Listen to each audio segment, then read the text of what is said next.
Welcome to the Clash of Clans World Warmup. I'm Carbon, joined here with Itsu to bring you some of the amazing Clash of Clans wars to see who can be crowned the champion for this year.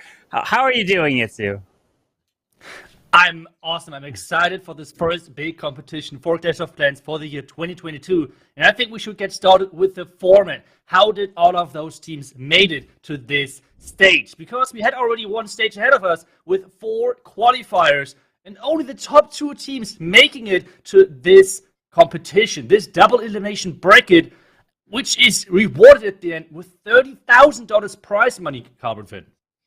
Yeah, $30,000. And that means first place is taking home $15,000, second $10,000, and third is going to be $5,000. So you're trying to get into the top 3. But we have the qualified teams that, like you mentioned, have been playing over the last 2 weeks. And this is the order. First teams to qualify, we had Tompinai and Tribe Gaming in the first weekend. And then on a Sunday, we had Team EXO and War and Glory. So some new teams you may have not seen before, but a lot of familiar faces. And then we have some awesome teams as well. That's right. The next 2 teams which qualified were Vatang and SpaceStation. SpaceStation now with the full Brazilian roster. I'm really looking forward to see what they can bring in this competition. And then we have Absolute Zero and Queen Walker's Stephanie making it all the way in the last qualifier to get the last final spots in this competition, Corbin.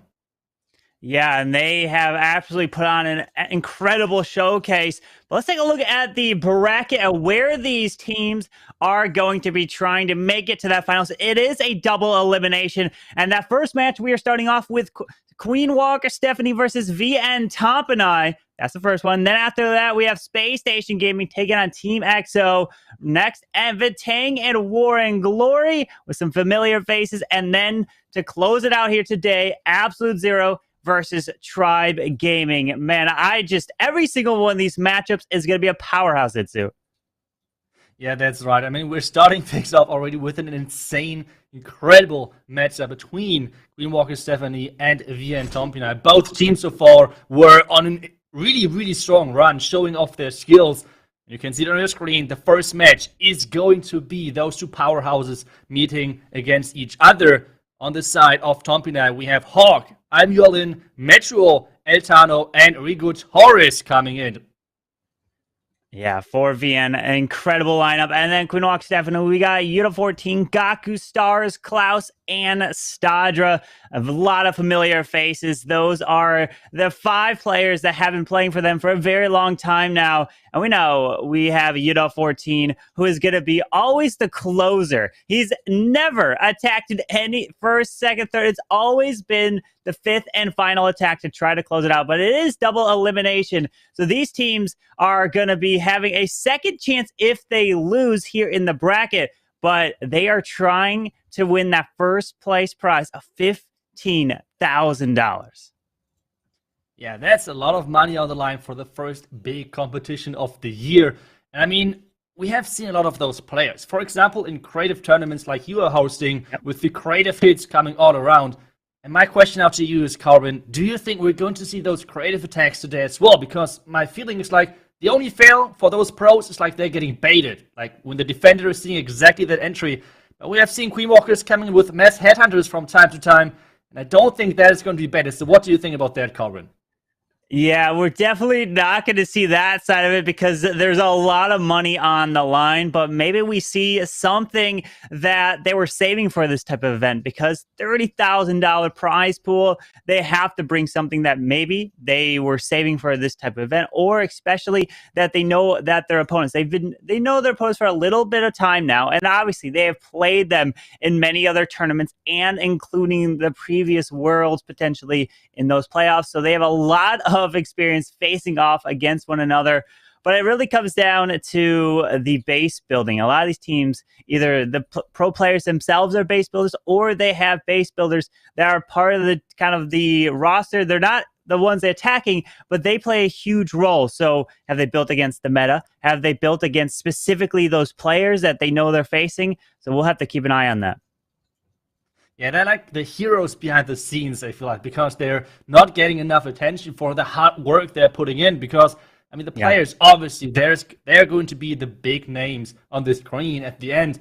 But the people who are putting the hard work behind the scenes in there I have huge, huge respect for that, especially being a player and a pro baseballer at the same time for some of those guys. This is just incredible to me, and having especially all of those time investment. I feel like a lot of viewers might do not know how much time actually is getting put into only one base to come up with that. It can take days, even weeks, to really make sure those bases are defending the entry, which you really want to defend. And it's not easy, especially in the current times where all of those players are getting better and better and better at what they're doing. And we see crazy recoveries as well, which sometimes it feels like should not really be possible. Yeah, so you have been building bases previously in the past. So you've played in tournaments like this, or you played in Worlds events. And I've got a question for you in terms of you're preparing for an event like this, and you currently know about the meta and everything. What is your main goal? Would you build a base if you were playing in this tournament this weekend? Would you build a base more against the meta or more against the team that you're facing at the moment? How would you weigh those two when you're in kind of that base building mode of trying to see what would be the best choice? I feel like in those competitions where you know in the beginning who you're going to face, I think that's totally fine that you're directly trying to defend this specific team. But at the end, when you're getting further into this double elimination bracket, it feels like it's really hard to predict versus the teams you're having to face. So I think all-rounder bases, even though it's hard to say. I mean, we know how hard it is to defend, so all-rounder base is more like a gimmick name. But I think the first matches, you have specific bases versus your opponent, and then the match after that you have like more bases like in general. Okay, this base is good versus Lalo, this base is decent versus Queen Chargers, maybe. I think that would be the most common approach for most of those teams. Yeah, and we know that Queen Walker Stephanie, they're known for bringing a lot of the box-style bases, especially they've also brought bases in the previous World Championship, the box-style legend styles that have really kind of thrown their opponents for a loop because they, a lot, have pushed up high into the Legends League, which does provide a huge benefit because you don't have much time to plan. You only have the 30 seconds. So that really keeps them on their toes, while some other teams have not tried to push as high and they haven't done as well. So it really comes down to, are you able to react on the fly when something in your attack goes wrong? And we know these pros are definitely capable of doing it, but can they do it on this big stage here, which is the Clash of Clans Worlds Warmups, which is the first big event here of 2022. It's absolutely incredible. And I can't wait for the rest of the tournaments that are going to be coming for the rest of this year. Yeah, that's right. And I think we're about to enter this first match. The teams are ready for the plan. I mean, they have to plan some of their attacks, right? We need to give them some playing time. And we have something which we're seeing more and more often, which is the Super Dragons as one of the starting attacks, because it's not the most complicated attack strategy, which then gives more time for people which are taking later or going for those fancy Queen charges, for example. Yeah, with the Queen charges, it typically takes quite a bit of time, but we see the Super Dragons, they are a lot faster. So you could be very careful about, you don't have to be as worried about time because you can send your Super Dragons, Dragon Riders, whatever it may be, a little bit later in the raid. Because what he's doing right now is these archers are trying to set up that funnel, grabbing those army camps with the blue cutoff to the Archer Tower. Maybe he's going to try to path his heroes towards the Royal Champions because he wants to take out some of the stuff on the edge to force a little bit of a funnel. But here comes those Super Dragons straight near the town hall. He's not going with a blitz. He's starting off with that Stone Slayer in a very early awarded Eternal Tome. That's right, and he is having a lot of freezes then for the back end. But the important thing is with those air attacks, with those dragon attacks, is to take down those heroes, because this gives more power to your own heroes than not having to face the Barbarian King at the end. That's exactly what is waiting around that Eagle. Super Dragons slowly, completely spread up, to be honest. And this means nothing is going for the core, especially that single Inferno Tower is staying alive, Corbin. Yeah, with that single Inferno Tower ripping through the Owl, the Warden is dead. The Super Dragons into the core gets picked off by the Seeking Air Mine. And that queen is still up, making her way over towards the Eagle Artillery. Still has the king, the queen ability, and the royal champion to move her way around. Hasn't deployed her just yet with 5 more freezes. We have another raid spell to try to use. Where does he want to save this? Pretty much on the back end near the scatter shot. We have the single, but a lot of freezes could do so much in the space here. Yeah, that's right. The royal champion now getting set in, and it's all about the queen, the defending queen. How much damage can she do? There's the own queen ability. The defending queen should be taken out. That is huge. And now, are there any more skeleton traps? The Tesla from the back end is holding off the king. There's a giant bomb. There's the first freeze. Remember, there's the last rage, which he still hold up all of the time. And now, 2 more freezes can be still used, Colin. Wow. Yeah, the royal champion can make her way to the backside. The queen finally just goes down with about 30 seconds in the raid. It's going to come down to this royal champion. Uses the freeze onto the multi because the king is dying off. He needs that king to stay alive to help clean up the bottom side. He's got almost no health. Ground skeletons pop. Only 19 seconds left. The ground expo doesn't go down. But she's going to be having enough health here. But does she have enough time to get that single and then the storage? It's going to be so close. The freeze can be used. It's there. The unicorn is keeping the champion alive. This is not looking too bad, but the time is running out. And this means we have the first defense of this matchup. Sadra falling short just 1 building. And Corin, seeing a Super Dragon attack time failing is something which is not that common, to be honest.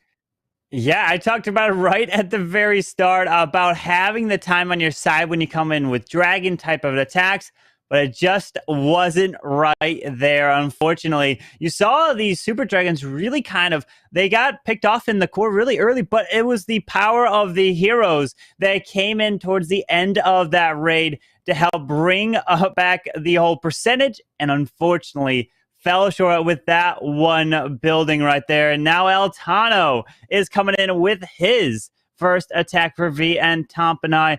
And he's got a Lalo. And Tompinai, they are known for coming in with the Lalo attacks. They love to do these here. Yeah, and they're trying to send the blimp as far as possible in the direction of that eagle, trying to take down as many expos as well. Right behind that bomb tower, you know. Super Wizards do not like bomb towers. Bomb tower is a bit too strong for them damage-wise. And he even triggers the tornado trap, which is another key trap now gone away. And this already is a lot of value for El Tano. One thing which we can already see from the beginning is like the defensive style. We have, so far, the Green Walker 70 team coming in with legend-type bases. We see both of those scatters so close to the ground, the Town Hall, to make sure that, well, maybe you're forcing really low percentage. Maybe you're forcing that really so important 1-star. And so far, the entry has worked great. Yeah, with this area taken down with that battle blimp, we've got the queen easily taking out the clan castle. The lava hound does go down, but this queen needs to make her way down to this bottom side, taking out all this value, and this is going to take a lot of time. We've got just under 1:50 seconds left in this raid as the queen is taking out eventually these build-a-huts, making her way down there, but we have to see how many wall breakers. 2 wall breakers to potentially try to break all the way through to that town hall. I mean, did he want to get the blimp a little deeper in the base? I mean, he got the eagle, he got that whole value there. Now the king's got his ability. It's going to be a long charge for this queen, so time will be an issue as he tries to push his way in. Yeah, the king still with this ability is pushing even further. The queen now with that ice golem. Is she going to go inside? Yes, another wall break to get towards that tunnel. There's the wall break coming in. The queen going in. Yes, she's going for that second expo, and this support is looking great. He's starting though with that ladder right away to not have any time problems as we have just seen from Starter, and this ladder is really early. Wow, look at that. The queen is making her way all the way into the town hall. So he's putting all the faith into that queen, grabbing it, and yes, she's going to be able to step in. Some balloons do go there, freezes the tunnel yet again. As these balloons are flying their way up to the top, queen's ability goes off. Town hall has been secured. And look at the Lalo coming in to help close out this base. And he's only got 27 seconds, though. Time Hurry up, Eltano. You got to go faster. You only got 20 seconds left in the raid. He's got 3 balloons. He's got to use it for cleanup here. Can he get the triple? Yeah, it's getting closer and closer. Time is ticking. We can see his reaction at the bottom right of the screen. He has so many troops left, but the time is just ticking. We have seen the same thing just a couple of seconds ago. It's 4, 3, 2, 1, and no chance. It's going to be another defense, 94%. And only time was the difference maker so far on both sides. So we still have to wait for the first 3-star in this matchup. Man, what an incredible try to get that queen from the outside of the base to path her way all the way into the middle. Incredible planning to be able to do that. He was the first attacker for V and Tompinai. And you typically see in the very beginning, those first set of attacks are like Super Dragons, or it could be Mass Inferno Dragons, and Dragon Riders. Things that are a lot easier to plan rather than some sort of Lalo. Granted, maybe we see a little bit more queen charges later in the war, but time is always the issue, right? Both of these would have been triples if they had an extra 30 seconds on their side, but that's what makes this so difficult. You have to come in with those plans, and you have to be converting them for triples. And we've got Gaku starting this attack off here with a queen charge Dragon Rider, but he's got 6 lightning spells, meaning he doesn't have much support for this queen here. Yeah, it's always a risky approach with those lightnings, but it can be so strong because most of the time this is not a classic approach which you're testing on those bases. And so far the queen seems to walk towards that right side. That's where she's supposed to go, but she's skipping the archer tower, which might cost this unicorn its life. Oh no, the unicorn is no longer getting hit. It's the healers now, and they just get out of range, and the queen is going to step in towards the town hall. And we have the flame flinger up to the top side of this base, just outside where we can't see. There it goes. Okay, down goes the wizard tower. Baby dragon is sent in for the archer tower there. And there's the lightning behind the town hall to grab that expo and single target inferno so that the queen will not get locked onto it, and she will be staying alive in this section. Yeah, the counter poison is ticking a little bit, but oh no! He's dropping the freeze instead of the rage. And especially in an attack like this where the spells are so important because you have used already a couple of them with those lightnings. It's now getting trickier and trickier. There's the freeze to defend versus that defending queen. And now we have those pups helping versus the defending lava pups over there with the minions, and the Dragon Riders have started as well. Yeah, the Dragon Riders are down. Pops that Grand Warden and Eternal Tome, making his way through. The Queen is still up. Her ability's already been used, pulling a Seeking Air Mine to the healers. They're trying to keep that Queen going to the top side. She will be able to take out that air defense, but the Dragon Rider avoids the bottom AD, does not take that down. So he's going to have to backtrack all the way around. He has a few archers, but the problem there is a Tesla down there that is going to be protecting it, so he can't do anything there. He still has 2 Inferno Towers in the core with the Royal Champion, but he's got a handful of Dragon Riders that are making their way through, but he can't target that RC at the moment. Yeah, that RC on defense is dealing so much damage. Now it's depending on whatever is in this siege machine, or if the attacking queen can now quickly come in and... The queen? Queen. Oh no, queen! The Royal Champ goes down! Okay, with only about 30 seconds left of... Oh, the Flame Flinger needs to open up. It does. Out comes Balloons and 1 additional Dragon Rider making his way to the bottom. But that king will take out the enemy queen right there. And now, time. Is it going to be another issue of a time fail? 20 seconds. At least this Dragon Rider will not target onto the king here, so that will have to clutch up the bottom side. Yeah, it's going to be so close against the air defense. The last bidding with that Tesla together. There's a red bomb. There's archers. There's a sneaky coming. The sneaky taking down the Tesla. And now 2-1. And it is the first 3-star of this Worlds Warmup tournament. Gaku is getting that 3-star in with the Queen Charge Dragon Riders in a fancy way. Even swagging one of his freezes early on in the Queen Charge, but still getting things done.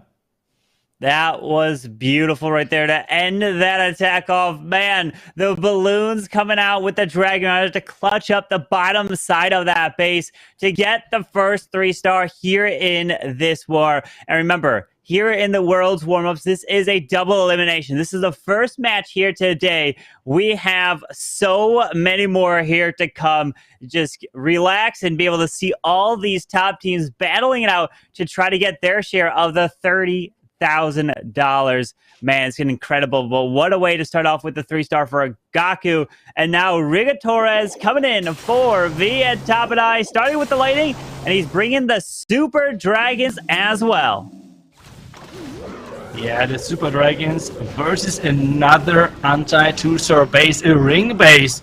You have seen that now already from a couple of base building teams as well, where they said, okay, by now so many people have identified how to attack those box bases, so those ring-style bases are kind of back in business, trying to defend versus the majority of those attacks. And early Warden ability, making sure that he's covering all of the Super Dragons and the Slammer, which is moving in.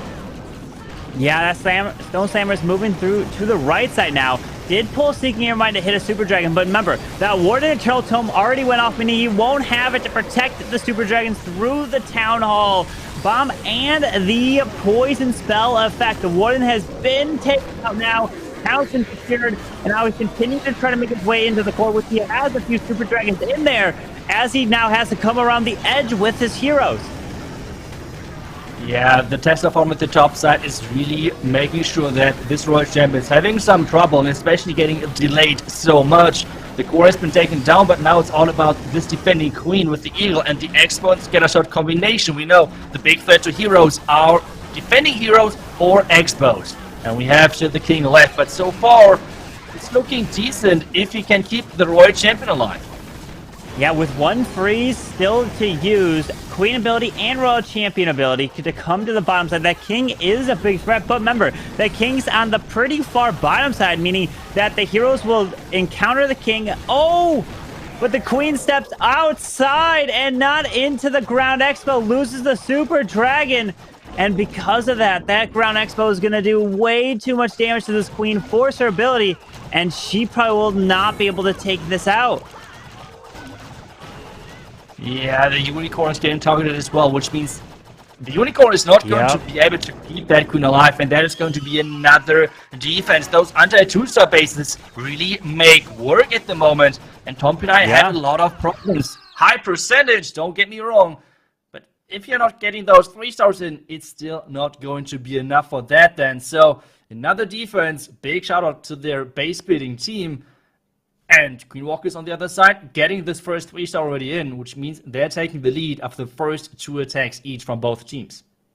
Yeah, if we look back to the qualified teams, Tompinai was the first qualified team here in this World's Warm-Up, and Queen Walker Stephanie was the very last team to make it into here. So it's like the number 1 seed versus the number 8 seed, but I would put that with these two teams here. It's just these teams are just top caliber, and anyone can win a match. Just depends on if whoever has the kind of that momentum going into it. Maybe it's with the Queen Walker Stephanie. They having the momentum because they were the last team to try to make it into here, and they are on that roll, and they joined into the qualifiers with absolute 0 from the very last one to be playing later today against Tribe Gaming, so you don't want to miss that matchup.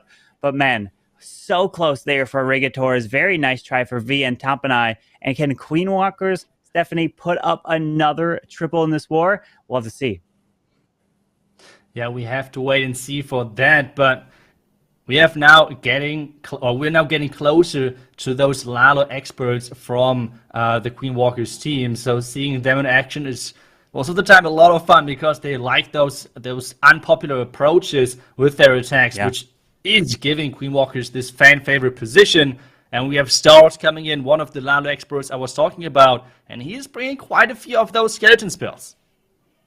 Yeah, quite a bit. He loves to use skellies to either provide distraction and protecting his heroes, or, well, I actually don't. Have you ever seen Stars do some sort of skelly donut? I actually don't think I've ever seen him do it. I've seen him use skellies to really keep his heroes alive for like the whole raid somehow. I think I haven't seen him do that, which I know he's more than capable of doing for sure. But he's starting off with the Queen, and is that a 1 healer Queen Walk assistance with the Unicorn down here. I mean, why not? He's going to keep this Queen alive to go through this whole bottom side and probably going to use some skeleton spells to help keep her alive. But there's the Invis. No! The Queen's ability was forced. Yeah, Queen ability is forced right away, and now it's all about this King tanking. Baby Dragon funneling a little bit, pushing that King back inside, and there's how even the Log Launcher coming in. Healer staying barely alive, the first skeleton spells are getting used, and now he's doing the skeleton spells only for tanking purposes, making sure that those heroes are staying alive longer. Losing that Queen ability so early, that's definitely was not on his plan. No, not at all. Does use that freeze spell onto the single target Inferno because he wanted to keep that King alive into the core to provide that distraction. And out comes Yetis from that Log Launcher. Opens up a little bit of the core, but it didn't open up towards the multi-target just on the next level. With that Raw Champion coming off the right, now the RC is trying to clear this area, but we got a ground skeleton popping. Tesla's RC's ability goes off. Queen doesn't have her ability, but the Unicorn is actually still alive. Gonna try to heal up this Queen, but she won't make it much longer here after that. Now the Lalo is starting over near the Town Hall. Gotta use that Warden Eternal Tome to protect these balloons, but the problem is there's that multi-target Inferno sitting right into the middle of this base. Yeah, the Chair Trap though is making sure those dudes are not bursting down their tunnel right away. The Warden ability is keeping them alive, but was it too early? The haste is giving them the possibility of leaving their tunnel poison right away. The Hound flying across in that Warden ability is clutch to make sure that the Scatter and those backside defense are getting tanked non-stop. But now the Scatter Shot. The Scatter Shot has to go down. That's the big defense. There's so many loons.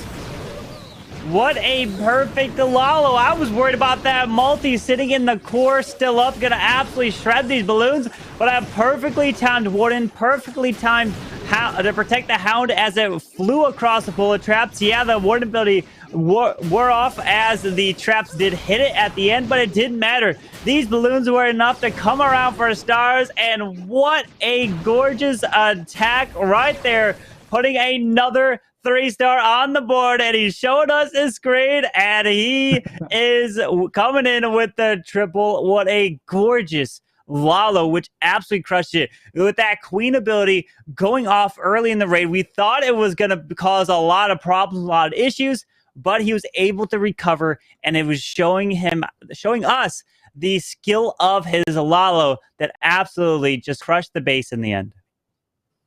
Yeah, that's right. I mean, we see those top players with Lalo. It feels so strong in the right hands. But I guess if you have tried it on your own, it does not it's not as easy as those pros make it look like. So that's always the big difference. But now Tompinai on the other side really need to get things started. I mean, they have good percentages, so this match is still wide open. But on the other side, they need to start those 3-stars. Otherwise, this match is getting really quickly out of hands. And we have another anti-2-star base with, again, those 2 scatter shots covering their tunnel, which means one time you're not aware of, like, where the damage is located and your warning ability not in time, and you're losing so many troops. Yeah, that's the big issue, is that Warden Eternal Tome. But let's see if Metro can time his Warden Eternal Tome perfectly to protect these Super Dragons. And remember, we need to get these dragons into the core somehow to protect them, to take out this Town Hall. And is he going to use the Battle Blimp to try to secure that? Starting off with the dragons off to the right within 30 seconds of the raid, and the main bulk of this army is down. Pushing his way straight in towards the middle. We do have a Tesla that is popping as he's trying to go through. We're waiting onto the blimp, using the freeze on the outside on the air defense, so that they can make their way over there and take it down. And there's the Battle Blimp to come across the space so we can try to protect everything with that Warden Eternal Tome. Yeah, that's right. There's the blimp flying across, and he's covering everything. So many red bombs are getting completely tanked by that blimp. And now the Town Hall should fall in just a couple of seconds with that Rider, and the Super Drinks at the top side are doing a great job of tanking everything and taking it down those defenses so quickly because they're just dealing so much damage. Yeah, the core went down pretty quickly with that rage, but now it's just his heroes coming around, and notice what he's got. Still the Royal Champion to use with an invisibility spell. both the king and queen ability. King's about to pop it right now. He does. He's going to be running his way around the space. The warden is going to grab that builder hut to help assist a little bit. We do have the back end king, so he's going to be patient here. And the queen can reach so much value. And is he gonna try to almost swag this royal champion at this point? I bet you he's not, because remember, time can always be an issue. But incredible. This shows you the strength of these super dragons right here. It's just, man, he just shows you how to do it. Setting those super dragons, popping that ward ability to perfectly protect them and the battle blimp, as he's now just gonna easily finish off these 2 remaining buildings. Yeah, such a great job, and that's exactly what Tompinai just needed. And, well, with this attack, it is back to being super close. Only 1 star being all what is the difference right now. So it's 7-8. Now it's back to Queen Walkers. Can they keep up the pressure which they were building up so far with their attacks? And now the next attacker, if they're following their attack pattern, we should have the man, the myth, the legend. We have Klaus coming in with his crazy approach. So let's see what he's going to come up with, or if he's just going with a regular Lalo. Yeah, we'll have to see. We know he does come in with some crazy armies, even on the biggest stage. I know a lot of viewers can't wait to see what he comes in. And we know the last attacker for Queen Walker Stephanie is going to be Unit 14. He always attacks at the final moment to try to clutch up the wars. It's just what he does, right? As the captain of the team. But we'll have to see, can Tompinai's defense hold them off? That's the big question. We've been seeing a lot of these super dragons coming in from VN Tompinai, which have kind of gotten the time fill, have worked in the previous one, showed you the strength. But then now, will their defense, are they running a ring style? Are they running a box base? What is kind of their game plan for this next base? Because they're going to have to try to hold for another defense. Yeah, and I mean, so far, the only thing how they were able to defend was time. That was the only thing how they were able to defend so far, and there was only 1 building which did not go down. So it's not going to be easy to defend those Queen Walkers at the moment. And seeing them so far, they were looking really, really strong. But this next attack is going to give us a good idea where we're heading. And we have Klaus in with his Lalo, but he's having a lot of different spells, and so far no poison, which is only giving us 1 possible solution, Corin. Yeah, the big question is the skeleton donut, and there it is.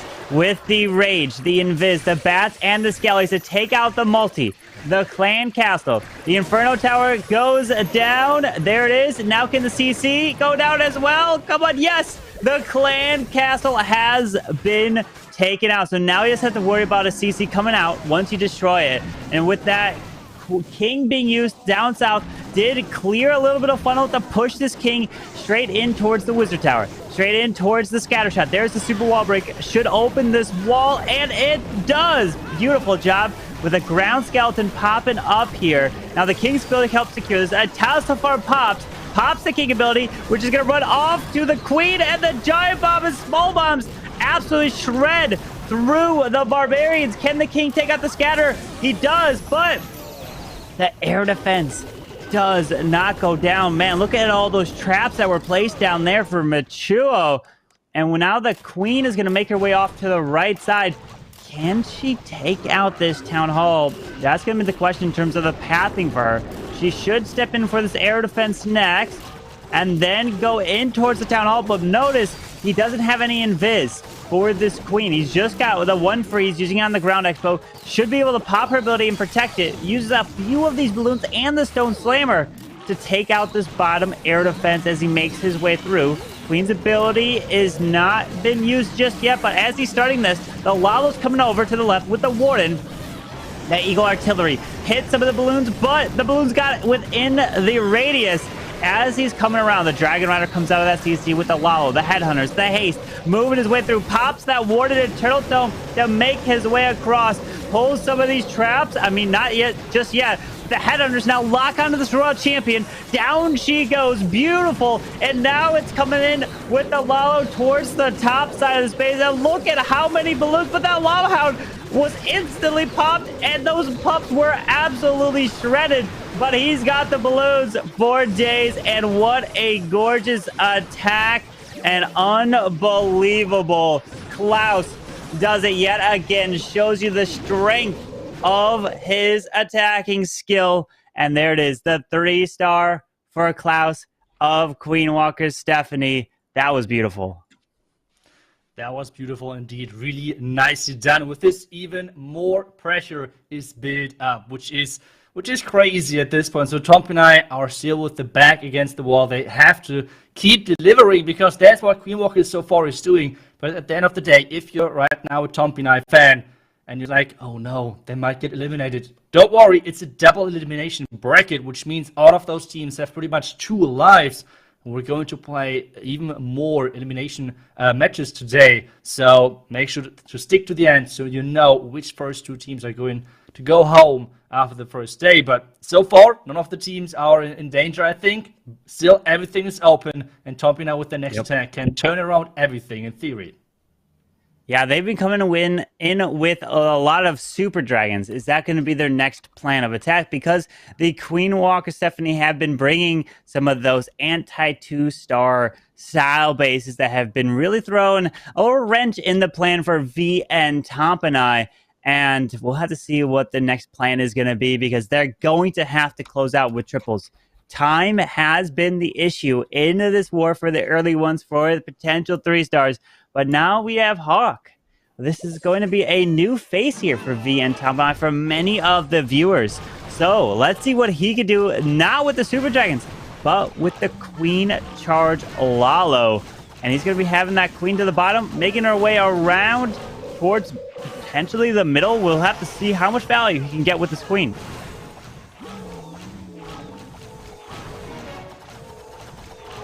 With that Queen, oh, the Headhunter onto that King. Will he go down? And, ooh, come on, King. Yes, that King goes down. And we have his King coming off the left to have force this Queen in towards the core of the space now. Yeah, that's right. We have this King as well following in. We have to be careful with that bomb tower, though. The bomb tower might have some not the nicest outcome for those Barbarians, but he's delaying the King ability nicely, and now the healers are even switching. This is not looking too good for Tompinai. Wow, look at that battle blip did not make it over to the right. That tornado trap pulled it to the outside, and then those Yetis absolutely got launched, and they are gone. So that's going to really affect this Queen charge now. Oh my goodness. Let's see as this Queen makes her way into the core. But the problem is he's now having to use the Royal Champion to try to force this Queen to stay alive as she makes her way in. Yeah, that's right. The Queen still with only a couple of healers. And it's only at this point 3 healers left. The Royal Champion trying to funnel a little bit. But so far, I'm not sure if that Queen is going in. She might go for the cannon. And that would be really, really bad news. And is she? No, she's not going inside. And now there is barely any healers left. Carbon, this is not looking good at all. He's trying to force her break, but I don't know if that's enough. Oh my goodness, the Warden ability has been used, but the Town Hall is not going down just yet. The Queen should be able to path her way back towards the middle, or is she going to go for a wall? You know, she loves to be hitting those walls, but the Warden, oh, the balloons are making her way around. But remember, if she beats through this wall here, she'll be able to reach the Town Hall, but her ability's already been used. The healers are gone, raging up the Queen, and now at this point, it's just a matter of trying to save the 2 stars. But it was Klaus's base with that tornado trap stopping that blimp in its tracks. Not able to get that value, having used the Royal Champion early in that section and causing the defense. And these anti-2-star designs with that tunnel in the middle have been throwing VN Tompinai for a loop here in this war. Oh, like at this point, I'm like, thinking about if I should get back to Legends, but seeing those bases, it's more like, do you really want to attack those in Legends? Because they're going to be everywhere. If you're searching for a good Legend base, well, give it a shot. Copy those bases because they're defending incredible so far. Only 1 out of 4 attacks versus the Tompinai, which so far in this year looked really, really strong. Was one of the top teams out of all of the teams which qualified. And they're really struggling against those bases. So, yeah, prepare yourself, copy those bases, learn how to attack them because it's not going to be an easy day of Legends. No, not at all. Those bases are going to be very difficult. We're probably going to see them over and over again, especially at the higher level. Granted, you're using them lower at the 5,000 trophy range, and I'm sure they're going to defend really good for you down there. But we'll have to see. We know that Queen Walker Stephanie, they are absolutely rolling in this war. They are doing fantastic, coming in with 3 stars after 3 stars. We have the final attacker for them, which is going to be Yuta 14 to close this one off. And he's going to look to put up a 3-star with a Queen Charge Lalo. And can he keep this Queen alive and get the value he needs from her is going to be the question. Starting off with that Queen off to the left side. Have grabbed this area over here with a Royal Champion being used by the cannon to the top.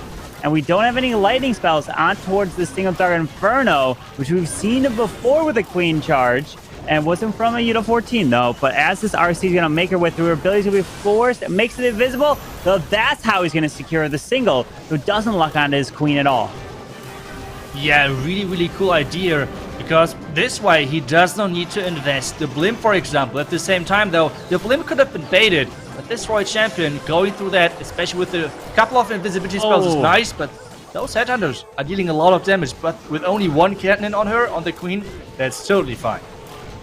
Yeah, that Queen should be safe here, no problem. Drops that poison spell to have cleared these lava pups as he's going to make his way in. And look at the value he can get. The Town Hall, Grand Warden, the Air Expo on the other side, the enemy Queen, that's fantastic. He did set up a little bit of funnel because he's probably going to be dropping his King to the bottom side to go in towards that Scatter Shot. The Rage is down, and these healers are perfectly safe from not getting hit from that Town Hall. The Eagle Artillery does lock on the Queen, but he's looking good to get an incredible value from this charge. Yeah, like, look at this charge, and the Scatter is even tanked, which is giving the King a bit more tankiness, a bit more hit points. There's now the Native Trap, which means there's a lot of damage on that Queen. He needs to force her ability, but with this time, the King is already in, and the King can already take down the Scatter, so this attack is looking awesome. The next wall break is not really working, but he has 1 more wall break to get even the next multi-phone town. You can see it, there's the wall break connecting. But wait a second, Carbon, there were a couple of red bombs behind that Town Hall. Do you think there are even more to take down all of those healers at once? Oh, I would not be surprised at all. As he's... Oh, yep, there it is. You are exactly right. He's going to be losing these healers. But the question is, did he get the value from his Queen? I think he did, so it doesn't matter at this point if the Queen ends up dying. She even gets the enemy Royal Champion as well. Incredible from Yuta 14. And if he triples this, that will put them at a 14-star performance. Absolutely incredible job from Queen Walker Stephanie with the 3-star here. And they were the last team to make it here into the Worlds Warmup. And they are going to be the first team advancing to the next round. That's right. And if you're wondering when you're able to see Queen Walkers again, that's no problem. This bracket, this stage of the tournament is actually split up in 2 weekends. So we have today the first match day, and next weekend we have the last couple of matches to see who is going to go home as the winner of this warm-up tournament. But for now, Tompinai says 1 more attack to go, and they can collect more confidence, because I feel like so far going 1 out of 4, having a couple of close calls as well. You do not want to go with this mentality into the elimination match. That would be not the best. So closing in with the 3-star, even though it would not change anything with the result, would be still great mindset-wise for this last match then. So let's see if they can do that and prepare themselves for the elimination match. And we still have to wait, obviously, to see who they're having to face. We have a long day ahead of us with a lot of clash action, so I'm super excited. So let's wait what the last attacker of Via and Tompinai is going to bring to the table. Yeah, we're gonna have to see what he's gonna do because we know it's not gonna be enough to win this war, but they're just trying to put another 3-star on the board. And it could be a crazy tech. We know it's probably not gonna be. He's been planning this whole war. Amualan coming in with the lightning to take out this multi-target Inferno. He's got 30 loons here. That's quite a bit, using a few rocket loons as well, probably to help set up a bit of a funnel. So he dropped that king of the topside queen as well, and that king should path his way potentially into the multi-target Inferno next to this air defense up here. Yeah, that's right, and this is just so surprising to me, like seeing so many anti-2-star bases from Queenwalkers. It is kind of cool to see that those ring-based style bases are back to that degree. And take a look at that king. Take a look at that king, taking down a multi-inferno tower, taking down the royal champion, the queen. You cannot ask for more value when you're following up with a Lalo tech. This entry already on its own was incredible, and he's just getting started because the royal champion Corbin is closing in from the bottom side as well. Yeah, that royal champion getting some beautiful value. He's gonna reach over and grab this eagle artillery, makes her invisible.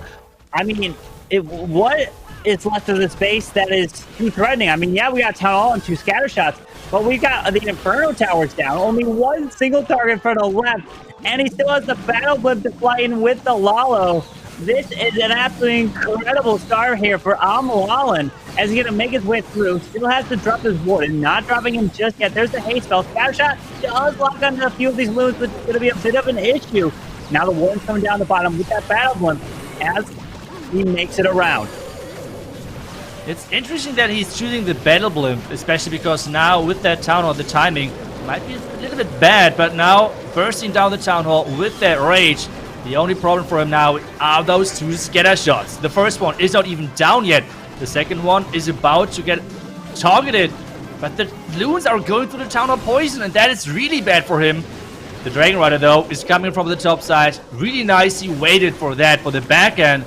Now, again, only time could be a problem. But I think, Corbin, this time should be the biggest problem. Oh, yeah, this is not going to worry about time. Look at that, making his way through. Has the 2 poison spells, but he is going to be coming away with the 3-star. Plenty of time and balloons. Yeah, we have those minions and pups cleaning up the rest. There's the swag poison. You can see his reaction. Like, that is what I was talking about. Like, just the mindset, just like the motivation, the momentum going into this next matchup for Tompinai. It's really important that they got this last 3-star, especially versus those spaces. They found no answer, but the winner is going to be the Queenwalkers Stephanie team moving into the next round, guaranteed. And this was just the first match, Corbin. And we can see the stats again. 12 to 14 at the end. And take a look at this average, Corbin. 99.8. Wow. That is insane. That is absolutely incredible.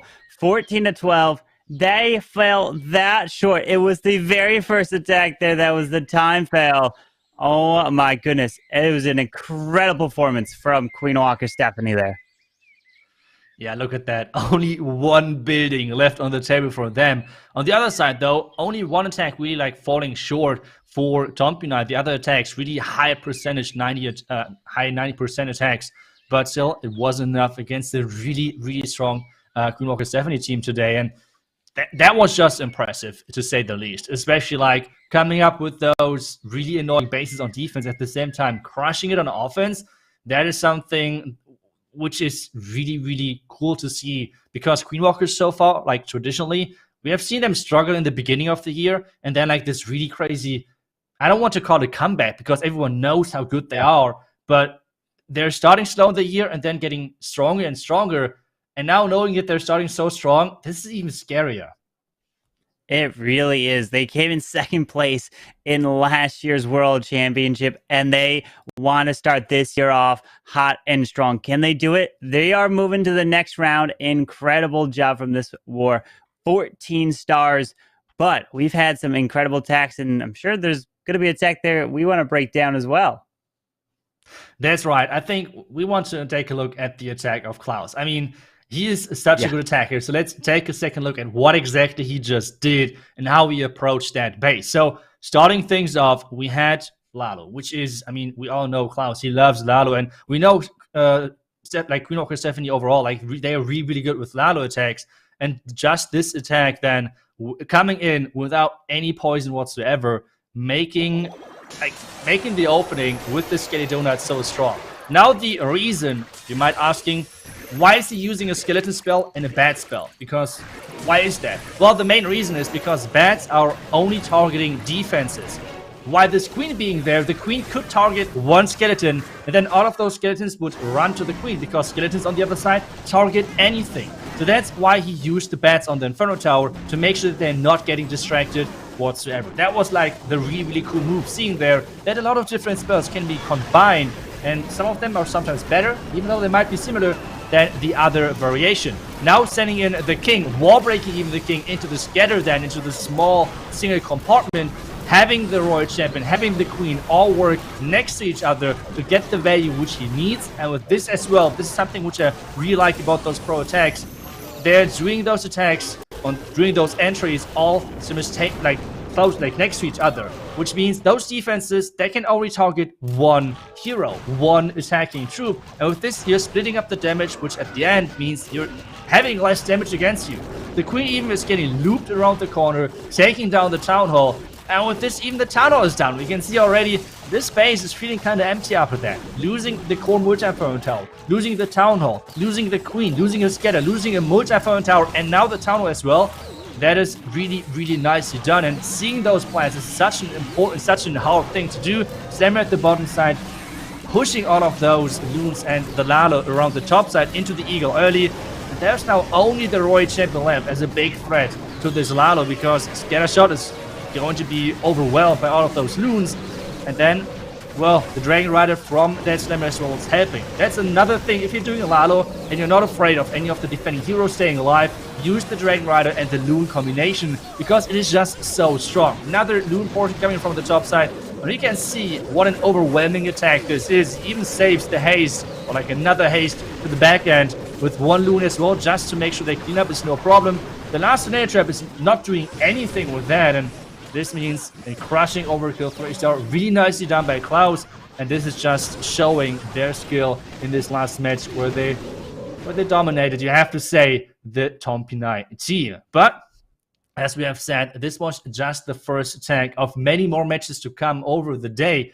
And I think now with Carbon, we should take a look at the next match of like the next players, the next maybe roster changes, because as you see right now, the bracket, this was only the first match. The next one is going to be SpaceStation versus Team XO, Carbon.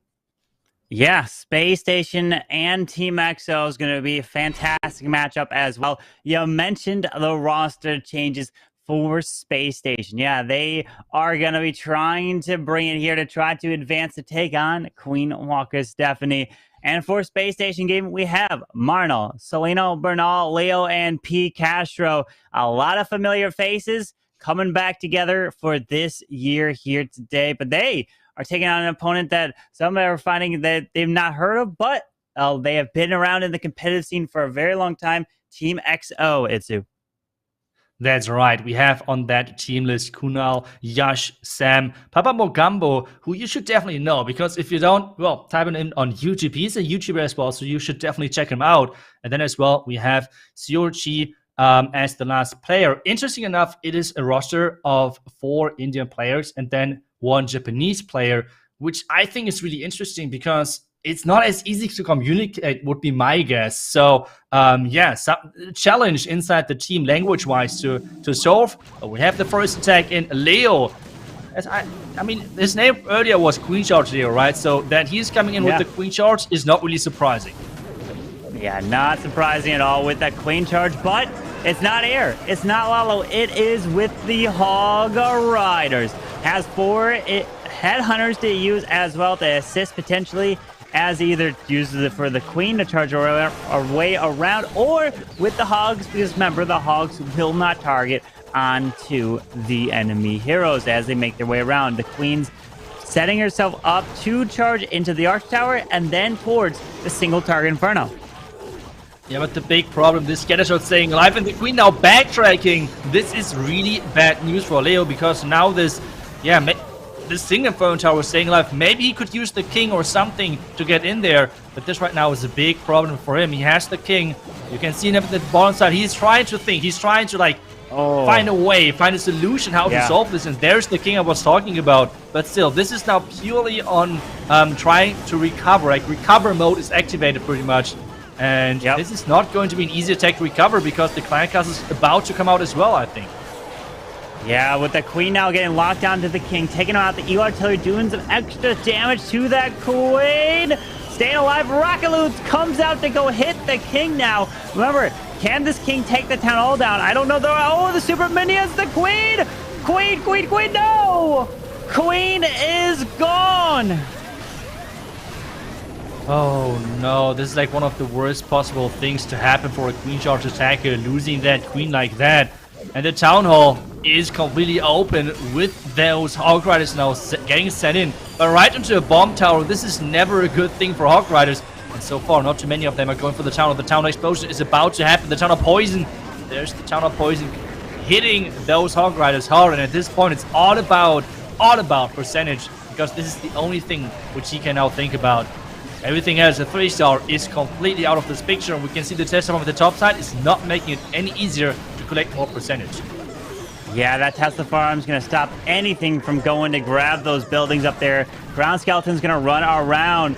But this is a very, very low percentage here for Leo. And very surprising as well. But what a defense here for Team XO.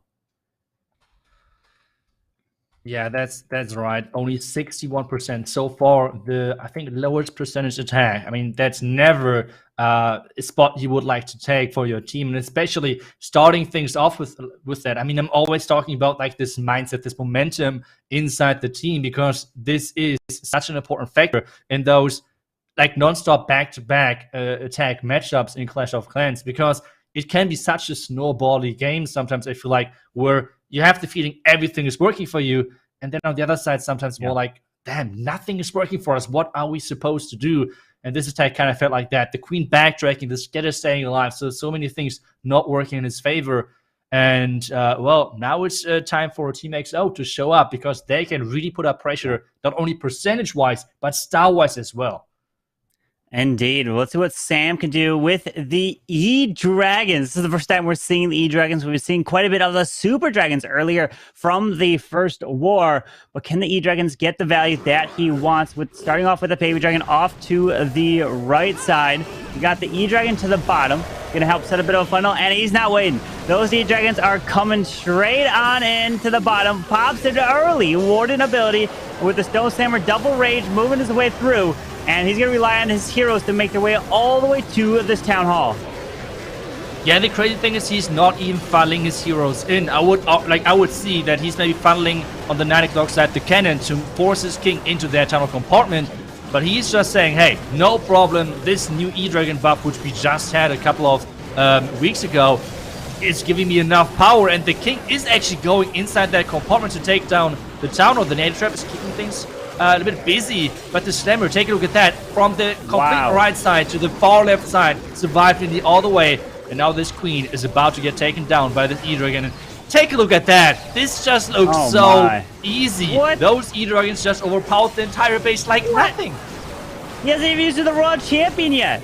The queen abilities finally goes off, and this base of Bernal absolutely crushed right here. And he can swag his RC, not needing it there. And Sam absolutely showing off the power of the E-Dragons in Clash of Clans. Wow. Seeing this attack, you feel like, why did Supercell buff those E-Dragons? But I mean, they were not used that much, if we're completely honest. And Super Dragons were such like a way better option. But the problem with having Super Dragons and E-Dragons is you're defending them in completely different ways. For Electro Dragons, you have those 2 tile gaps in between of buildings to really deny those chain lightnings to get out of this value. But this means you then have to have other buildings close to each other, which then again is good for Super Dragons, because Super Dragons, if you want to counter them, only 1 tile is already enough. So if you're defending one thing, you're not defending against the other. So it's really tricky right now when you're having to face one of those air dragon attacking teams.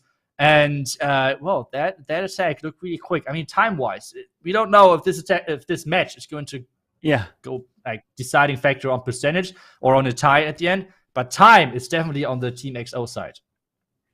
And when you look at the end of that screen for the attack, it almost looks like a Town Hall 12 attack because there's no Royal Champion on the final screen there. It was incredible. Those E-Dragons absolutely shredded the base, showing the power of the E-Dragons, which I probably would say is the most common attack probably used in the game across the whole player base. It's one of the easiest attacks in order to deploy, but it's not as easy as it looks. The pros make it look so simple because there's a lot of things that go into those types of planning attacks in terms of the specific tiles that you need to deploy your heroes to make that funnel. Because everyone thinks, you just drop your balloons, your E-Dragons, you're good to go.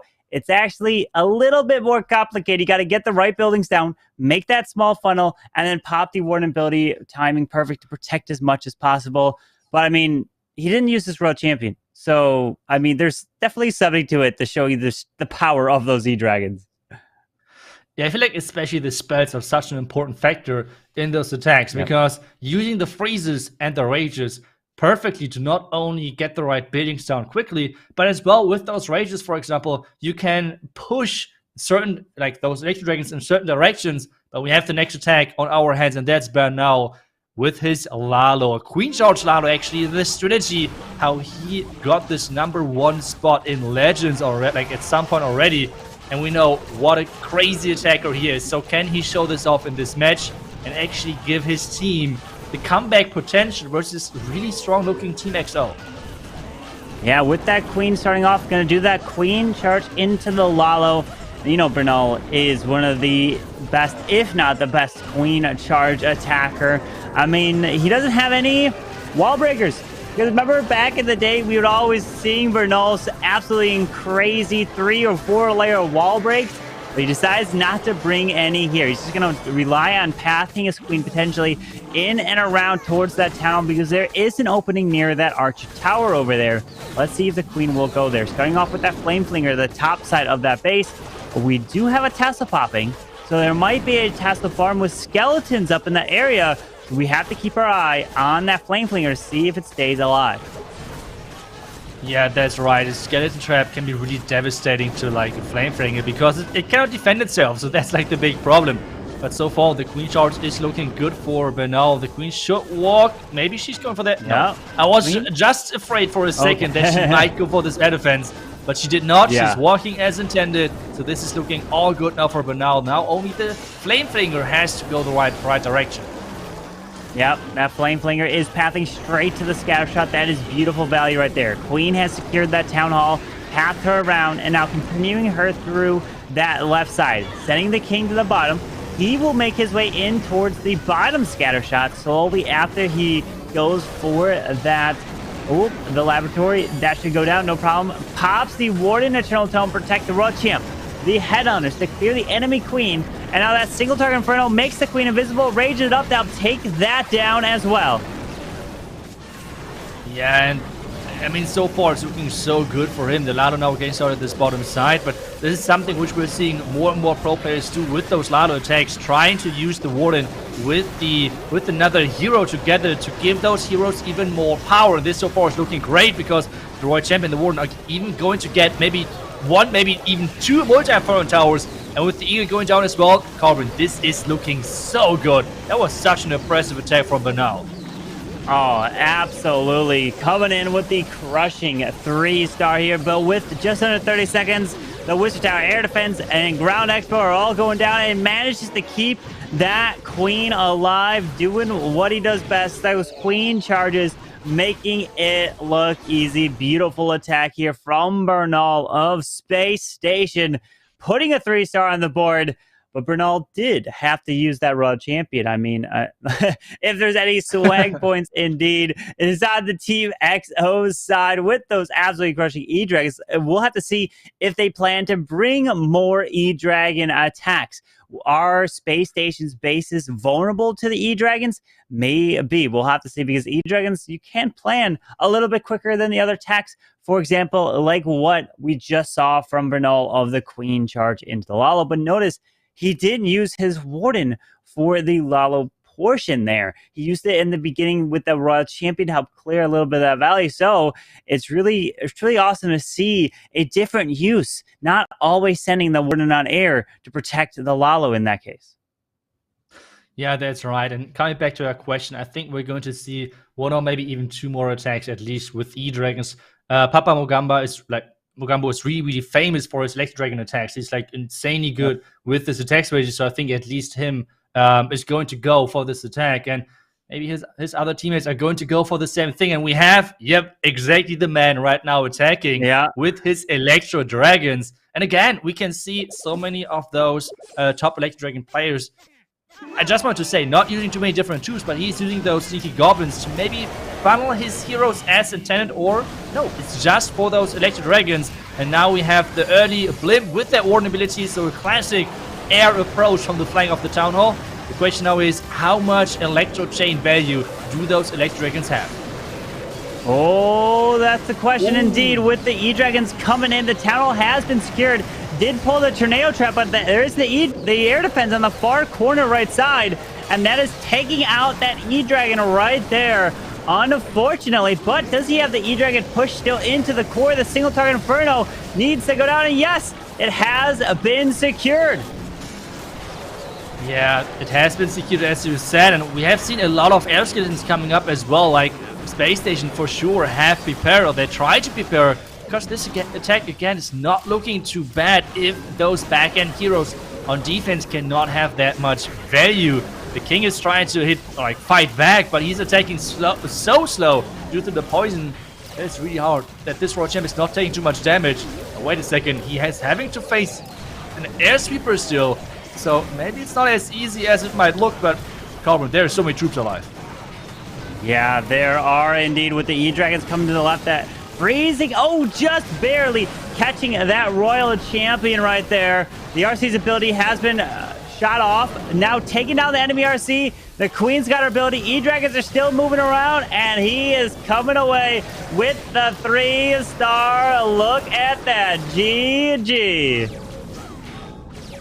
Yeah, really good attack. Doing what he can do best with those Electro Dragons, smashing bases. And there's even some more trapped on the back end, but this can be only a time question at this point. The Queen is still alive with her ability. He was not able to swag the Royal Champion, which is kind of disappointing, but I mean, still getting this 3-star in. So really good job. But on the other side, SpaceStation really are, it's not going to be easy to come back, because they have such a big percentage deficit at this point, and Team XO is really pushing them. So now at this point, one more fail, and this is not looking too good for SpaceStation. Yeah, that's the question. Can SpaceStation be bringing the 3-stars? But they need their bases to defend. That's the question mark. Can they do it here in this war? Because the E-Dragons have been showing the vulnerability of SpaceStation right now. We saw the change to the E-Dragons, which we're seeing from Team XO capitalize on and absolutely shredding them and getting those 3-stars here in this war. Yeah, I mean, for SpaceStation now, we can already kind of expect that. Well, on the one side with Team XL, we have a lot of Dragon air attacks. On the other side, we have a lot of Lalo air attacks. So let's see which sort of Lalo they're going to bring. We know that they can do any type of Lalo. If it's Blizzard Lalo, if it's Sui Lalo, Skelly Donut Lalo, like all of those crazy variations which are out there. We have seen really cool plans. I remember seen from Seleno just recently a really insane attack with like a crazy lock launcher into a hero dive, which was really fancy to see. So really excited to see what they're coming up with next and what is going to be. And it is actually Marino coming in next, which is going to be Dragons as well. But this time, though, it is the Inferno Dragons with the Dragon Riders. What?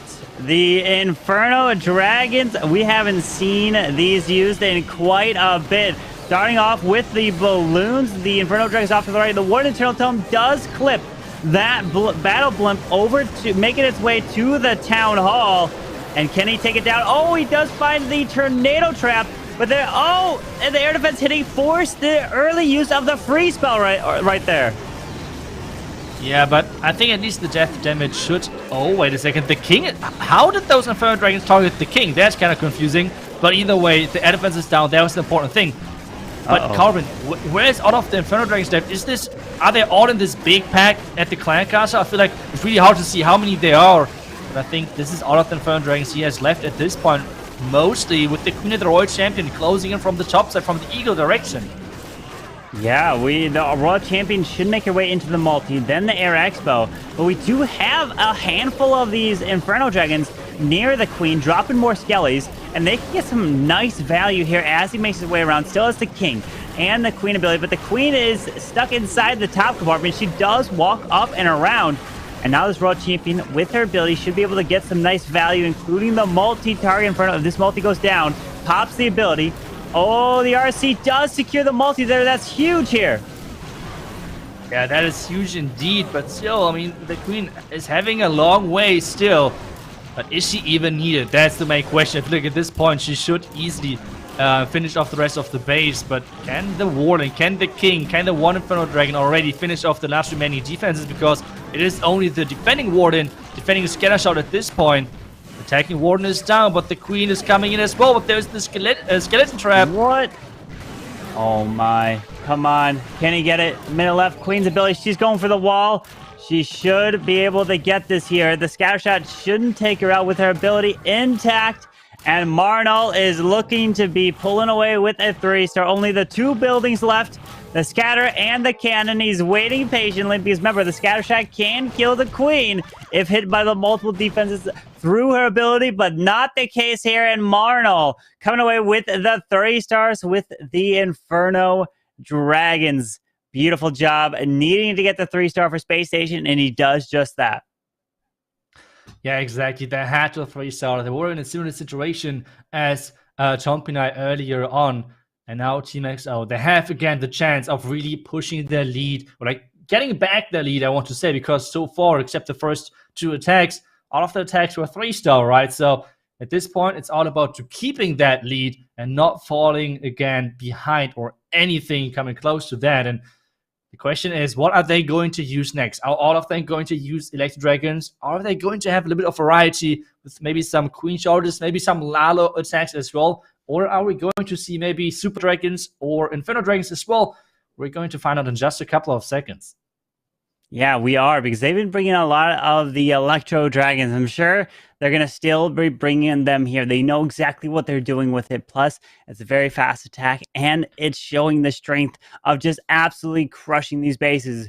Because if you guys are just joining right now, we saw an attack from Team XO that swagged the Royal Champion with the E-Dragons. Yeah, didn't need the RC at all. Showed the absolute just crushing power, and they shredded Bernal's base. But we're seeing that the score right here is close, but we still have to see if Team XO can keep the 3-star train rolling and getting those triples. They're going to need to do it against a team like SpaceStation, because we saw from the first war, Queen Walker Stephanie won. They did a very nice job, advanced to the next round. They got 14 stars because that's who the winner of this match will take on in the next round. Since it is double elimination, if you lose, you're not out of it, but you have a lot harder way getting to the finals if you do end up losing. But we're seeing another dragon attack, but this time not the E-Dragons, bringing the Super Dragons. Yeah, another dragon. Clash of Dragons, we can call this match. At least the last couple of attacks. And with the King getting sent in for that Eagle, we have the fun already happening at the bottom side. Nice use of that Ice Golem, but the question is, where's that Queen really going? He's trying to push the Queen back into that Eagle direction with an early stop of the Super Dragons. Really aggressive rages, but the Super Dragons have to first fly into them because they were placed so deep inside that base. Yeah, we have the Rebel Rages making his way through, but the thing is, he's got the Battle Blimp waiting on to use that. Not using it just yet with the Super Minions coming out of that Course DC. rocket loons coming out as well. But look at the rocket loons. They did not come out firing and super fast because of the poison spell that was slowing them down. So the queen was able to stay alive and not have to worry about that. But now here comes the battle blimp from this direction all the way across the base here. All the way across, and if there's like a double black mine or a tornado trap, this could be really bad news because this queen cannot reach it. But there's only rat bombs, and this town hall should fall, even though all of those rat bombs were hitting. But this means the town hall is down. But the back end, is this going to work? I mean, there's just so much left. The defending king, the defending royal champion, and only one freeze. Oh my, look at that. The defense for Soleno. We have the multi-target Inferno on the bottom, the single target Inferno next to the Royal Champion. Oh my, this is going to be the defense that SpaceStation needed coming away here. And this is a lower percent as well, only a 74% 2-star here. Yeah, but still the better percentage, which means at this point, if both teams would still go like perfect for the remaining few attacks, this would mean that still Team XO is having the percentage lead on a star tie. But I mean, we have just seen both teams can fail on those bases. I mean, it's the top bases as well from those teams. You want to use your base bases in the first round because, I mean, why would you save them if you have the chance of dropping out already the first day? There's no point of saving them for a possible finals. So those are the top bases for both of those teams. So fails can always happen. The question, though, is did SpaceStation defend those Dragon attacks? And did Team XO defend those Lalo attacks? That's the big question. And we have to find out with just the next attack, where we have another SpaceStation member going to lead the charge into the second half of this match, I want to say. Yeah, we'll have to see what the next planned attacks are. But you mentioned in terms of saving your bases for later in the tournament, because we have the matches here today. And then the next set of wars, which will happen when we'll be crowning the champion, are going to be occurring next weekend, next Saturday, and next Sunday. So today and next weekend is going to be full of the Worlds Warmup. So you guys want to mark your calendars. You don't want to miss all of these teams battling out for the prize pool of $30,000, Itsu. Yeah, that's right. You definitely do not want to miss that for sure. And well, it is just so much action with the first big tournament of Clash going into this new year of esports. And as well, I mean, we have a completely new format of the Clash of Clans World Championship, where like the community now is more involved, and we have still like this random 6 weeks of Clash later this year. We still have no clue yet what exactly is about to happen, but we have Seleno, and we know what's about to happen because he is going in with Lalo, and he is coming in with 6 lightnings overall, and with the skeleton spell as well. Yeah, with the lightning out being used at the very beginning here, because, you know, you want to get that value to help set out the funnel, not only to protect the queen, but also protect a Lalo as you make your way around the base, because you don't want to be getting hit by those traps that could be potentially in the area. But we got the Teslas popping up next to the queen, the scatter shot in this bottom area, and even the skeletons that are popping up to really try to slow down his heroes as he makes his way in. Plus a tornado trap, giant bomb, spring trap, all this traps are just popping up here to try to stop Seleno. That's just crazy. The tornado trap really made things difficult right there. But the queen should get that town hall really nicely without any more skeleton traps, at least for the queen. But is this enough value? That's the big question. Was this enough value? Was that the value he was looking for? Or did he expect maybe the Royal Champ to get, I don't know, a sweeper or like the core multi-infrared, at least a bit damaged? But this is what he has to live with. And now the Lalo starting from the top side. The Slammer is getting pushed into that Eagle. And the Lalo, the entire top side. Oh, wait a second, Corbin. I think he did not catch that Hound with the vulnerability, which could cause some problems. Yeah, unfortunately, one can be protected. We do have the enemy Lava Hound following over to the Unicorn off to the right side with one little Tesla over there. Remember, if any of the minions lock onto the Hound, they'll pretty much pop it pretty quickly, and that would be Lava Pups that he will have to deal with. But he's trying to make his way around to that middle multi. The Stone Slammer just pops, pulls red air bombs, more red air bombs as he's going around, but using the Archer to try to keep the Hound away from potentially getting locked down by minions. and he's got balloons. Nothing is threatening now. He's got a minute left. This is looking good for Seleno.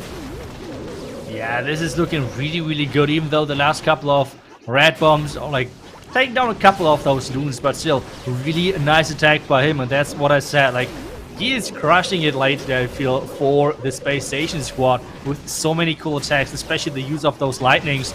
And even though there were so many traps against this entry, he still made this work. And I think, yeah, with 40 seconds left, we cannot jinx that, Carbon, because this is going to be the guaranteed 3-star. And indeed it is. Putting a 3-star on the board, and you see the stars and percent on the right side of the screen, and that will push them to 11 stars here with one more attack to use. But they are down by the small bit of percentage because of the very first attack that we saw from Leo that came in, and he wasn't able to get that or even a higher percentage. So, like you mentioned earlier, if there's 3 stars rolling in for the rest of this war for both sides, Team XO will win. But the SpaceStation is hoping for at least a defense, or at least a 99% defense. You know, you talk about defenses, a lot of players are like, I got a 99% 2-star, and that's a victory too many. But to the pros, that is a defense, even just by the smallest margins. That's all you need in these types of wars.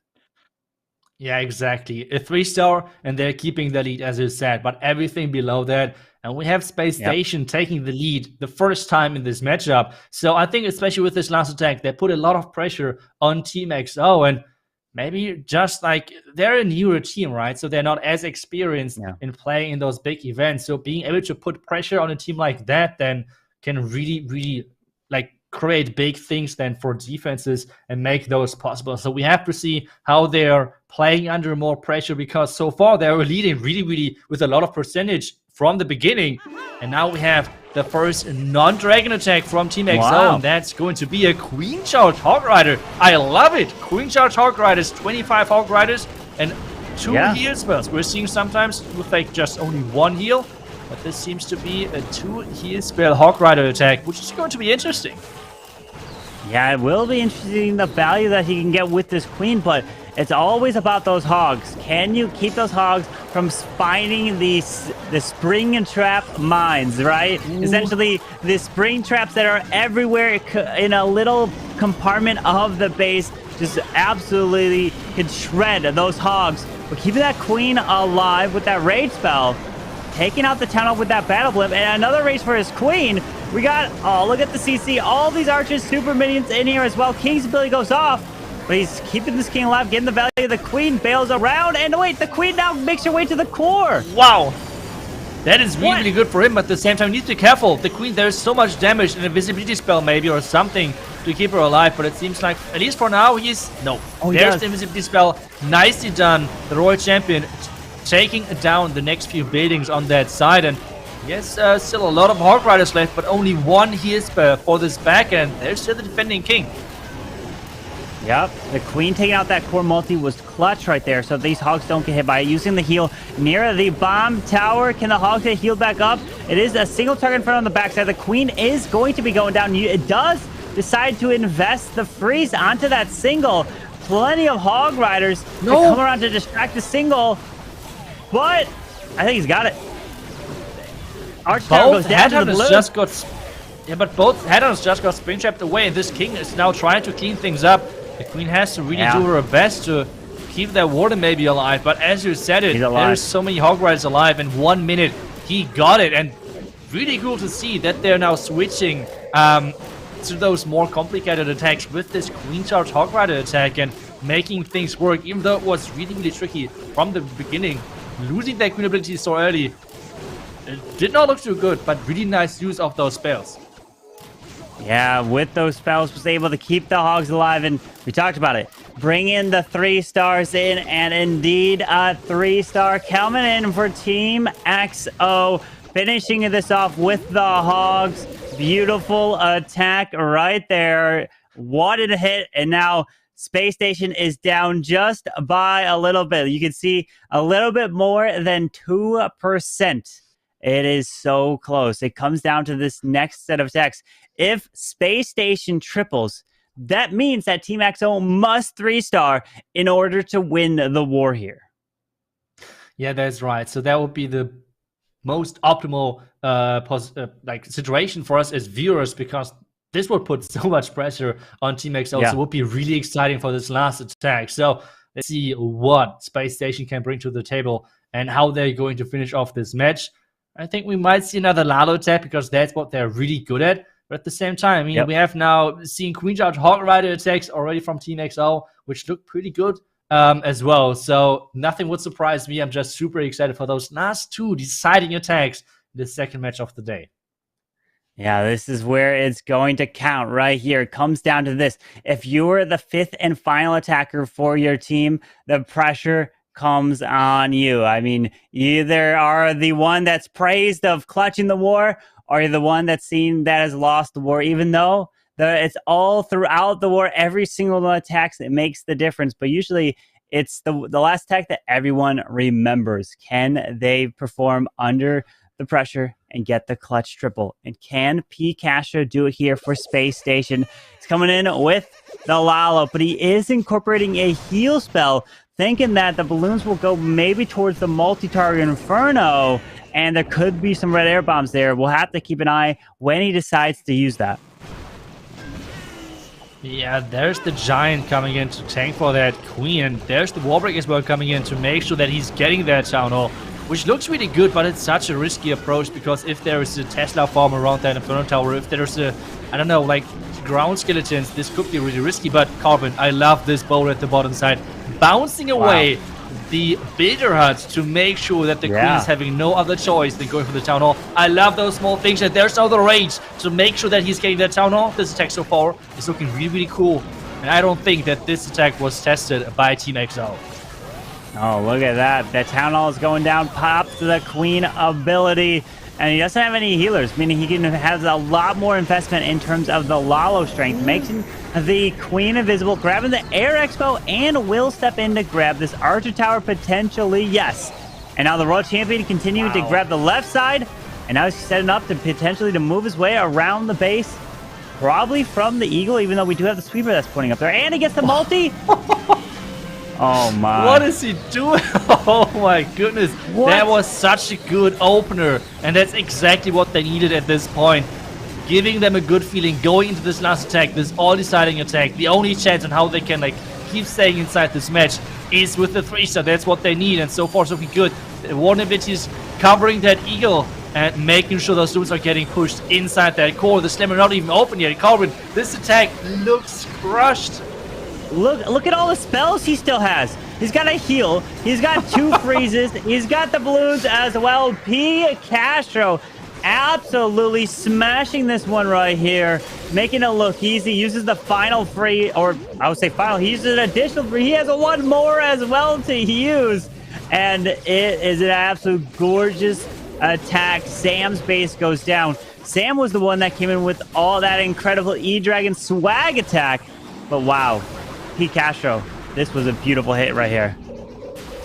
Yeah, now everything is relying on the last attacker of Team XO. Yash is the last attacker right there. And I mean, this is just insane pressure, especially for a new team. I mean, everything is just laying in his hands. If he 3-stars, he's getting his team to the next stage of this tournament. And if he's losing, well, his team has to play later on another match for the tournament live, pretty much. So it's going really, really far into the next round or having the chance of dropping out. So really, really a lot is depending on this next attack. It is indeed. It all comes down to the final attack. That's what we want as casters, as viewers, as fans of Clash of Clans. You want the final attack to make all the difference. And it comes down to you 3-star, you win. Nothing else about it. You'll move on. And I mean, who are they going to play in the next round?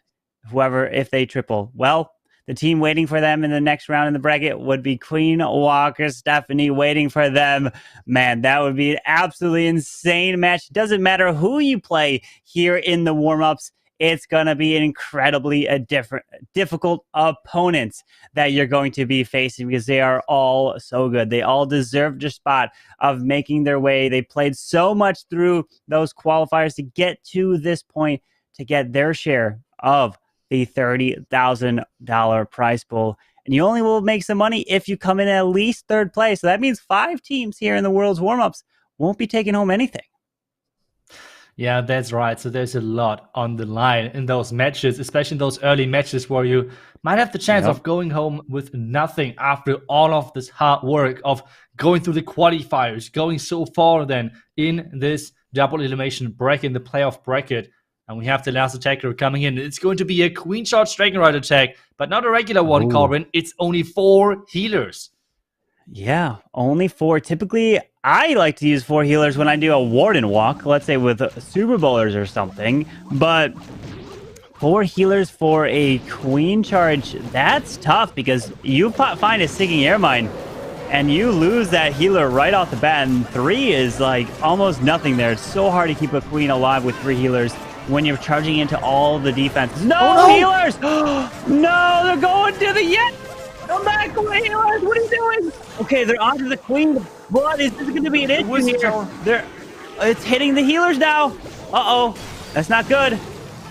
What? It's not good indeed, because he needs to make sure that the funnel is quickly, because I think he wants to charge the Town Hall. And at the current state, he's not going to go for the Town Hall. Like, the Queen is going to go for the lab on this bottom side. And oh no, the healers switching to the Yetis because the Queen just took no damage. That's how those healers work. Yeah.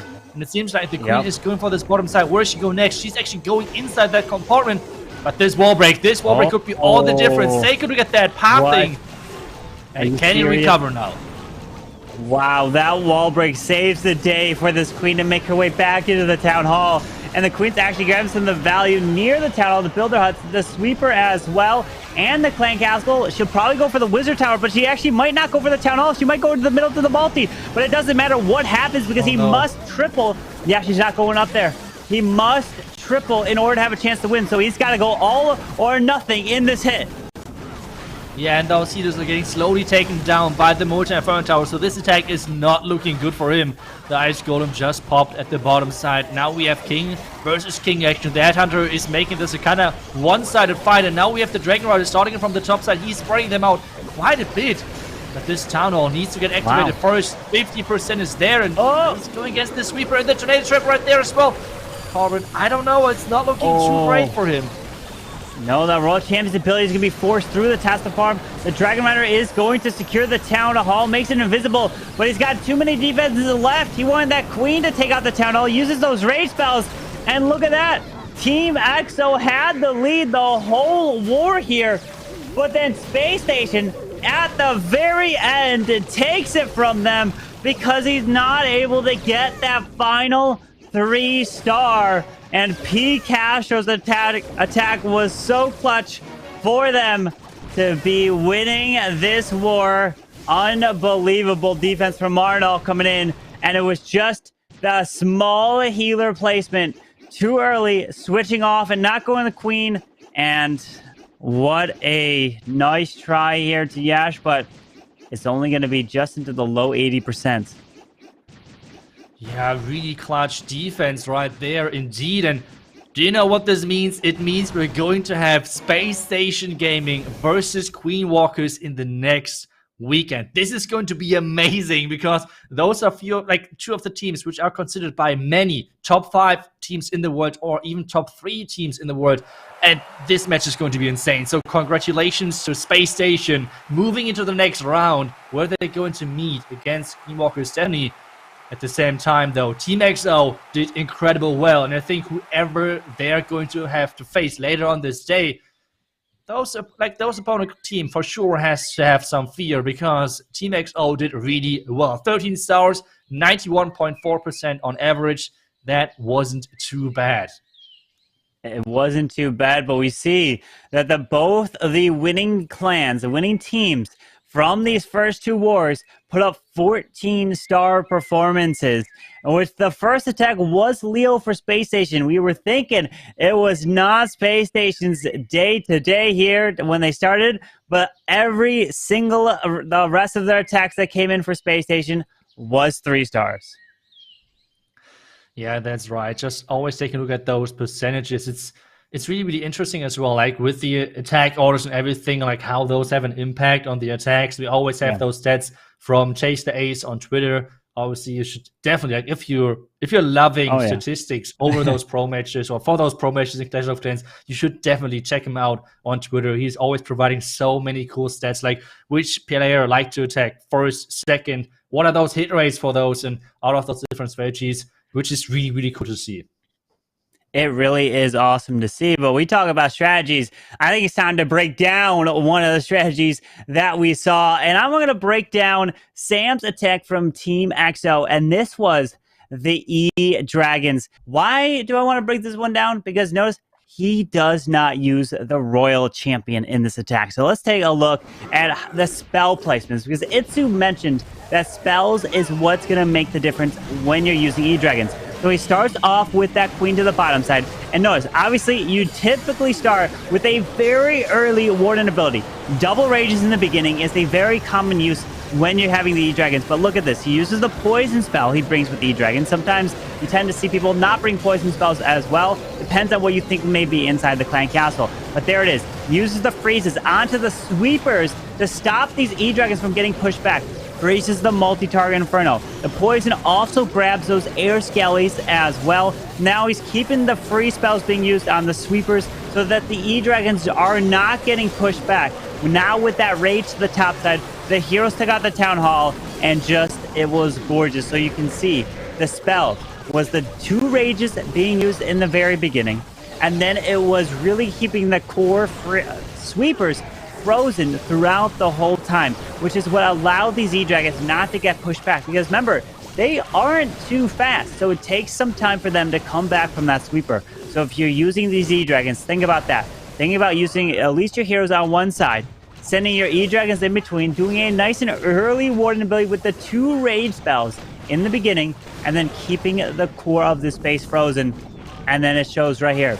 You don't need a Royal Champion to be used. It looks like almost like a Town Hall 12 attack from the final screen here. What a gorgeous attack here from Sam from Team XO.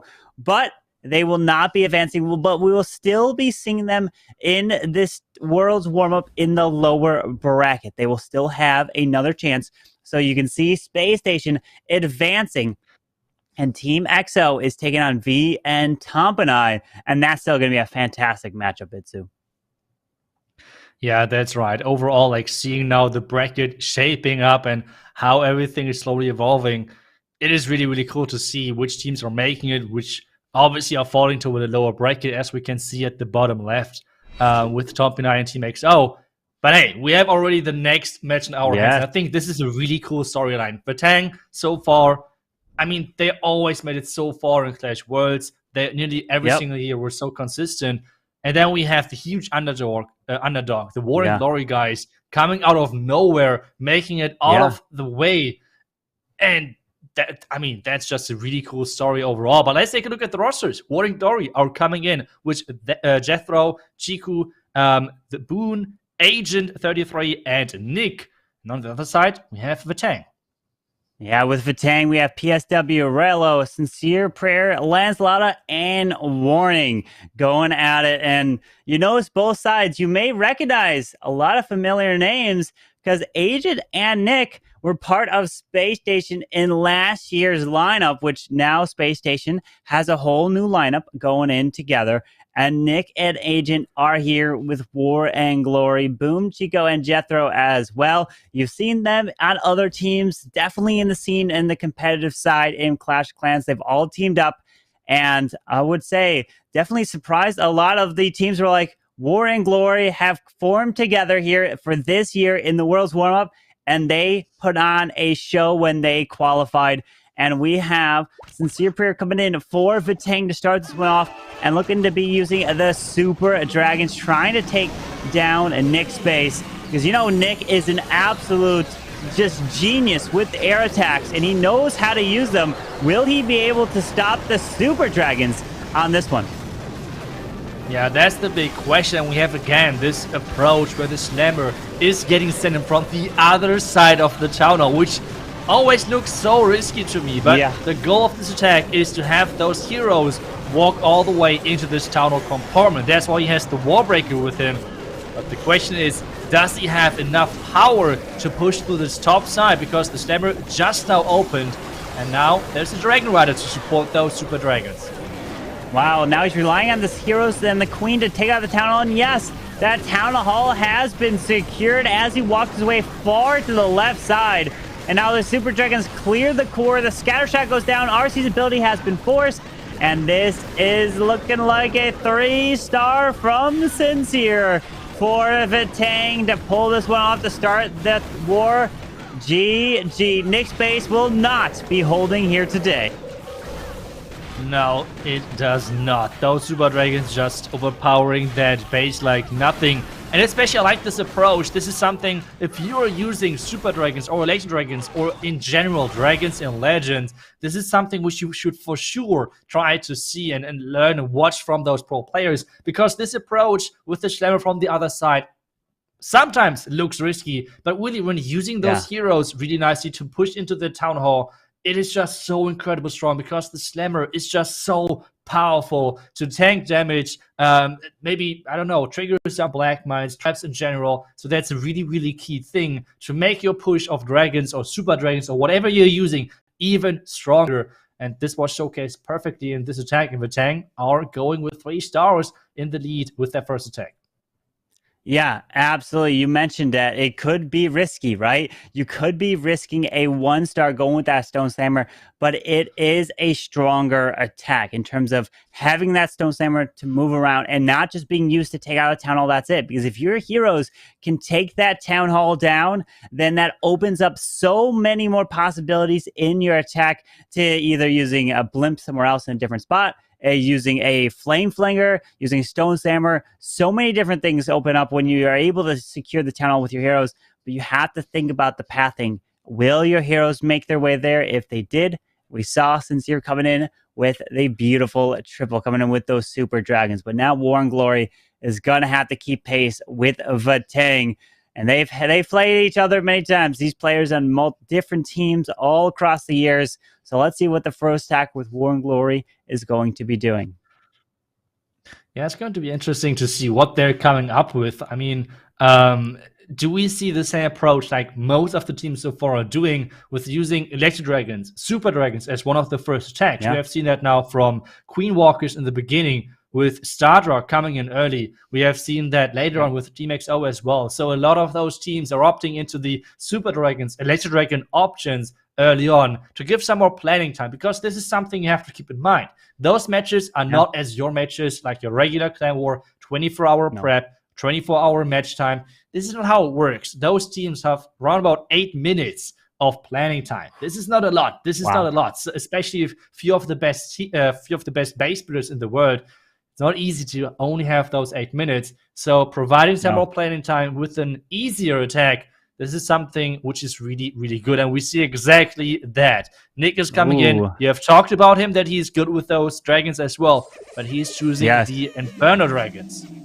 He is indeed choosing those Inferno Dragons. I remember when I saw Nick using these Inferno Dragons when they first came out. And when I saw the mass amount of Inferno Dragons like this being used, I was like, this is crazy. I didn't think it was possible to get 3-star like this, but he showed the strength of it and absolutely crushing bases. And let's see if he can do that here again with that King Queen off to the right side. Now he is investing this blimp for the Town Hall, right? It's not as strong, but it is a safer approach. The cloned up balloons, the Town Hall does go down. Now his heroes need to make their way all the way to the right, and his heroes need to stay alive for the whole raid to try to get as much value as possible. Yeah, but take a look at this wave of Inferno Dragons. This is looking so good, pathing, funneling wise. He's doing a great job of that. And at this point, the Royal Champ is coming from the right side. There's only the defending Royal Champion left hero-wise. We have talked about this. Heroes on defense are important to have them on the back end if you want to defend. And there is no heroes left. It's only the scatter shot, which is trying to shoot in every single direction at the same time. But that's not working. There's just so many troops, and he's just like doing something next to it, having the cat on the on his knees as well at the same time, and chilling while his troops are just completely overpowering the space. Absolutely incredible there, Nick. Oh my goodness. coming away with a beautiful 3-star. He doesn't even have to worry. He's just watching now as his heroes are going to finish this base off. And that is what I'm talking about. Nick is absolutely incredible air attacker, and he shows the strength here of the Mass Inferno Dragons. We saw Marnal do the same for SpaceStation, and Nick is doing here for War and Glory, tying this war up. And now when it comes down to it, if the wars are tied exactly all to the stars and to percentage, it comes down to the average attack duration as the final tiebreaker. So if you come in with attacks that are faster than your opponent on average, then you'll win the war. So you have to keep that in mind. Yeah, that's for sure. But at the same time, though, it is something which is not happening too often. Yeah, time to time. Yeah. But as I said, you sometimes have to keep that in mind when you're playing on this highest level. But either way, it was really cool to see him like getting the Cat helping him to use the last few hero abilities, getting things done. But now we have again the next attacker from Vatang. So let's see if they're switching things up. And as we have guessed with the dragon type of attacks early, then it's something more fancier like Queen Charges or like Lalo attacks, Hog Rider attacks. We have seen those a couple of times already today as well. Seeing the Queen Charge Hog Rider, which is really cool as well because it's not the most common attack strategy, but seeing them from time to time again, it's a really cool thing in the current meta. Yeah, it's really awesome to see what these players can kind of come up with, right? Yeah, they can come in with the meta attacks in terms of with the Dragon Riders, the Super Dragons, things like that. But that's what a lot of these bases are built for. They're built to try to stop those types of attacks. And that's why you got to try to think outside the box and maybe think of what some of your opponent has not planned for or didn't see as a vulnerability in that base design. Granted, it is very difficult to do at this top level. We'll see what can they do next. We saw the triple from both sides here, but Vatang, can they answer with another 3-star is going to be the question. That's the big question, especially because we're now moving like in the second kind of like trade bracket thing. Well, we have now already the matchups for later on for the upper bracket and lower bracket. But this bottom bracket so far, we have not seen those teams. So seeing now Rallo from Vatang coming in with 2 Ice Hounds. And I know, Goblin, you're from time to time doing a lot of those Lado attacks as well. So can you explain more like when you're opting into those Ice Hounds and when do you use the Lava Hounds? Well, the beautiful thing about the Ice Hound is it does do that freezing effect, meaning that if you're near potential multi-target Infernos, which we do see in air defense and a multi to the top side, it can freeze that splash damage as those balloons approach it, which means that you don't have to use free spells up there in that area. Plus, remember, when you get Ice Pups, those Ice Pups will also slow down every single defense or even enemy heroes that they are hitting. So it does do a nice little bonus there. We'll have to see what kind of value he can get as he's starting off with that Stone Slammer to the Air Expo, making his way straight into the Eagle Artillery and push his way around the base. Yeah, the Slammer should getting pushed towards that core of that base where the Multi-Inferno Tower and the Sweeper are waiting for it. More Lalos coming on the right side, using the Rage to push this group of loons into this scatter compartment, because what this does is it's pushing the first group of loons into the core. That's exactly what's happening right now. The Slammer moving in, tanking the red bombs, and now we have the water ability. Beautiful. And take a look at that. As you have said, those air defense at the top side, triggering that Ice Sound with beautiful freezes. And he uses that heal spell to heal those balloons up. There's an additional free spell to be used, and look at the balloons. Those Ice Hounds provided beautiful protection as he made his way around so that the balloons on the back end are still alive with 2 more balloons to use. And we have a beautiful 3-star coming in with this Lalo with the Ice Hounds, which you actually don't see too often. You tend to see that Lava Hound because you can get those extra balloons. At the end of the day, if you take the 2 regular hounds, that's an extra 4 balloons that you could have to use to take out a small little section of the base and to absorb a few more traps, which can make the difference. But it's not here because it is a 3-star with just about 40 seconds left. And gorgeous attack again. You're gonna have to be putting the 3-stars on the board, putting up almost 14-star performances as both of the winning teams so far here did in the first 2 wars, and they're keeping pace with that. As you said, they're keeping the pace, and this is something which we have seen now over the time quite a bit. Like just the pressure game, especially coming later into those matches, is really important because, as you have said, it's like the one big tournament now for the start of the year, which means those teams are like newly coming in again from the winter break after the last Clash Worlds, especially with a lot of roster changes for a lot of those teams, which means the communication might not be perfect. There might be some misunderstandings. So all of those things need to be considered. But so far, Vatang is looking strong. And exactly what we were expecting, what we were guessing about or like speculating about with like having Dragon starts and then Lalo attacks after. The question now is, do we have the same thing on the War and Glory side, or do we have maybe some other approach to the entire match idea or match understanding or the match planning at this point?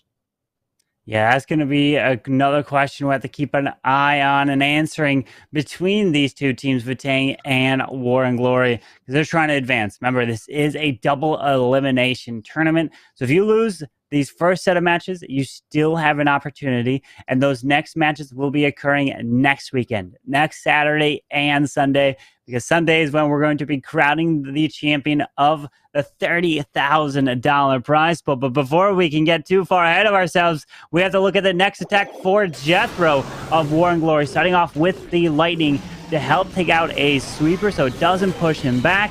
And sending in these Super Dragons off to the right. You know he's going to want to send that Blimp towards this Town Hall and use that Warden ability to protect everything as he goes through. Yeah, that's right. Is that a NATO trap, though? That's the main question. No, only a lot of red bombs. And this is something which is really common now. People are trying to defend those blimps with red bombs. And, well, those red bombs as well defending Town Hall charges. So, like, two things which you can defend with this setup. Oh, wait a second. This Lava Hound coming out is not good for him because this means a lot of pups are distracting those Super Dragons while getting shot at from this air defense at the bottom side. With air skellies popping up in the middle, but he did take out that single target Inferno in the middle. Tesla goes down, freezes up the enemy royal champion, but the Super Dragon dies off and not able to take her down. She has almost no health here, but can he still move his way through with just his heroes? He needs to clear the rest of this base with the enemy king full health. I just don't see the value. He can get it here. Yeah, like one thing which I'm always hoping for is like that as soon as the bidders repaired the expo, like switching to the Royal Champion. That would be so cool. Like, come on, those bidder huts or like those bidders being able to repair heroes, that would be kind of funny. But it's sadly not happening. This means the Royal Champion is staying on those low hit points. And this means with this king on the back, and that's what we said, heroes on the back end on defense is something really, really bad because your heroes on offense are supposed to finish off the base, and that is not going to happen on this one. So this should be the first defense of this match, and Vatang getting in the early lead after 2 attacks each. Yeah, warning. Beautiful defense here against the meta of the Super Dragons. Unfortunately, that Lava Hound pulls a bunch of the Super Dragons to the right side and not able to get this one here. Trying to get a little bit more. He's got a whole minute here to finish off the Archer onto that gold mine because, you know, a 78% could make a difference, but it's a low percentage, meaning that Vatang, they just got to get higher if they do fail, and they'll still have the lead. Nice try to Jethro, but that's going to put him in a big deficit here going into the next set of attacks. Yeah, that's right. And just seeing that the percentage is not as high. We have seen this now already with the first matches, that the percentage does matter as well. If you want to fail, like you never want to fail, right? But like if you might fail, you want to have those really high percentage because otherwise it feels like you are not only 1 star behind, but 2 stars. Because as long as now Vatang is getting in higher 2-star fail, we consider it fails, which is above this 78%, they're still having the lead, even though they are the same star. So that's really important to note as well. So the Vatang is going in next. We might see another Lalo attack because this last one was really, really beautiful to see, like just to watch how he used those Ice Hounds to make sure that those Inferno Towers, this scatter shot, had no chance of fighting back because they were non-stop frozen. Yeah, indeed. We'll have to keep our eye on what they can do here. That 78%, the lower percentage here, meaning that Vatang, they have the advantage going into the next set of attacks, or even right now as well. just pull away with 3 stars. Even like you said, the higher percent 2 stars will still have the advantage over War and Glory. And we'll see the winner of this match can still move on. We'll have take on the winner of the next war that we'll see, which, I mean, just absolute incredible teams. I just can't wait to see the next hit here coming in with some more Super Dragons. PSW says, hey, you know, I think I can break the pace down. You might not have been able to come in with a 3-star with Super Dragons, but I can do it against you, Jethro. That's another question, if this is going to work. Finding the Tesla really early on, at least 2 of them. Let's see if there is some more Tesla in there. But the Queen getting targeted, that's not how the plan was looking like, I guess. Now the question is, how is that Queen pathing? Is she going for the Wizard Tower after? And this means the Super Dragons have to come in early. There's so many skeleton traps. Yeah, with that Super Dragons. Oh, wait. Not popping the War Internal Tome just yet. He's waiting. There's the freeze onto the enemy Queen. The multi-target Inferno is down there with the blimp finally now coming across, but the Ward is going to get pushed. And the Ward and Eternal Tome to protect this blimp. Yes, he does, but that sweeper is causing a little bit of an issue, but it finally goes down. Yeah, it finally goes down. The blimp, again, a lot of red mines, but the blimp is making it to that Town Hall. Now with this, the Town Hall is going down within a couple of seconds. Even the Inferno Tower is falling as well. And this means, again, we have to take a look at the back-end heroes. We have one King, we have a Scatter Shot, which is still on that back-end, and the Expo as well. We had the Queen and the King already falling, if I see this correctly, which means only the Royal Champion can be used as reinforcement. And now he is sending that into that defending King. So now it's King versus Royal Champion. Who is going to take that win?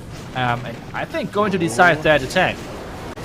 Well, he's got the Rage, he got a Poison, and he's got some free spells to use. There's on the Scatter and the Air Expo. The RC's ability has been forced. That King's got to slow down a lot. The King goes down, but he got one more free, and he pulls out the Lava Hound, though, which is going to be slowing this RC down now. Oh no, the Lava Hound, the Clan Castle, which did not go down, and this Expo, take a look at that, one spear and this Expo would go down, but instead, the Royal Champion not targeting that, but the Super Dragon did. But he cannot lure that Lava Hound away, and this, I think, this means it's going to be a defense. It's a close one, but I think it should be a defense, depending on maybe some more air traps. I mean, depending on air traps, but even though this is low health Super Dragon, and that goes down, and it is indeed a defense before the Super Dragon even locks onto the Hound. Man, nice try to PSW, but that, what we talked about, a 96% is going to be still keeping the advantage because of that lower percent that came in from Jethro of War and Glory. So Vatang still have the lead in this war, but it's only based on percentage, meaning that War and Glory are going to have to be getting the more stars, have to get at least one more triple in their final set of attacks. Yeah, that's right. It's not an easy position to be in, but I mean, as you have said, all of those teams deserve to be here, so they have the mindset which is necessary to stay in those matches. We have seen this now, those crazy comebacks. I mean, especially the last match where since the beginning, SpaceStation were on the back foot and then coming back just with like non-stop 3 stars. Really, really cool and calm and collected. Now the question is, do we see this in this matchup as well? War and Glory need to get those 3 stars in and now like non-stop to make sure that they can crawl back into this match, and the percentage does not matter at the end of it. Yeah, it won't matter if they have the star advantage there. That's the question that we have to also keep our eye on. Like every other question in this war is, what attack are they going to do? What are the defenses are they going to bring? Is it going to be rings? Is it going to be anti-3-star designs? Because we've seen the anti-2-star designs that from the Queen Walker Stephanie that helped a lot. But now we have Agent, who is bringing 7 lightning spells. And let's keep our eye on where that enemy Queen is next to that multi-target Inferno by the Clan Castle. Does he use it to take her down? And yes, Queen multi, but no, doesn't grab the sweeper that is right there. Yeah, the sweeper staying alive over there. Yes, 4 hounds. That's a lot. That's not something which is common. We see typically like 3 or 2 hounds, but seeing 4, that's a lot of janking power, which is really surprising. So let's see how that's going to turn out. But so far, sending in the Royal Champion, sending in the King into that scatter compartment with the Queen getting forced into that Town Hall, which so far is looking really, really good. The question though now is, how are those heroes dealing with this clan castle? Because so far it seems like that this Royal Champion is taking a lot of damage. Oh, wait, the King is pulling this Lava Hound over. No, the Lava Hound stays over by that Royal Champion, so she can take that out with a poison spell. Queen can secure the Town Hall here. Gonna burn her ability. Town Hall goes down. Hound finally is gonna pop here, taking out these lava pups. Beautiful poison, which drops on top of his Royal Champion, which covers all of the pups right there. Queen even grabs the single target Inferno as well. Oh wow, that Queen really just like by a little bit dodging that Town of Poison. Now the Lalo. Is it worth it to bring so many hounds? That's the main question. We have now 3 hounds on 1 air defense. What? That's just crazy. This is so much tanking wow. power, but 2 more hounds are popping, and this means only 1 hound is left at this point.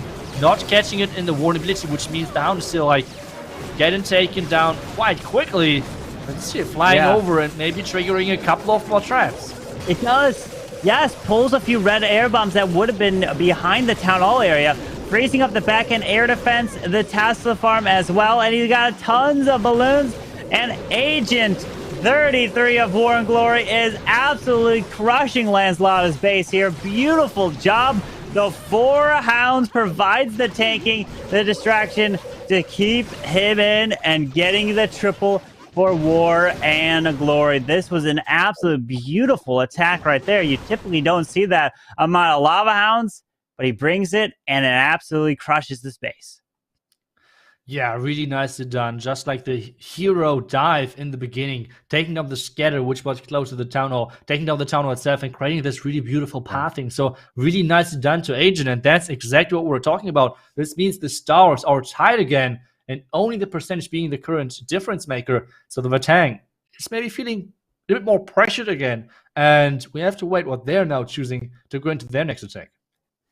Yeah, they get a 3-star, they'll take the lead back. It's literally being traded back and forth between these teams, and that's what it's going to have to be. If War and Glory can keep the 3 stars rolling in, then Vatang have to do the same, and it comes down to just like that last war where SpaceStation was down the whole war until the final attack where they tripled from Picastro, and then Team Exo was not able to answer, and they lost the war. And it literally can be that close. So it's not over until all the attacks have been used from both sides.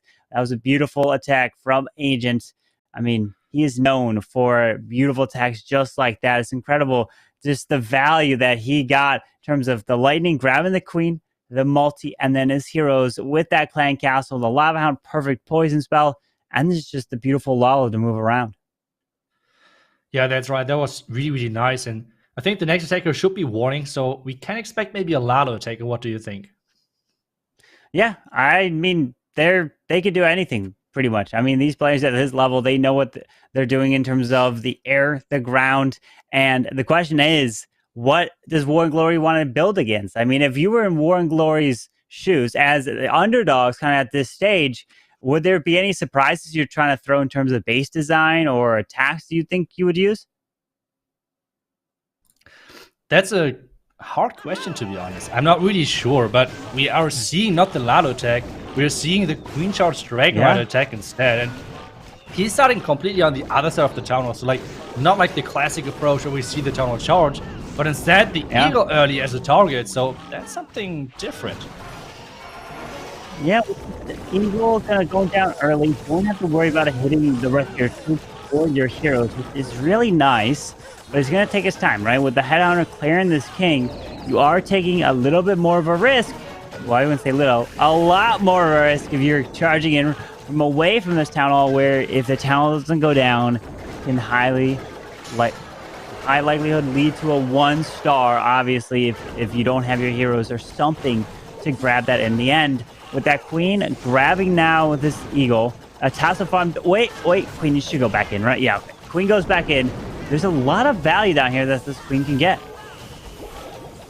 Yeah, that's for sure, but at the same time, the multi-inferno tower is out of reach, and if he's not careful, he's going to have the problem of this Inferno Tower locking onto his healers. But just for that, just in case, starting with those Dragon Riders from this right side and getting that multi-Inferno Tower out of the way, which is really nice timing. And this means the Queen can walk all the way from this bottom side to this far left side, while the Dragon Riders are going into the direction of the Town Hall. But he's waiting with the Slammer to see where exactly that is needed and where he needs to place it. Yeah, he's being patient. He already popped that Warden Internal Tome. The Town Hall does activate, freezing it up with the single target Inferno. But Ground Skeleton's really stalling up this King, and notice he hasn't used that Stone Slammer.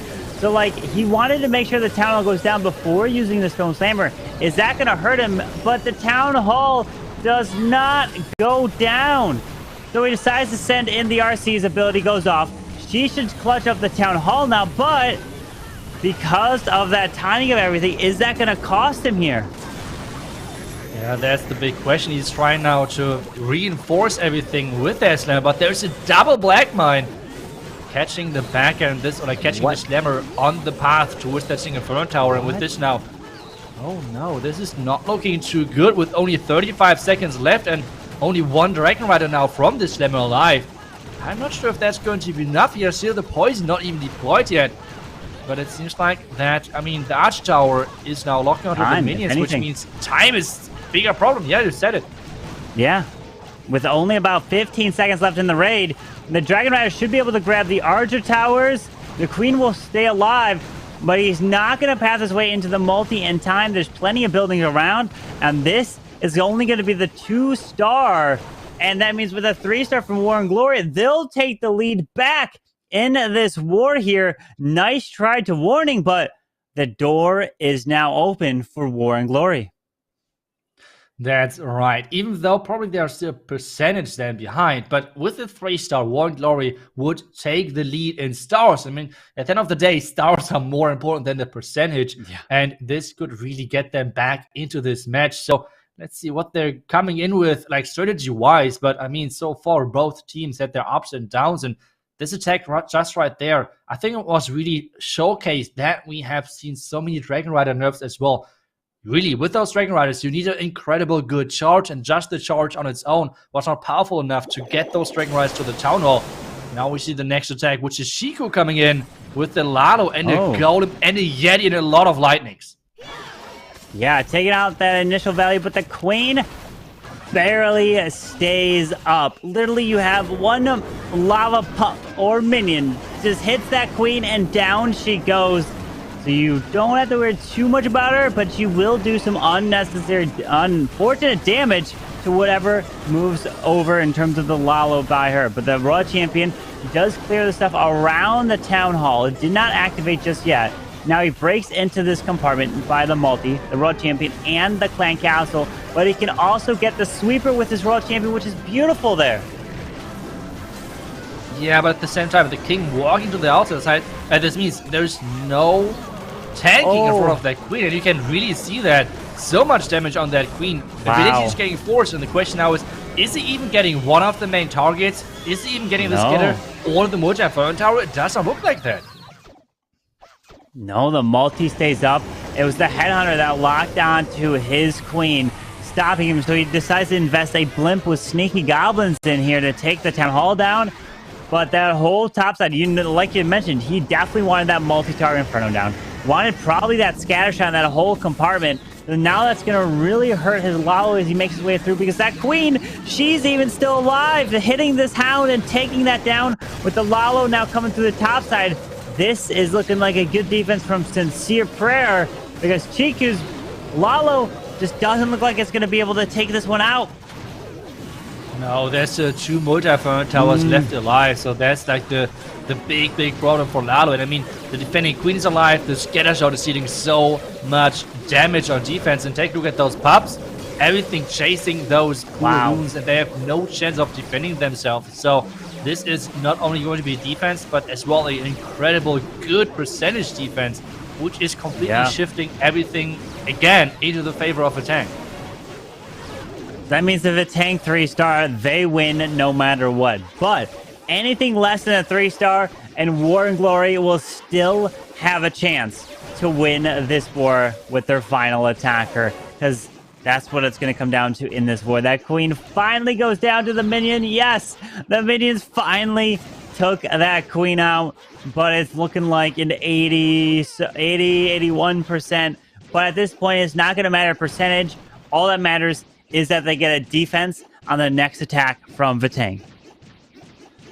Yeah, that's right. He's trying to collect as many more percentage as possible, but I don't think he's getting that many more. And this is really surprisingly the big story of this tournament so far, that we have seen a lot of attacks falling really short, like really low percentages. Yeah. On any side, which is uncharacteristic. Like typically we see either 3-star or really high percentage 2-star. But in today's matches, we have already seen like 60% 2-star, 70%. So yeah, a lot of percentage defensive attacks, which we do not typically see. Yeah, that's the thing, is those defenses have been shining when they hold, if it's not the triple. But we have seen our fair share of some time fails as well, which have been overwhelming attacks. But if you just run out of time, it just hits you different when you're like, oh, I just need an extra like 3-4 seconds, or maybe not even. Maybe I just need one more one more shot from a queen or a warden to get that final building down. Because a lot of times that's what it comes down to. You've got to be keeping in the back of your mind about time, of saying, oh, gotta drop my troops now. The heroes gotta go down. Then you gotta speed them up. Otherwise, you will run into an issue there. But with Lancelot, you triple, you win. If you don't, then War and Glory will have a chance. And he's saying Queen Charge Lalo is the play. And can Chiku, who just fell short in that last attack, can he defend to try to give them a chance to win this war? Yeah, and we can see that queen walking around that corner, because there's nothing in that second row which the queen cannot reach, which could target the healers. So that's the important thing. So those healers should stay safe. Queen is getting forced inside that air defense, so he should be able to take it down. And now the question is, where is he planning to wall break? He could wall break into the Expo, he could wall break into the scatter. It seems like he wants to get into that scatter, even though the queen is barely staying alive. And there's even more wall breakers coming in. Yeah, he does open up to the town hall, but he doesn't open up. Well, I mean, he opened up to the scatter shot, but can he get his way into the middle by the double Inferno Towers for his queen? Because that can be some fantastic value. King's going to be burning his ability, taking out the scatter shot. Town hall goes down. And now the question is, do we have a lot of red air bombs to take these healers out around the town hall, which could be absolutely trapped everywhere? But here comes Super Minions and a Headhunter. He has double poison spell to try to deal with the CC, but Tassos, the ground skeleton, Eagle as well. Oh, now the healers get locked down. Oh, that is gonna hurt his healers. Oh no, this is like one of the worst feelings you can have. The Eagle locking onto your healers as a queen charge. This is like the worst feeling ever, and this queen is not going to last any longer. And this means the Lalo. The Lalo has to be really powerful on this far left side. The ward ability is getting perfectly timed to block the scatter shots, but problem is the Slammer did not tank the scatter, which means those loons in the core are in between of two multi-inferno towers. This is like the worst possible place to be as a loon. Yeah. And this means only the outside percentages can be now collected, and this seems to be another defense. Well, I mean, he can at least use the jump spell to jump his balloons over the walls. I mean, that's how it works, right? You gotta... Unfortunately, he wanted to jump his queen somewhere into the base, but not able to get it. Lancelot, a nice try right there. These balloons are going to be getting picked off here. Red air bombs taking out these minions, and it is the 2-star. Not only is it just a 2, but it's a lower percentage too, in terms of a 75. Very surprising here from Lancelot. And War and Glory triples, they win. They're currently at a 72%, you see there on the right side. And Vatang's at a 78.2. They will be going up a bit here, but it's only going to be finishing to a 12-star. 94.2% for Vatang. So, War and Glory, you got to triple to win this war. Percentage would put you at a 92 if you tripled, meaning you won't be winning this war on percentage. You got to win it on stars. Yeah, that's something which is really cool. I mean, so far we have seen a lot of matches in this tournament, which had to be decided in the last match, or like the last attack. That's like the really cool thing, which is so exciting to see. Everything is laying down on this last attacker. The pressure, just like the hopes of his teammates, and that's going to be the last attacker now for Warring Glory, who has to get this 3-star, as you have said. And I mean, it's a lot of pressure, and we're looking forward to see which strategy he is going to use. And we have actually Boone coming in with the Queen Charge Lalo, and so far he has the log launcher selected. That's really exciting. Yeah, the log launcher, which can help open up the walls as he follows in with that Queen, typically is what you tend to see here. But now the Yeti's on the outside by the cannon to help kind of clear this area. Will it be able to grab the cannon? Queen's making her way around. Will she step in? There's the Rage. She's going to go off to the left. No, she doesn't. But the log launcher gets hit by this Air Expo, Itsu. The Rage is... No, that's supposed to be a free spell.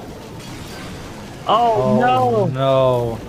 This... I mean, as you guys know, the sieges, the log launcher is not getting affected by rages. So this Rage completely wasted, unfortunately. Now the healers could even switch if he's really unlucky, because the Queen is not taking too much damage. Oh no, Yetis. Like, healers, stay with the Queen, come back, healers, no way. And this is now looking again really bad, especially with everything finishing on that Town Hall. Yeah, that log launcher did open up the walls here, but the problem is, will the Queen make her way to it? There's that multi-target Inferno that does go down the road. Champion's ability is gonna... Oh, yes, it does go off. Skips across, and here comes the Lalo. He decides the Lalo over the Town Hall at this point. Yeah, the Lalo has to go through the Town Hall. The Tornado Trap this time is over there as well, which is even worse for him, because it's completely stalling this Lalo. He has to use the haste to get out of the Town of Poison ASAP again. Wardability covering most of those loons. And the Eagle, though, the Eagle is staying alive and firing away on those loons. And this, with the back-end scatter, you can see those are so quickly taken down. Yeah. If you cannot protect them, and that's exactly showcased right there. Oh, man, that log launcher using the Rage instead of the Freeze. Queen going off to the right. The final wasn't set. And Boone had to triple here for War and Glory in order to win this war.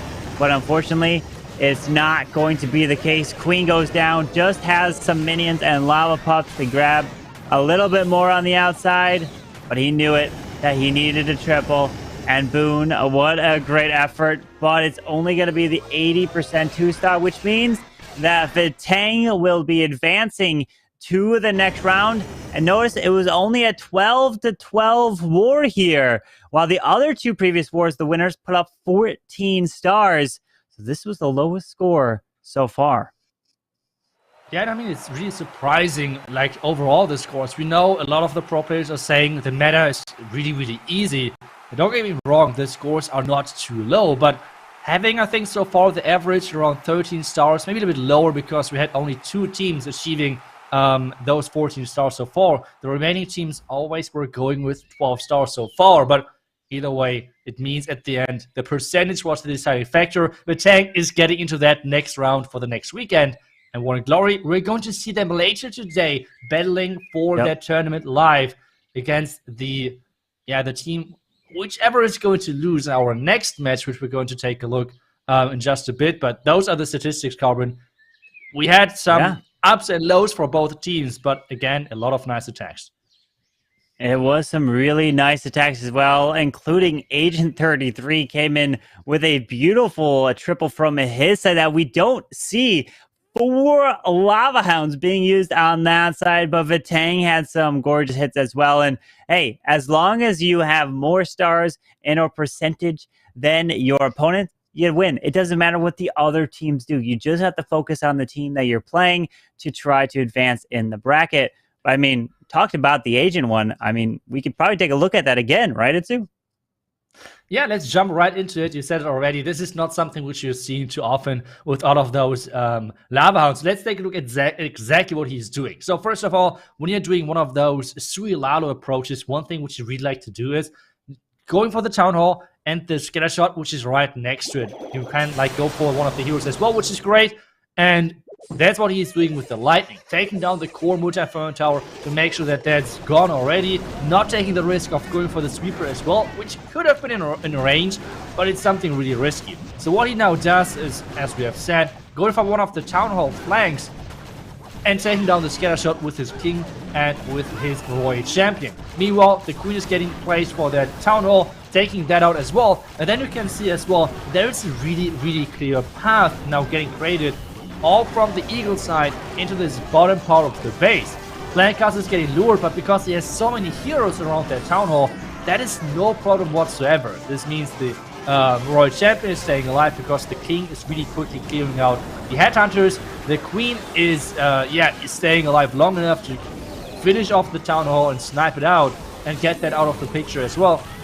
And with that, now let's take a look at whatever is left. And you can see as well, all of those remaining air defenses are really surrounded by really important defenses, which means if you can have a lot of hounds tanking on those air defenses, it is perfect. And this means you only need those 22 loons, which he brought to the party.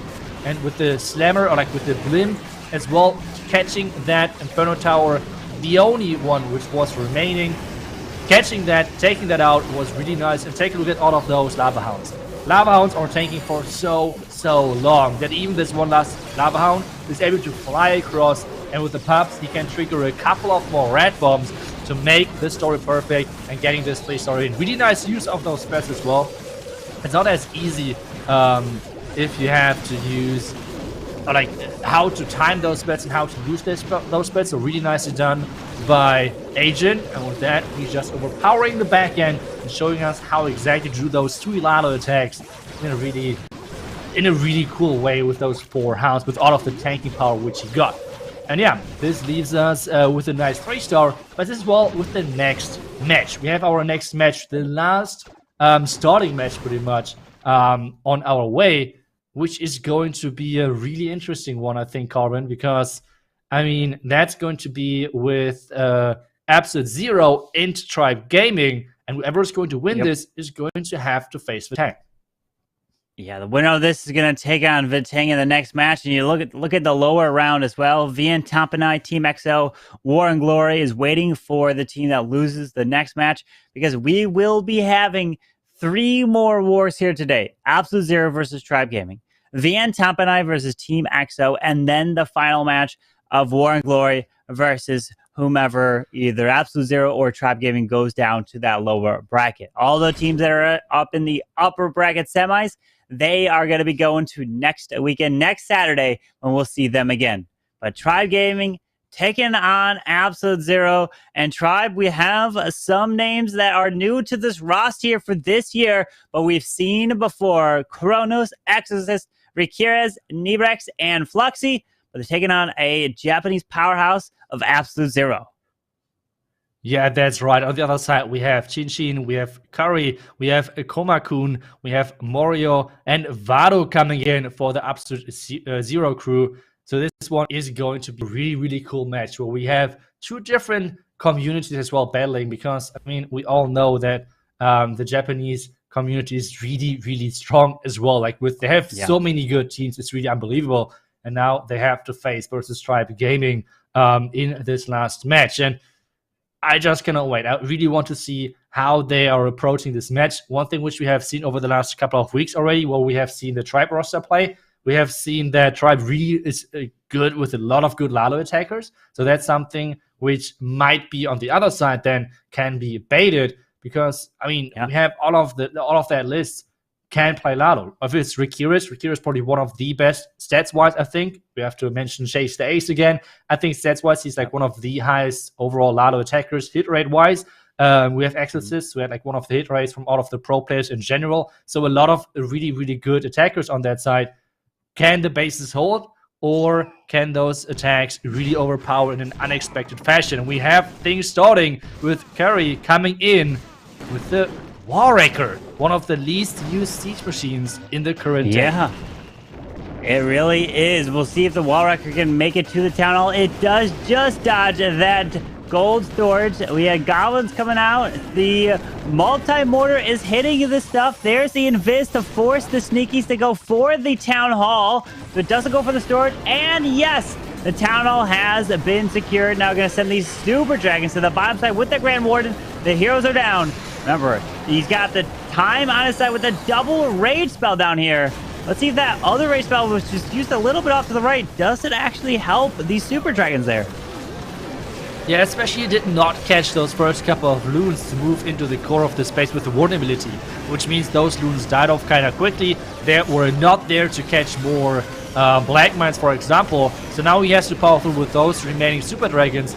But Corbin, it just looks, there are so many Super Dragons alive. He's just keep reading the single Inferno Tower, but the traps now need to be perfect. Yeah, can they pick off these Super Dragons? The Air Expo off to the right is locked on the one Super Dragon.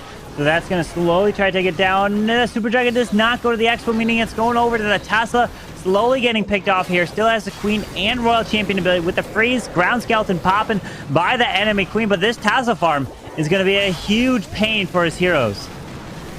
Yeah, especially we know typically in those Tesla farms there is a lot of skeleton traps, for example, which could be a big problem.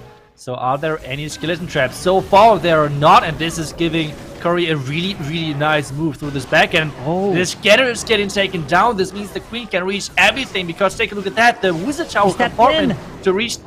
Oh, that's actually not too good. Well, I mean, he has 1 minute left, right? Like, time-wise, it shouldn't be a big problem. And the Unicorn is staying alive as well, which is like such a powerful pet. Oh, yeah.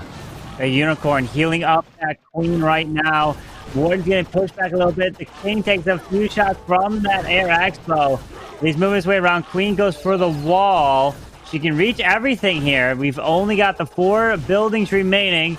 Should be able to take it down. Has the ability. Warden has been taken out here. But with the Queen ability, he should be able to get this one done.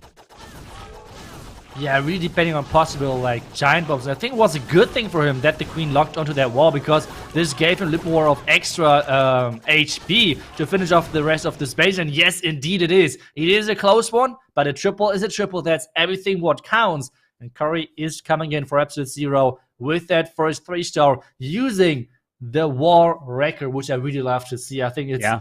I mean, it's such a shame that it's like seeing the Siege Machine so rarely in the last couple of weeks, of months actually, because the lock launcher just overtook it just by such a long shot. So, yeah, nice to see it back again. Hopefully a little more. Yeah, absolutely. Nice to see that wall wrecker being used to get to the town hall, even having to use the invisibility to make the storage invisible to reroute the sneaky goblins to the town hall to help secure that and take it down. So starts off with the Super Dragons is typically what we tend to see. Super Dragons lead the way in these wars because it requires a lot less planning, and plus these players know exactly what to look for in these bases in order to get it done. But now Tribe, they're going to have to be answering. I mean, Tribe versus Absolute Zero is an absolutely incredible match. It can go either way. But this new roster for Tribe is going to try to set the tone this year to see what they can do. Yeah, especially a lot of the other teams. Oh, we see those anti-2 stars from Absolute Zero. And this is something which I have said with like the different communities, because we have seen Queen Walker Stephanie using those anti-2 star bases as a Japanese team. And now we have seen the same thing for the Absolute Zero guys as well, using those anti-2 star bases. So that's going to be interesting to see how Tribe is dealing with that. But what I want to mention is that, the wall breaker is not really working, I think, as he intended, I guess. But yeah, a lot of those teams said that one of the teams they're looking forward to play against is Strut, Queen Walkers, and Tribe Gaming. Strut not being in this competition. This means the Queen. Yes. He took out the single, and he took out the enemy Queen there. The enemy Queen and the single are gone, so he doesn't have to worry about that. As he's now charging his way in towards this Eagle, the ground expo has locked onto this Queen, so actually not going to lock into this King because the Queen's got the healer, so she can get healed back up, which is fantastic to be tanking and getting in the value so far. With a jump spell to lead the Queen into the town hall, this is looking good so far for Fluxy. Yeah, it's looking really good. Can he use... I mean, he could have tried to use the wall break over there, but it seems like he wants to save that for the King, maybe. King walking inside with that Royal Champion together, taking down the scatter shot, and this is looking great so far. He sees the Lalo around the top side, and this time, though, we are not seeing the Warden combine with any of those heroes, which means the Lalo is going to be even more powerful. The Hound now is going for those King and Royal Champion parts on the top side, which means the Queen can without any problems take down this Town Hall. Oh, look at the charge, getting so much value. Now this Warden flying his way around, doesn't have to worry about an enemy Queen or enemy Royal Champion on the backside for his Lalo, so he can just casually move his way through. But he's got to keep it in mind of keeping these Bloons alive, because he doesn't have a Lava Hound to help protect and tank for them. The Hound just pops, but he got Testify on the backside. Needs to use some of these spells as another Rage or Freeze. There's the Rage, pops the Warden Eternal Tome. They're going to make their way towards this Builder Hut, but we got that Scatter Shot that we have to be careful of. Sending a few balloons on the backside to the Teslas, but can he have enough to make his way through? Oh, yeah, he has one freeze. Oh, the freeze was really late, but the question is, can he still make this? The King is coming in from the top side as a reinforcement. Only time at this point is the problem. But you can see now at the bottom side, I think he's looking kind of relaxed. This should be the 3-star for Fluxy and tying things up. There's the visibility spell, I think on the top left. I think it was on the King to redirect those minions. Really, really smart move. And getting things done. It's going to be 100% for Fluxy, 100% for the Tribe. And this is going to be an exciting looking match, because both teams are starting off with 3 stars. And one thing which I really love to see is those anti-2-star bases. I love those teams which are ahead of the meta base building wise, because I feel like, you said in the beginning, it's such an important thing in those matchups, especially the surprise factor can really change a lot of those matchups. It really can. We're seeing that from the Japanese teams here are the bases that we saw from Queen Walker Stephanie and then Absolute Zero, with those kind of anti-2 with the Town Hall into the core, which has worked really well for that first war for Queen Walker Stephanie to advance. But we saw Fluxy absolutely pick it apart with that Queen charge, jumping into the core, grabbing the Town Hall, showing how to dissect one of those bases to be able to get that core value. And if you can take it down with your Queen, that leaves the rest of the base up for the Lalo or some sort of attack to clean the rest of those defenses up. Beautiful job to show us how to get and take down those core Town Hall bases. But now, Absolute Zero. Will you answer? Will you answer with the 3 stars? Because this war, I feel like you have to put up a 14-star war to have a chance at winning. Yeah, that's right. And we have actually the next Lalo attack. I think this match is going to be a lot of Lalo from both sides overall. And we have the Lightning Lalo for the core Multi-Inferno Tower. The question now is, are there Tesla inside the core? He did not scout for any Tesla with the Skeleton Trap, Skeleton Spell, for example. And let's hope that there is no disconnect. That would be like the worst thing right now. We're still waiting and seeing that we keep going with the attack. But the blimp in theory... Oh, no. No way. Don't tell me. Oh. We're waiting. We're waiting. Cross your fingers. Waiting and hoping. Here. We are. We're hoping. Come on. Let's see. The Town Hall goes down. With the sneakies, but does he drop the rest of his troops is the question. Oh, here we go. Is he going to be able to... He's pulling it off with the minion off to the right side. Archers, a lot of hand with the Queen. Okay, it looks like he's back. It's all good. Okay, we've made it past the spinning wheel of death right there that every clasher hates to see when it pops up on your device. But he's all good. Let's take a deep breath. Now can he use the poison spell for this Hound and continue with the attack? Yeah, but I mean, for him, obviously, it's not... I mean, maybe he was just super afraid, but overall, like, he has used a lot of time so far. It's already into the 2nd minute of this attack. Yeah. And it's going to be tricky, and I think he wanted to take down the Multi-Inferno Tower with this Queen, but the Queen walking around. And let's hope that he's not having any more disconnects. We have the King taking down the defending Royal Champion. The Royal Champion coming in for that Multi-Inferno Tower. The Lalo starting from the bottom side. And with that, we have the Warden not placed just yet. Yeah, with that arson ability going off already, the Warden needs to be used with the Lalo. Coming into the bottom side, finding that Tesla farm. The Warden still has not been dropped. Oh, actually, no, he's down now with the far left side with the 2 Hounds over there. Freezing and hasting his way through the multi and the air expo, using another freeze, but missing that air expo, but passing. Oh, no, some of them do pass to the multi, but he does protect the Lava Hound as he moves his way across. The Hound is tanking these defenses up and around. Yeah, but there's, oh my goodness, so many red bombs in the core. The invisibility spell, the last hope for those loons to finish off the back end. But the queen is still alive and can help maybe versus the warden. Now the question is, where is he using those spell? Like this last spell, it seems like the air defense is having a strong word against those loons. Maybe turn those loons invisible, maybe do something about protecting those loons, but he's not. No. And this now is going to be a time factor as well, because the queen can be protected with that invisibility spell. But 30 seconds for this? I'm not sure. No, the air defense is going to pick off all these minions and lava pups that will be helping to clean up. And the queen is going to make her way up around to the air defense. And there is an opening in the wall. Makes it invisible so the warden doesn't get hit by the AD, so he can try to stay alive. And down goes the minion. 7 seconds. Queen with the warden. Oh, down it goes, but no.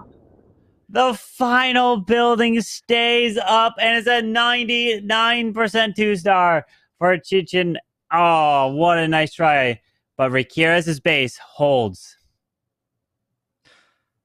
Whew, that was a really, really close attack. So unfortunate. I think he got confused a bit as well with all of the connection things which were going on. So hopefully everything is okay. But yeah, that's the first defense. I mean, it's a 99, which sounds strange to say that's a defense. But yes, it is not a 3-star. That's what matters. And we have the next attack coming in, which is Rakira's for Tribe Gaming. And obviously is coming in with his Lalo, which is so strong and fear in the community. Question now though is, can he make it work against those anti-2-star bases?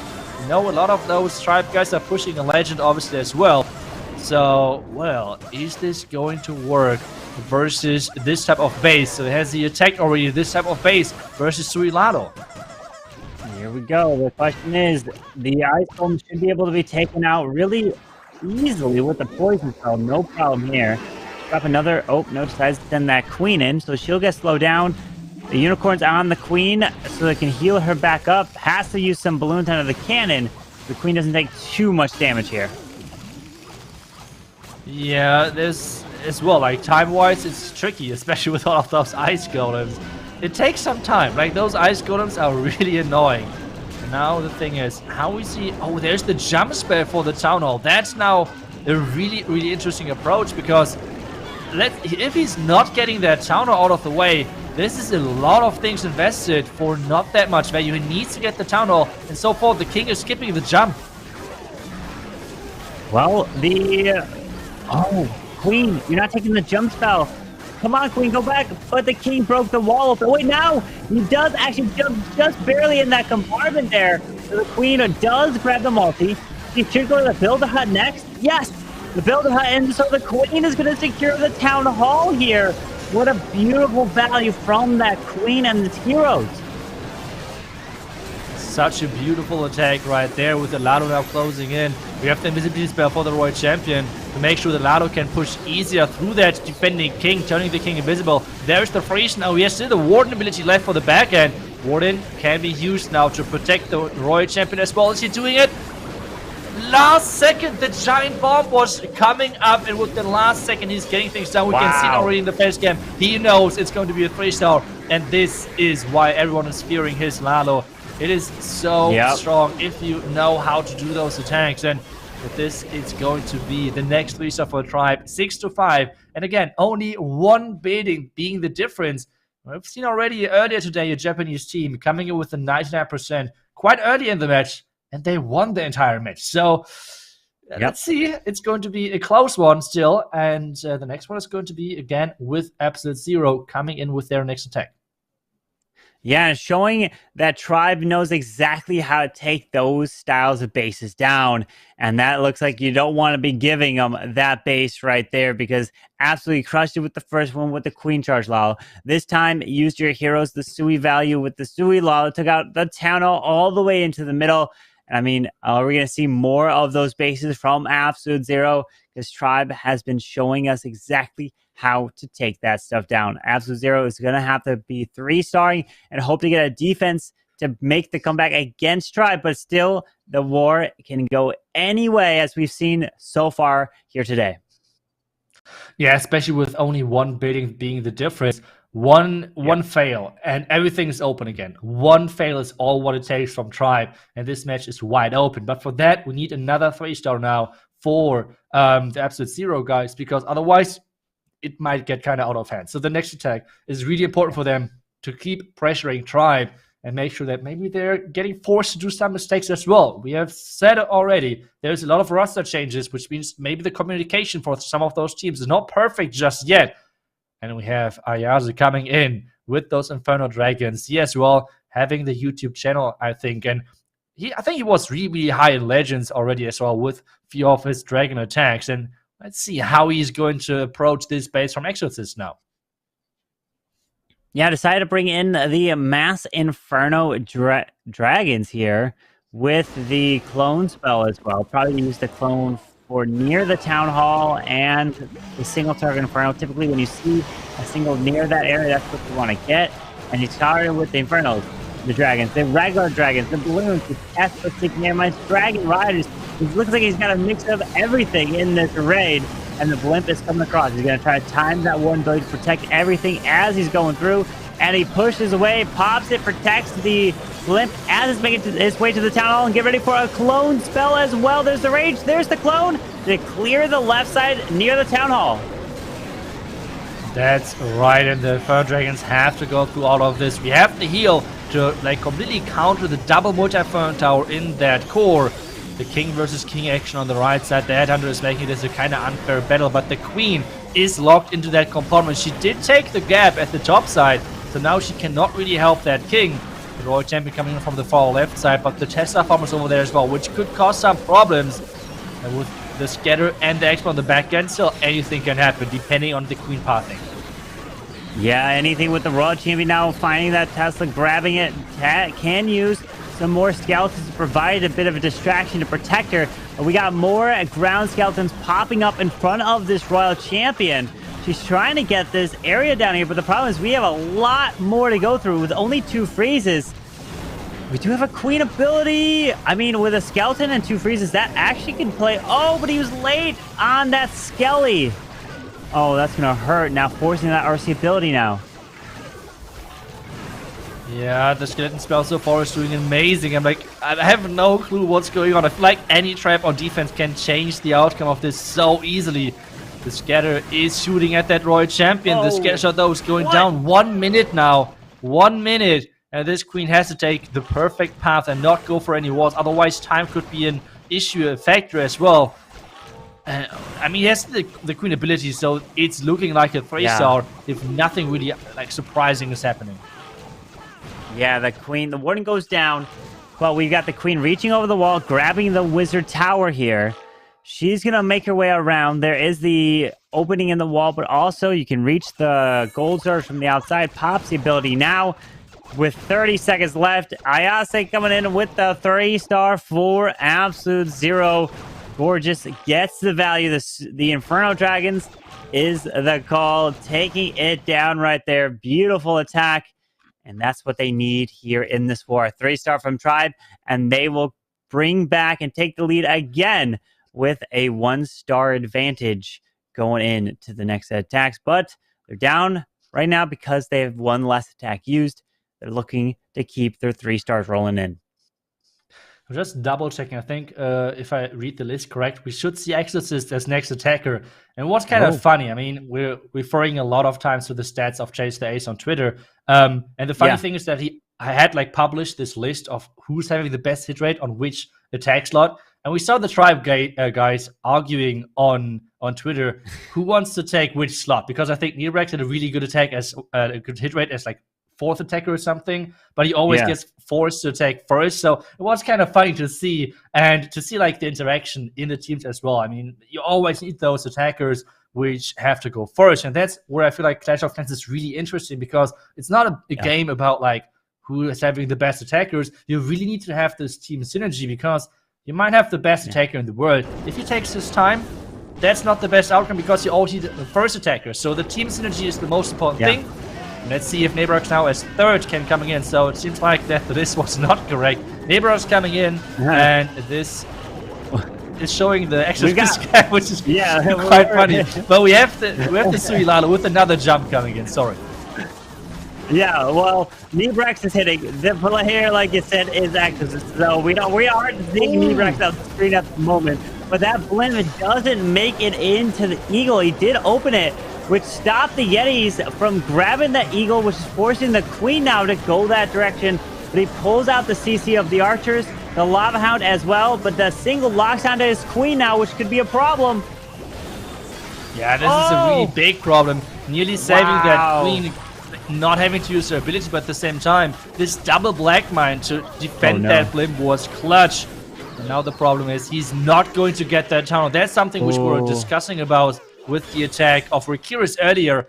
If you have all of this investment not getting the town hall, he now needs to save that town hall because he has no blimp, he has not really the greatest amount of spells left, and he has to create this pathing to get towards that town hall. So it's not going to be easy at all, and this might be a really low percentage 2-star defense, which is Absolute Zero needing to get back into this match. And to be honest, even with 98% would be already good enough because they had the fail. Like the kind of fail with the 99. Yeah, you can drop a Rage spell over the Town Hall with the Warden Eternal Tome to try to secure that. There's the Rage. There's the Warden. Goes for the Town Hall. Takes that down. But remember, he also has the grab percentages as well. So he did secure at least the 1-star there. Now he finds a Tassa Farm. Drops a freeze into the multi over there to the right. But you see how he wanted his Queen to jump the wall and take that Town Hall down. He was investing it all for his heroes to secure that, to be able to get this one. And that shows you, if you don't get the Town Hall down, right? And I've heard it from you, Itsu, before that when you fail on a anti-3-star base, usually it's a high percentage fail. But when you fail on a ring base or an anti-2 with the Town Hall centralized, it tends to be a very low percent. Like this here, where it's just approaching to the 70% area. Yeah, that's right. A really, really annoying looking base with all of those heroes around the bottom side. So it's not really nice to charge there either. And just remember, you have seen so many black mines around the top sides to defend that blimp. Possible queen charges most likely. So a lot of things trying to defend that top side. And yeah, right there, Nebrax falling into the trap. Maybe, just maybe. I mean, it's always easier saying that after watching the attack and knowing where the traps are. But maybe a Wall Raker could have been the choice right there because there were not too many defenses and he could have made it all of the way. And only a Tornado Trap can stop a Wall Raker right there. But, I mean, as I said, it's always easier for us when watching those. And if you ever were in a similar situation, all of the pressure is on you, especially when you're playing for such an amount or like such a big prize amount because there's a prize share of $30,000 on the line. So that's a lot of money. So a lot of pressure is on the table. It is indeed, because the team that will win here will advance to take on Vatang in the next match, which will be next weekend on Saturday. And then the finals will be on next weekend on Sunday. But the team that loses will be playing later today versus War and Glory, because it is double elimination. If you lose your first match, you're not out. You have the second chance in the lower bracket to try to make it back, but you can't lose again down there because you mentioned the $30,000 prize pool. Only the top 3 teams will be getting paid. So if you come in 4th place, you get 0. You get nothing for all of that time trying to play through the qualifier to this point, which is rough. But let's see if Mario can come in for Absolute Zero to put a triple on the board to take the lead, because we see now they have percentage as well. So it's kind of going back and forth here in this war. Yeah, and this is one of the first smash attacks I think we see today, which really surprises me because we all know how strong those smash attacks, those super bonus attacks are at the moment. But still, we do not see them too often in those matches. And I think he lost already really early on in Healer, which is never a good thing. Take a look at that. There is so much damage on the ward. He needs to do it away or use a rage, or otherwise he... Oh no. Wow. Losing the ward ability early, that's a really big thing, especially because I think the blimp was supposed to fly across. And this blimp now, if it's catching any black mines, this could cause a lot of problems. Yeah, that's going to be a huge issue, wanting to use that one to protect everything as he made his way through. But he's still going to get through the core here, right? As he makes his way in. The blimp is trying to get to the town hall. It's looking safe so far. As he's going through, he's going to jump into the multi. There's the rage, there's the freeze, and he makes it to the town hall. But the tornado is pulling the Yetis away from that town hall. Oh no! Oh. A genius tornado trap, expecting exactly that, and then Further Tower is down, but not the Town Hall. And now the Town Hall, while this one Beta Hut is getting recovered, he has still the Royal Champion to deploy. But he needs to save this attack, and with this could be the comeback or like the defense, which Stripe Gaming needed. There's the Rage, raging the Unicorn to heal that Queen a bit faster. The Queen ability needs to be forced, that's exactly happening, and now the Royal Champion. He has a couple of spirits left, but he really needs to make sure that this Town Hall is falling. Yeah, there's a free onto the Town Hall, the Rage for the Royal Champion. I don't see any ground skeletons popping. There's the Invis, so the Royal Champion will secure this Town Hall here. And the percentage game, because we see a 76% from Nebrex, so that means that's what he's trying to get. At least a 77 will keep the advantage on percentage-wise, because their one fail that they had was the 99% that came in from Chichin against Rikirez. And with a 76% there, and there it is. So he at least passed that mark of 77, 79. So Absolute Zero will still have the lead here in terms of percentage, but if Tribe triple, they'll take the lead, and that's what they're going for. Yeah, that's right, because at the end of the day, the stars are more important than the percentage, and that's, I think, the only chance for Tribe to now 3-star, to win this match, because percentage-wise, they're so far behind, and we have already seen it. The bases from Absolute Zero are really annoying to attack. Those under 2-star bases, so many things can go wrong, and they're so unpredictable. We have seen the Black Mines all stacked around this top side in this last attack from Nevrax before that, where his blimp got baited. And that's just devastating percentage-wise. So this was now clutch for Tribe on defense. But at the same time, if you have good defenses, you need to make sure that you're using that on offense, because if you're not attacking better than on your defense, you're still losing the game.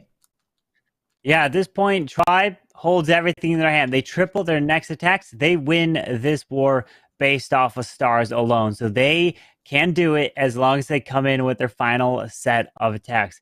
And, well, we know that Exorcist and Kronos are the attackers still remaining. So those are two of the top players in the world to try to close it out for Tribe Gaming.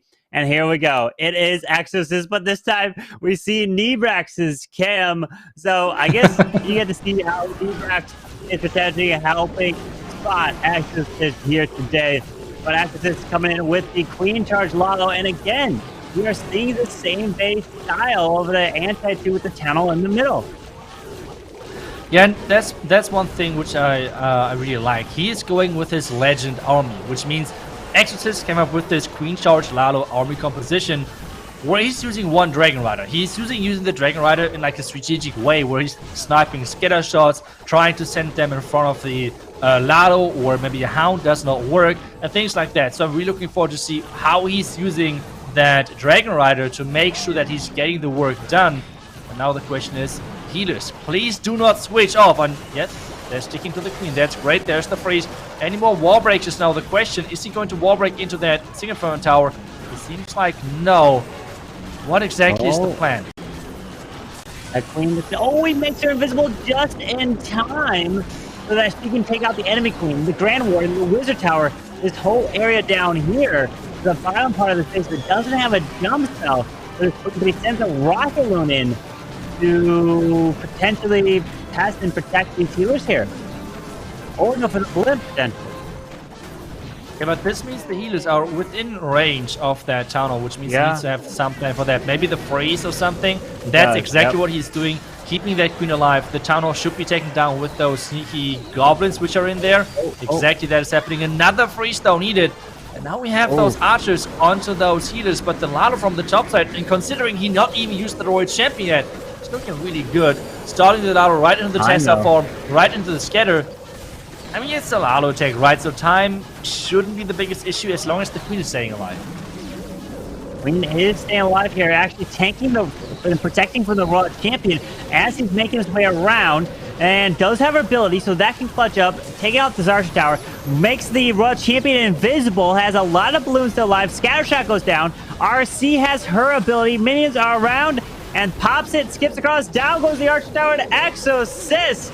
It's looking like he's coming away with a 3-star if he's got the time on his side. He has the minions, but that king up top is going to slow him with red air bombs coming all the way through.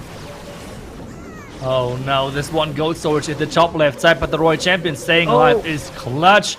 And time-wise, it is really, really important. But this king just being the rock as the defense right there. Oh, but the Dragon Rider, it should be possible. The Owl is doing the splash damage onto the gold storage. And with 12 seconds, it is going to be enough. Got it. Wow, he's got the 3-star X assist. GG, which now means that they have the advantage on stars, but they're still down a percentage. So Absolute Zero are looking to put a 3-star on the board, which means that Tribe will probably have the 3-star as well because of the percentage difference. And since they're way down on percentage in terms of the attack that they had earlier. That would be actually, I mean, in theory, we are playing this already through in our heads, right? But like in theory, this would be the third match, which could come down to the last deciding attack. And I mean, we have said this already many times. This is like the optimal thing for us viewers, where every single attack matters. And the last attacker has a lot of pressure, which is more fun for us. I'm sorry, but this is more fun for the viewers and for us as casters then to really, really be excited about that. But first of all, as you have said it, first of all, we need to have this next attack 3-starring to make sure that this possible scenario is actually coming in place. Yeah, absolutely. And it's already happened several times here today between these teams. And will it happen yet again? Komakun coming in for Absolute Zero with that Queen Charge Dragon Rider. You can just notice the differences between the bases. Tribe with the more anti-3-star designs, while Absolute Zero is coming with the anti-2 with the centralized Town Hall. Starting off with the Lightning onto the... Oh. How many did he have? Did he have, was it 2? Or was it, he used the Earthquake there as well. Did he have 5 lightning spells? Did it not go down? To be honest, I'm not really sure. I mean, that's a lot of investment if you would have just wanted to go for the bidding. I think, what was it next to it? I think it was an Expo, I believe, right? Yeah.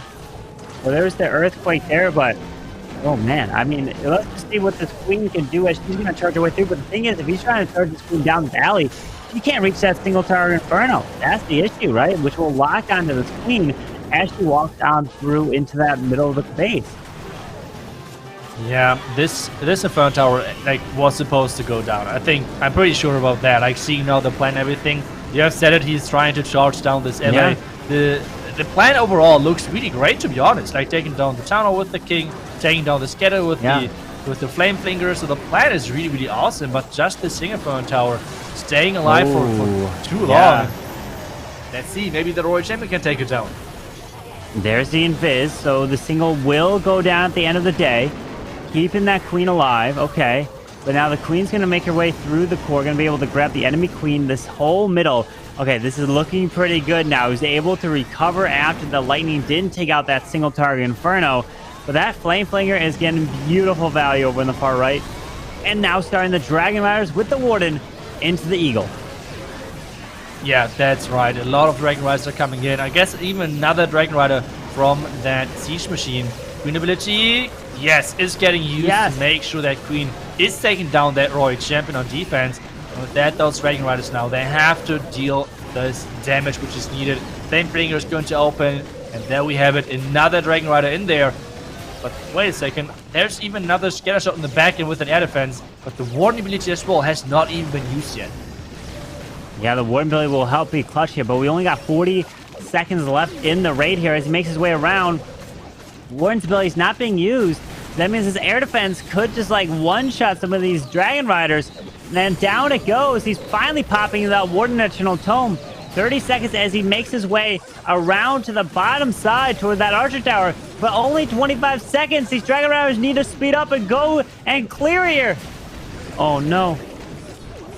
Oh no, 15 seconds. Come on, push it all the way. 12 more seconds. This is now going to come down only to time. 8 seconds left with this arch tower about to fall. What? But those minions, they're going back for this skeleton, which came from the top. Oh, this no. is going to be a 97% 2-star. Oh no, Wow. falling short just a little bit and having the percentage lead. Like, even if Tribe is going to a 3-star, the percentage lead would be in absolute zero favor. But the stars are not, so a 2-star would be already enough for Tribe to win. That was such an unfortunate outcome. Yeah, 11 to 12 right now, and Tribe still has an additional attack to come in with. So they get that to 12, 13, locks it up, and the percentage, that's the differential, right? Absolute Zero having that 96.4% in terms of average destruction percentage, but it's just they've been time failing. They've run out of time just a little bit. Very nice try to them, but can Kronos get this 2-star here and lock this one up to try advance to next weekend with the town hall? And this time it's not in the middle. We've got this town hall towards the edge with all of this stuff, the builder huts, the ground expos, a king, a lot of storages. So let's see how he tries to take this one down. Yeah, a really interesting setup. Setting in now the blimp to take down this island of defenses. I guess he's trying to go for the Single Tower, trying to go for this warden, but so far the Yetis are skipping those, which means the warden is going down, but not the Single Tower. Try to break that pathing. So let's see if that's going to come in later on in clutch, because I could have I think I could see that he tried to like send in later the Royal Champion into the core, like for the multi-Fern Tower. But with those Tesla, that's not possible, especially with the single Fern Tower staying alive. So let's see how this screenshot is going to work. Oh, yes, that Headhunter does go down. Beautiful job. And now the Queen's going to make her way to the scatter shot. And now the... Ooh, wait, enemy Queen. Come on, come on. With a super wall break. So that Queen is going to actually walk her way to the bottom side and make her way to the town hall. We've got the balloon coming through, clearing these ground skeletons that popped. But Wizards are down south, setting the funnel to force the Queen that way. And so far, it's looking good. Yeah, so far it's looking really good. The Queen now supposed to walk towards the town hall, and apparently was not really that bad that the single Fern Tower did not go down. It was all about just pathing. The lava hound is now getting lured, the wall break is working. But that's a lot of damage on that Queen. She has to work on that single Fern Tower, maybe on the town hall, depending on how she's walking. She might even go for the eagle. She can reach it as well, like really depending on how the pathing of that Queen looks like. And so far though, still, you said it, the Queen charge looks good. The next rage is getting used, so one more rage which he can use, and he's saying, I'm fine. The town hall is going to fall, that's good. We're starting with the Lalo from the top side. Yeah, the Lalo's coming in, the Royal Champion's making her way to the single. Queen locks down the town hall, has invis, rages her up. Town hall's been secured. There's the 2 stars, and Kronos has advanced Tribe Gaming to the next round, but he's not looking to stop there. He wants to pull in the 3-star with the balloons coming around with only 45 seconds left. The Queen is still getting some beautiful value to the bottom side, and Kronos is coming away with the 3-star. It looks like so far. He's celebrating with the Queen ability and the back end with one more sneaky goblin to use. GG to Kronos and Tribe Gaming, putting up a 14-star performance here in the first round of the Worlds Warmup. Yeah, that's right. And a really, really interesting approach with those under 2-star bases. But I feel like some teams really need to scout the teams we're using those bases on, because it feels like Tribe Gaming were pushing on Legends and had like some ideas on how to approach those bases. Tribe Gaming going in as winner from this last match, which we had now in the upper bracket for today. But we have still matches for the lower bracket later. But this is, I think, now with the next matchup then. Versus Vatang, right? I think Tribe versus Vatang.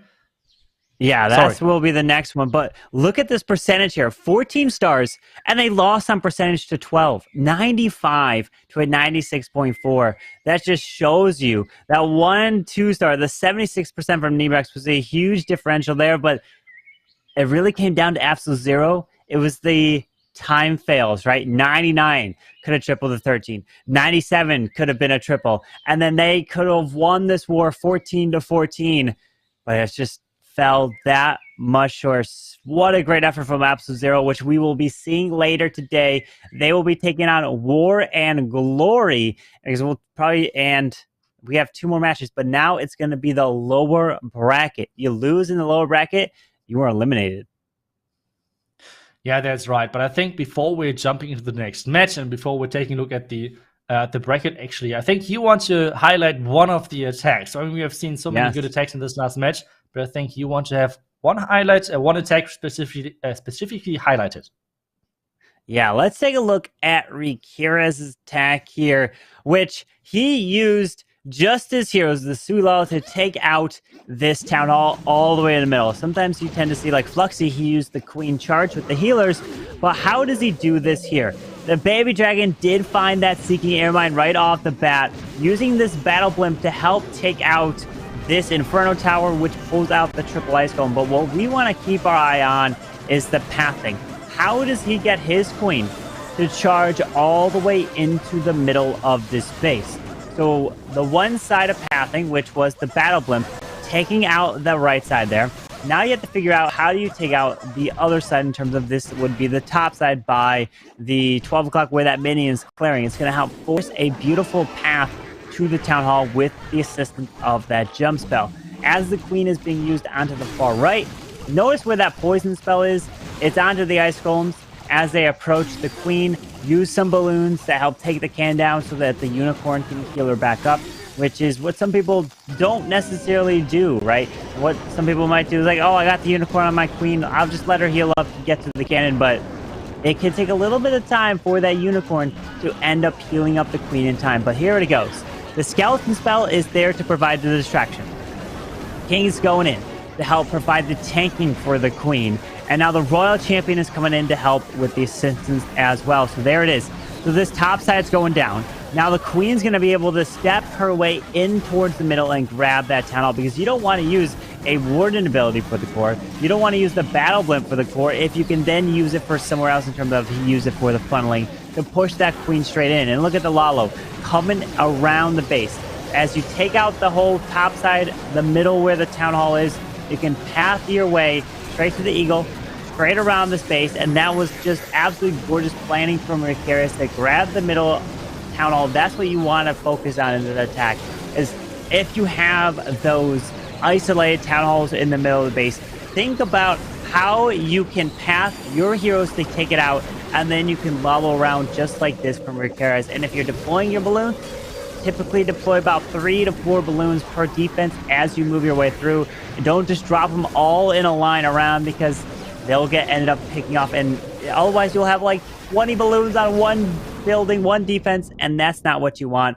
Rikira showed us exactly how to take out a anti-2 style base, Town Hall in the middle with the Suilal. Beautiful job here. So we've had an incredible matches so far here, and we have 2 more to close out today in the lower bracket. Yeah, that's right. We have Tompinai versus Team XO and War and Glory versus Absolute Zero. And for those 4 teams, the tournament life is on the line, because whoever is going to lose now, they're out of the competition. As you have said earlier as well, only the top 3 teams in this competition are going to get a share of the $30,000 prize money. So you do not want to drop out at the first day. And this is the motto for those 2 teams. Team XO and VN Tompinai both had close losses early on in the day, and both teams did not look too bad. So I think this matchup is going to be amazing. While we have on the Team XO side, Kunal, Yash, Sam, Papa, Mogambo, and Siohi. I'm really excited to see what Tompinai can bring, though, Corbin. Yeah, with Tompinai, we have Hawk, Yash, Machul, Altano, and Riga Torres. The storyline is, hey, Sam of Team XO, are you going to use your Royal Champion this time? Because if you guys missed it or just tuning in, Sam did not use a Royal Champion in the first war he played, swagged her with the E-Dragons, and that's what Team EXO is known for, is coming in with the Dragon styles, especially the Mass E-Dragon. So that's something we're have to keep our eye on, because they can get some absolute crazy value with their attacks. But Eltano is deciding to come in with that Suilal, not the Queen charge. No healers here today. With that balloon, taking out the cannon. Now the King's going to path his way towards the Royal Champion, and then towards that scatter shot. I think now the big question is if Tompinai is actually pushing a Legends, because I think I saw this base already a couple of times in Legends and videos and so on, and I think I'm not too often wrong with my base guesses. So I think this base could be a well-known base, depending on how Eltano is now attacking it and how maybe he knows it, but he's going for the Suilalo so far, which is working incredible well versus those. I mean, it's not really box base looking anymore, but the setup of those bases are those box base ideas. And what you do is exactly what he just did. Send in your Queen for the Town Hall, the King for the flanking scatter, and the Royal Champion in between to take down maybe one, maybe two Inferno Towers in the core. And this so far is looking really, really good. Really, really strong from Eltano. Yeah, with that rage over the Eagle Artillery, helps take that down with ease. Finally now pops that Warden Eternal Tome. The question is, was that the best Warden ability to be used at that point? He didn't really absorb too many traps. Granted, he did protect a few balloons as they went into the middle. That Queen's going down, and the Headhunters absolutely shredded her. We got a ton of balloons left for the backside of the space, and there's a poison spell for these air scalers as the Dragon Rider tries to move in and around. That Lava Hound will be a little bit annoying on defense as these minions will lock onto it. But it's looking like a 3-star for Eltano, a V, and Tompinai to start this one off with a triple. Yeah, that's right. Such a beautiful attack. And maybe that's the reason why we see less and less of those box-style bases in higher level competition, because those teams by now know how to counter them, how to approach those bases, and that's exactly what we have seen right there. A beautiful Suilalo approach on this setup with pretty much only having to use the King, the Royal Champion, and the Queen to take down the defending Queen, defending Scattershot, defending Town Hall, ruining out the Clan Castle, defending Inferno Tower. So you see, the list is quite long for what he has invested. And then the pathing was really nice as well. The Lado, we all know those top players can really nicely use those Lado skills. So a beautiful attack to start this match off. Absolutely gorgeous to start off with a 3-star when you're in the lower bracket. That's the key. You lose this, you're out. The pressure is even greater. You have to focus here. And Eltano with a beautiful triple for VN Tompinai to start this one off. But can Team EXO answer? And my guess is some sort of mass E-Dragon attack to start off. With Tompinai knowing this, they're going to be changing up some of their base in terms of trap-wise to try to stop the dragons, the E-Dragons, because it might be a little predictable that they know that this team might go with it. Or will Team EXO switch it up, saying, hey, we went with E-Dragons the first war. We're going to bring something different for this next one. We'll have to see what their plan's going to be. But, you know, those E-Dragons, they did receive that kind of that buff a little bit to make them a little bit stronger, a little bit faster there. And they're using it to their best ability. Yeah, and I think this movement is always kind of underestimated, because what this does is it's boosting pretty much every single other stat as well, right? Because they're quicker to the next defense, which means they're dealing more damage in theory. Then as well, they're like quicker to defense, which means they're taking less damage as well because they can quickly take down other buildings. So overall, like changing the movement is one of the most impactful stats for a troop in general. And that's exactly what we said, what we can see. Sam is coming in with the next Electric Dragon attack onto this base. And the question now is, how many air skeleton traps are we going to see on defense now for Rio Taurus?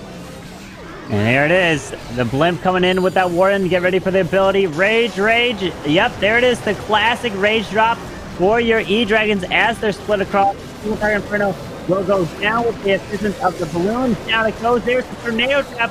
And some E-Dragons do make their way to the Town Hall as he's pathing his way through the core of this base. And he's got the King going up. There's the freeze onto the multi, trying to keep this frozen to protect him. There's a free. Oh my goodness, the chain!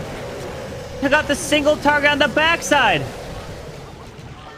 That is just crazy how much value those Electric Dragons can have if they get those chains in. And at this point, again, he has not deployed the Royal Champion yet. He doesn't need the Royal Champion again. No. Oh, he finally does. Okay. Just for the good manager. Yeah. Oh my. Jeez. There's the poison onto the RC.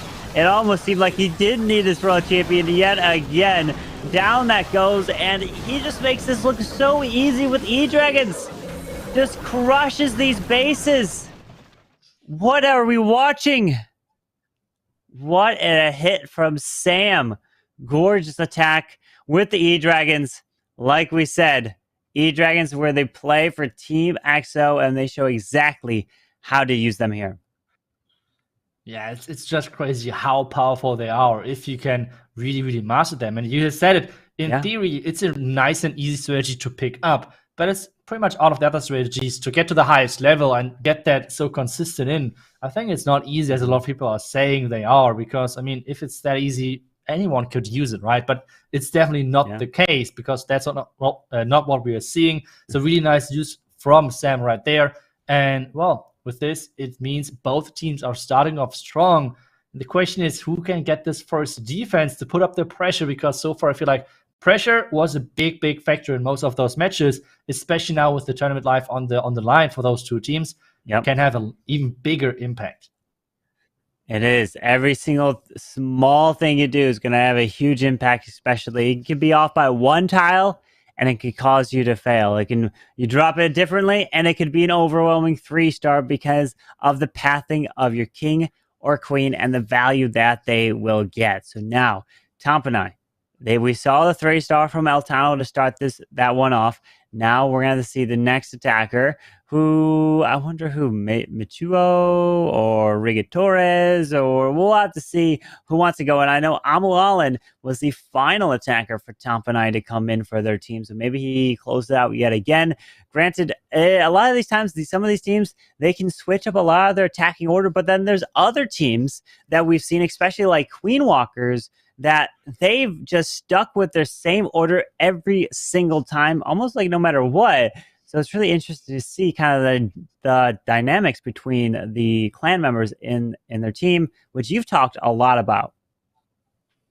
Yeah, that's right. And coming back to like whoever is most likely going to attack next, I mean, we have kind of like the possibility of taking a look at the attack order, at least what the teams have told the admin teams for the face cam. So in theory, we should be able to see Rick Torres hitting next. Let's see if that's going to be the case. But we all know that he's a really good Queen Charge attacker. He really likes the Queen Charge Lalo. That's something which he really liked to do in most of those earlier matches. And that's going to be another legend base. And the Queen Charge Lalo, as I've said, is coming in. And the interesting thing, again, this is a known base. I think, was this one of Gaku's bases? I'm not really sure, but let's see how it defends now, because I think it's already a couple of seasons old. And I mean, that's something not too bad, throwing in an older legend base in for the loot, changing a couple of things to really make sure that some people say like, hey, I attacked already this base many times, I can just go at it, no problem whatsoever. Then there's this small twist to it on the base, so let's see how Rigotaurus is going to do. Yep, with that king to take out the left side funnel, now forces queen into the middle. But there's a lot of expos waiting for this queen as she's charging her way through. Look at all this damage. 3 expos, the multi, the cannon, so much stuff. But does he funnel into... Oh, he does. Okay, so he tries to make sure that this queen... There's a wall break to enter the whole core, but then we got a witch. Oh my goodness, there's a double witch CC out here, which will easily be able to go down with that poison spell. Well, that could have been a toxic CC to deal with if he wasn't ready for it. Yeah, and the interesting thing is he's now used, I think, the Flame Flinger somewhere. Yeah, on the far left side. Eagle is going down nicely. Now the question is, how good and how much impact can the Flame Flinger have? Because we know the Flame Flinger is going to stay alive for around about 2 minutes if nothing is shooting at it. And he used the Flame Flinger kind of late, so he's not going to get the entire value of the Siege Machine, which is always a risky approach, to say the least. And starting off the Lalo, interesting enough, Lalo, or like the Hound, really late. Headhunters are in the vulnerability, the Queen is staying inside this core alive. But wait a second, that Scatter is switching onto the Loons, which could be a big problem. Yeah. The queen. Oh, we got the king down top, but the enemy queen's already dead. Don't have to worry about that. The multi-target Inferno on the top side is still up. He sends a few balloons to go up for it. But these balloons all kind of got picked off. But look at this. He's got plenty, and he is gonna get it. Riga Torres, he is comfortable as can be. And that Flame Flinger doesn't even open up. What an attack from Riga Torres. Is he just eating while attacking? That's crazy. That's crazy. But yeah, he's getting things done. 100% for a really nice attack onto this base. And yeah, it did not work out for Team XO throwing in this older base into the mix. And so far, again, both teams are starting off strong. But the question now is, again, can Team XO make things even with this next attack? I think if they follow up follow the attack order which they have used so far, we're going to see Papa Mugambo again with the Electro Dragons. That's his thing. We already talked about that. And let's see if it's going to look as easy again as before. Right? Yeah, he's tripled before, and they're making it look easy with the E-Dragons. Granted, in their ward, they were looking good in terms of trying to win, but then all of a sudden it switched, right? They were unfortunately at the last moment fell short, and they got knocked down to this lower bracket because they're trying to win a share of that prize pool. You come in 4th place and you get nothing. It's only the 1st, 2nd, and 3rd place is for the payouts. But can the E-Dragons get their value? If it is E-Dragons for the next attack, let's keep our eye on the hero value, right? Where are the heroes going to go? Off to the sides with those E-Dragons, and especially those free spells in the core of the base is what makes a huge difference to keep those E-Dragons moving through. Yeah, for sure. Especially seeing, like, one thing for me, which is really interesting to see how the skeleton traps on defense are getting set up. Like, did Tompinai really say, okay, they're going to use those dragon attacks quite a lot? Or if they said something different. So this setup right there is looking like really good, like from the top side with Electro Dragons, because both sweepers are pointing in some other direction. The question now is, for me, is this baited? Because, I mean, it looks kind of obvious, at least for, like, to me, because both sweepers are not pointing in that direction. So is this baited? That's the big question. So far, though, no air skeleton traps. And there he goes, with the E-Dragons making a path into the middle. He's taking the risk. There's the freeze onto the air, or the scatter shot. Some E-Dragons are making their way through. The Stone Slammer pops, taking out the core test, or the Inferno. And now the Queen's making her way to the right side, going to lead her towards this Town Hall. He did funnel, so she should path her way up and around there. There's the freeze onto the Town Hall. E-Dragons, did you get enough value? Because they're getting picked off here in the middle of the space so far. He does have the Royal Champion with 2 more freezes to use. Yeah, and we have seen this time way more air skeletons traps inside the core of this base. The Town Hall should go down within a couple of seconds versus that king. But the question now is, where is he going to use the Royal Champion? And can that Royal Champion get enough value? Because there's still the Scatter, the Ground Expo, and the Defending King left alive on the back end of this base, which can cause a lot of problems. Royal Champion is just going to get added to that king and the queen. Where's the queen going? Is she going for the Expo? Yes, she is. Maybe. Oh, wow. There's the freeze. A lot of ground skeletons now. Oh, no! Oh. He dropped the freeze into the grass, and that's not a good thing for him. But can he still make this work? I mean, the Royal Champion ability and the Queen ability? The Queen ability can take out the enemy king, which is huge. That'll clutch up that, so the Royal Champion doesn't have to worry about him as she makes her way around, but her ability will have to be forced. Oh, it can be forced on something other than the scatter shot. Down goes these Teslas. And now she makes her way over to the Arch Tower. Air defense, then the cannon. Giant bomb does pop up. This Royal Champion might just go down with a cannon, take her out. And I mean, we got enough health on this queen, right? Royal Champion is gonna die, but it is going to be a 3-star here for him. Gonna take out the cannon, the final few buildings, and GG. They need a 3-star, and they get it indeed to keep pace in this war. Yeah, there's the last building going down. Really nicely done. I love the reaction, the face cam. Really good attack, and this means another 100% for Team XO to make it even again. Make it even for both teams. Both teams are starting off with 6 stars and really showing they do not want to be the first team eliminated in this competition, in this Worlds Warmup tournament. They're showing the strength of these E-Dragons. I know there's a lot of viewers that are watching this that are like, wait a second, E-Dragons are back. Wait, what am I doing wrong that they are doing here? Well, the key is they are planning these E-Dragon attacks to have at least the Stone Slammer coming in and the heroes walk around to grab the Town Hall just like we saw in that last attack. They can't send the Blimp, but remember, the Stone Slammer just means it's going to be a stronger attack, but a little bit more risky. And it came down to his queen clearing out the final remaining buildings to get that clutch triple to keep pace with V and Tompinai in this war. Yeah, that's right. So now I'm excited again to see the next attack from Tompinai, because they so far have used really, really cool Lalo attacks with queen charges together. Overall, like really, really good and cool Lalo approaches. So let's see if they're sticking with that or going with something different. Maybe some lightnings we're going to see in just a second. And there we are. It's Lalo again. And there we are as well with the lightnings. Metro is in with the Yeti for funneling. And he's bringing 2 Dragon Riders to the mix as well. And Dragon Riders can be used very nice. Oh, maybe, if he uses a Dragon Rider, take out the Eagle over to the right side. Granted, he uses the Lightning, take out the multi, damages the Queen and the air defense as well. Unless he uses a solo Dragon Riders to kind of get some value in a sense on buildings and defenses. Like sometimes if an Eagle's too far to an edge, you may see that Dragon Rider getting the nice value. But in this case, he's using the King to go in towards the scatter shot to the bottom side, and the Queen is going to be responsible for making her way over to the Town Hall.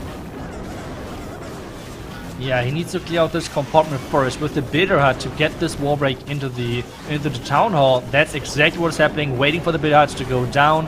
And now we have Royal Champion versus Queen. There's the freeze though. Can you take down the defending Queen is the big question. The scatter shot should go down as well. Now we have to wait where exactly those 2 Dragon Riders are planned. Yeah, with that Queen slowly making her way to the Town Hall, hasn't lured out the Clan Castle, but he's decided to take 2 poison spells to help deal with it during the Lalo phase of this attack. Still is the Battle Blimp, which might be deployed to go for that multi-target Inferno into the... Nope, he switches it to a Stone Slammer, as now Dragon Riders going off to the right side, Stone Slammer to the left, and still waiting to deploy his Warden. And then now the Lalo from the top side, really interesting. So this is like a Dragon Rider Slammer attack combined with the Lalo from the top side. Interesting approach right there. The Eagle should be taken down. The Warden ability early is covering all of those clues, but nothing is going for this scatter shot, Corbin. This is really bad looking right there, pathing wise. Yeah, the scatter shot looks like it's going to stay up here. Raising the scatter now. The Warden goes down because of the... no, wait. Oh, no, the Warden's still up.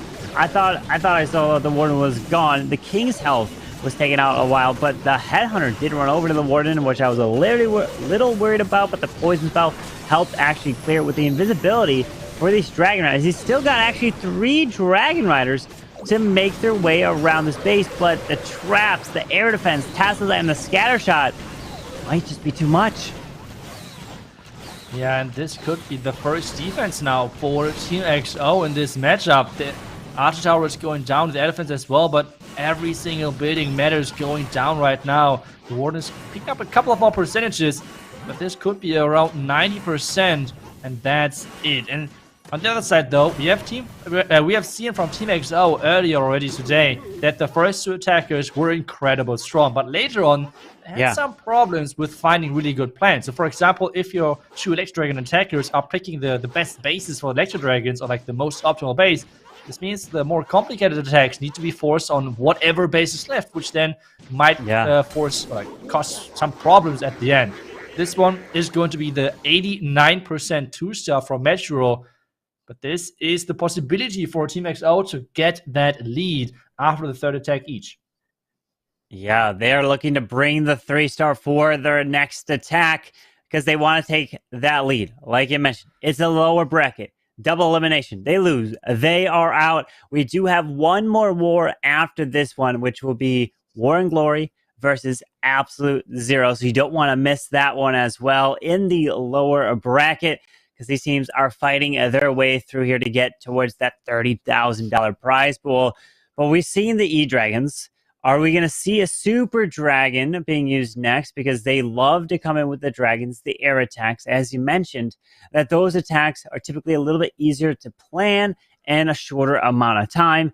And no, they are going completely away from the air, and they're going to the ground with the Super Witches. They're going from an attack that's super quick to something that is super slow with the Super Witches. It's all about how long you wait to use your Warden Walk. And it looks like you might want to grab that Eagle Artillery. Yeah, the Warden Walk, we all know, with those Super Witches, you cannot take too much time. Like, those Super Witches are quite slow. Even though on this attack, we have a lot of Rages, which is then again, compared to the Lightnings, a little bit faster. So we can maybe take few more seconds longer to take this out, and especially, oh, he barely got that Warden. He could have got the Owl into the rage as well. That's kind of surprising, but now he needs to work on that Headhunter, like with that Headhunter, to take down the King. Is he going to do that? Yep, there's the Headhunter. Healers are in as well, and the Super Witches are about to get unleashed into that scatter compartment on the right side.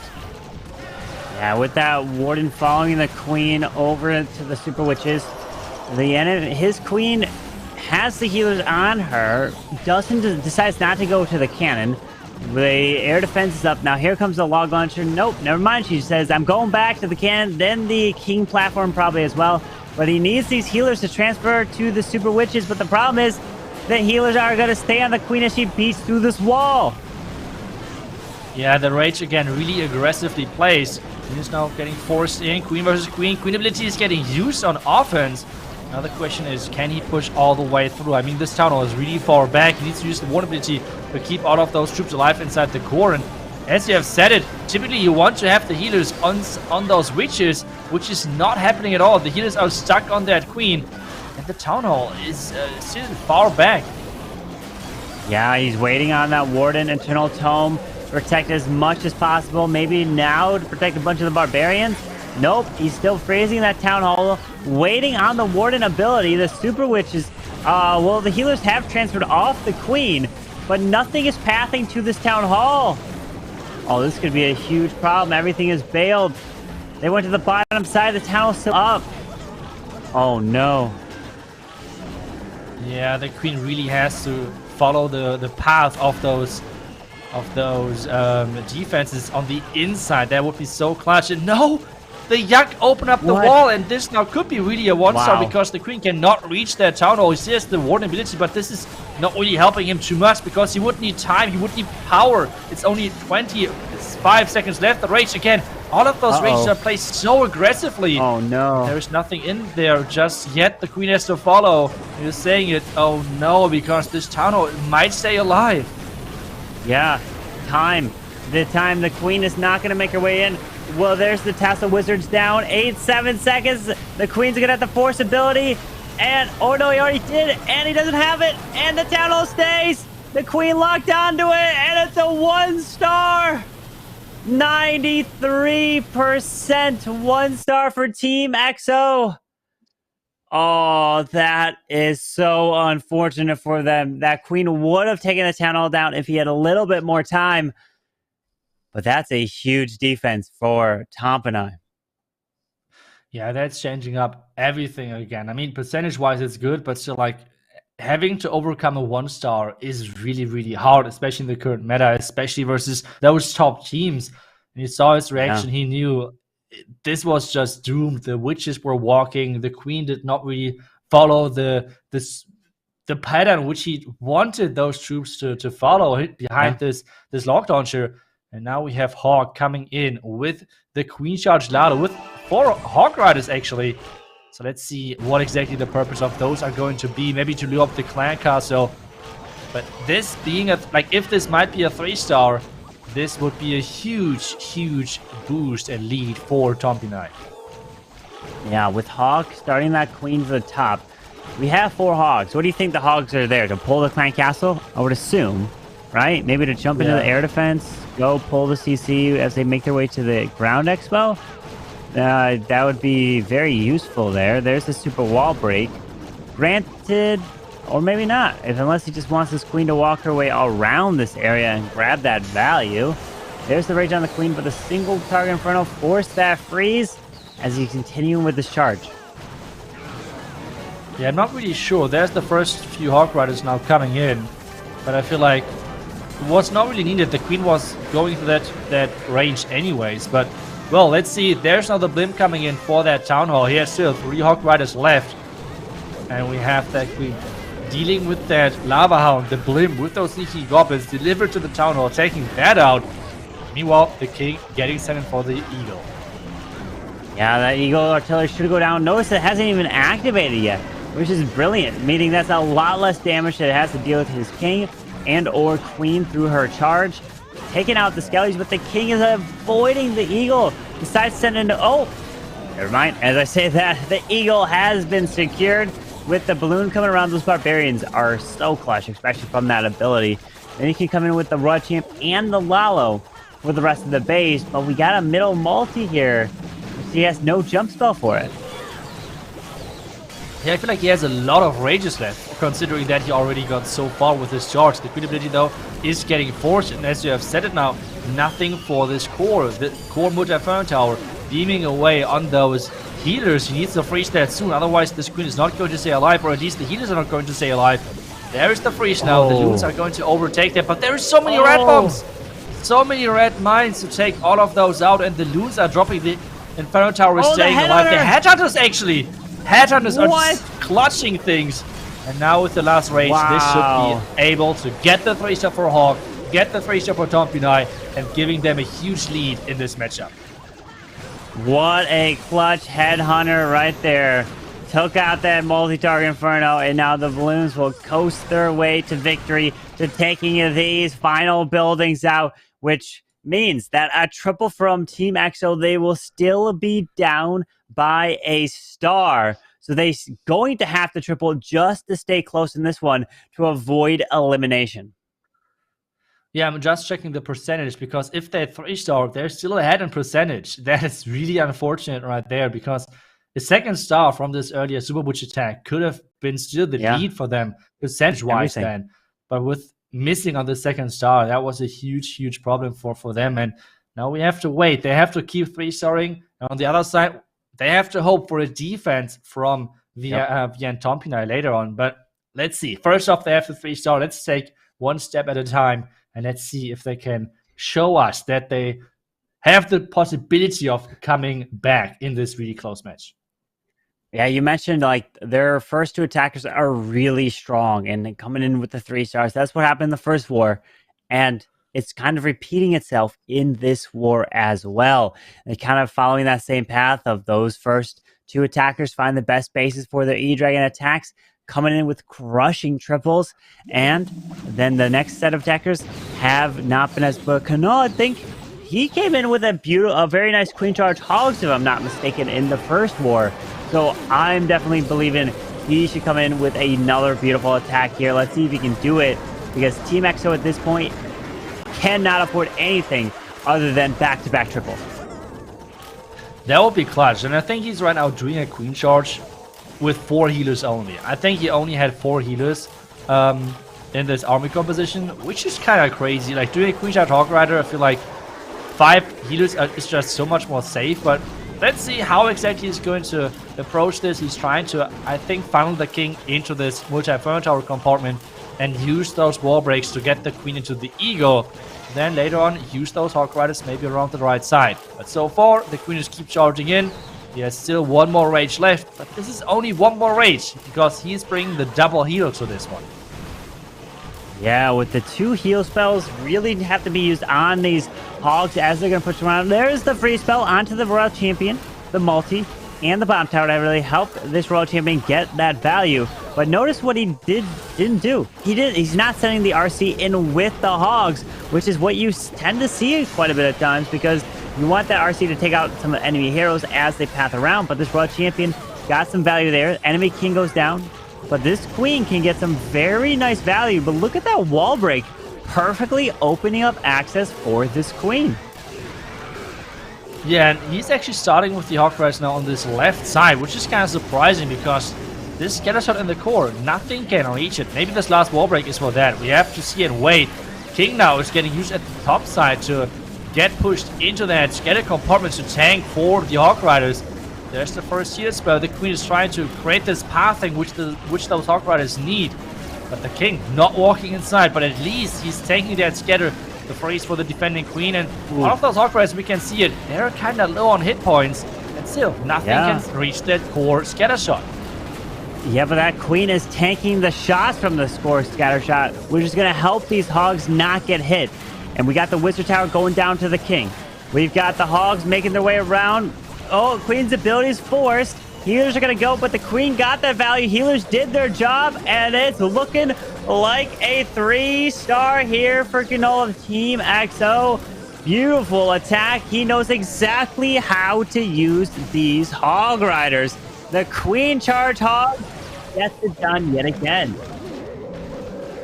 That was truly impressive, I have to say. I was really doubting like if this Queen or like if those Hawk Riders can actually make it.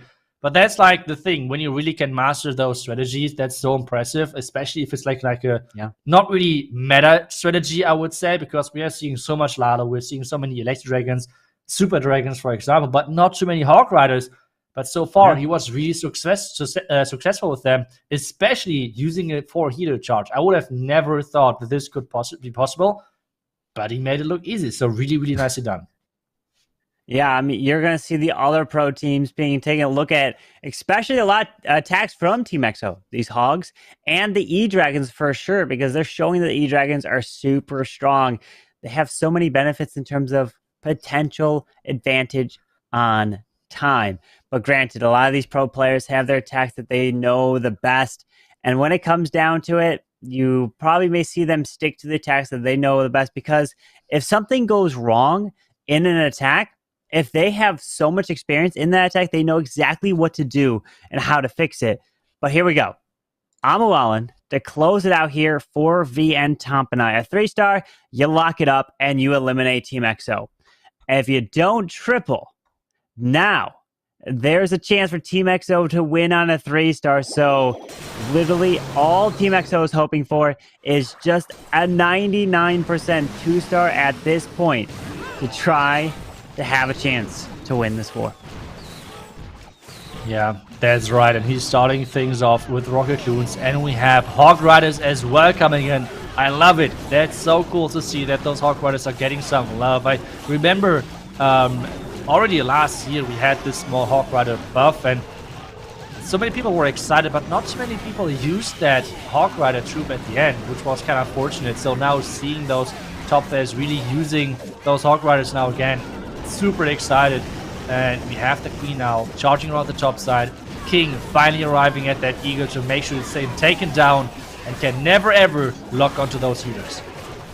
Yep, the Eagle's gone. Queen's going to continue her charge straight into the middle of the base. Rocket Loons rage up, poison the super minis, but forces that Queen ability. Does not want to lose that Queen to make sure they keep her alive. And now dealing with that clan castle.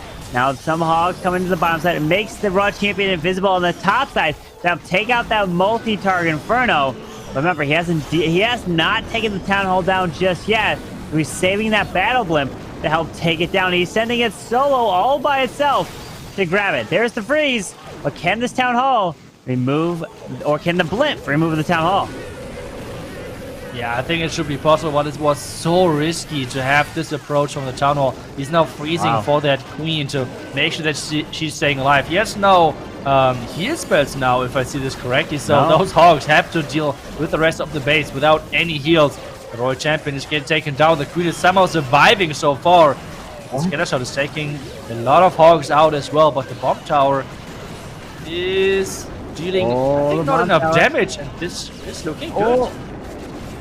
And he's had a handful of Hogs with the Warden assistance, and he's smiling.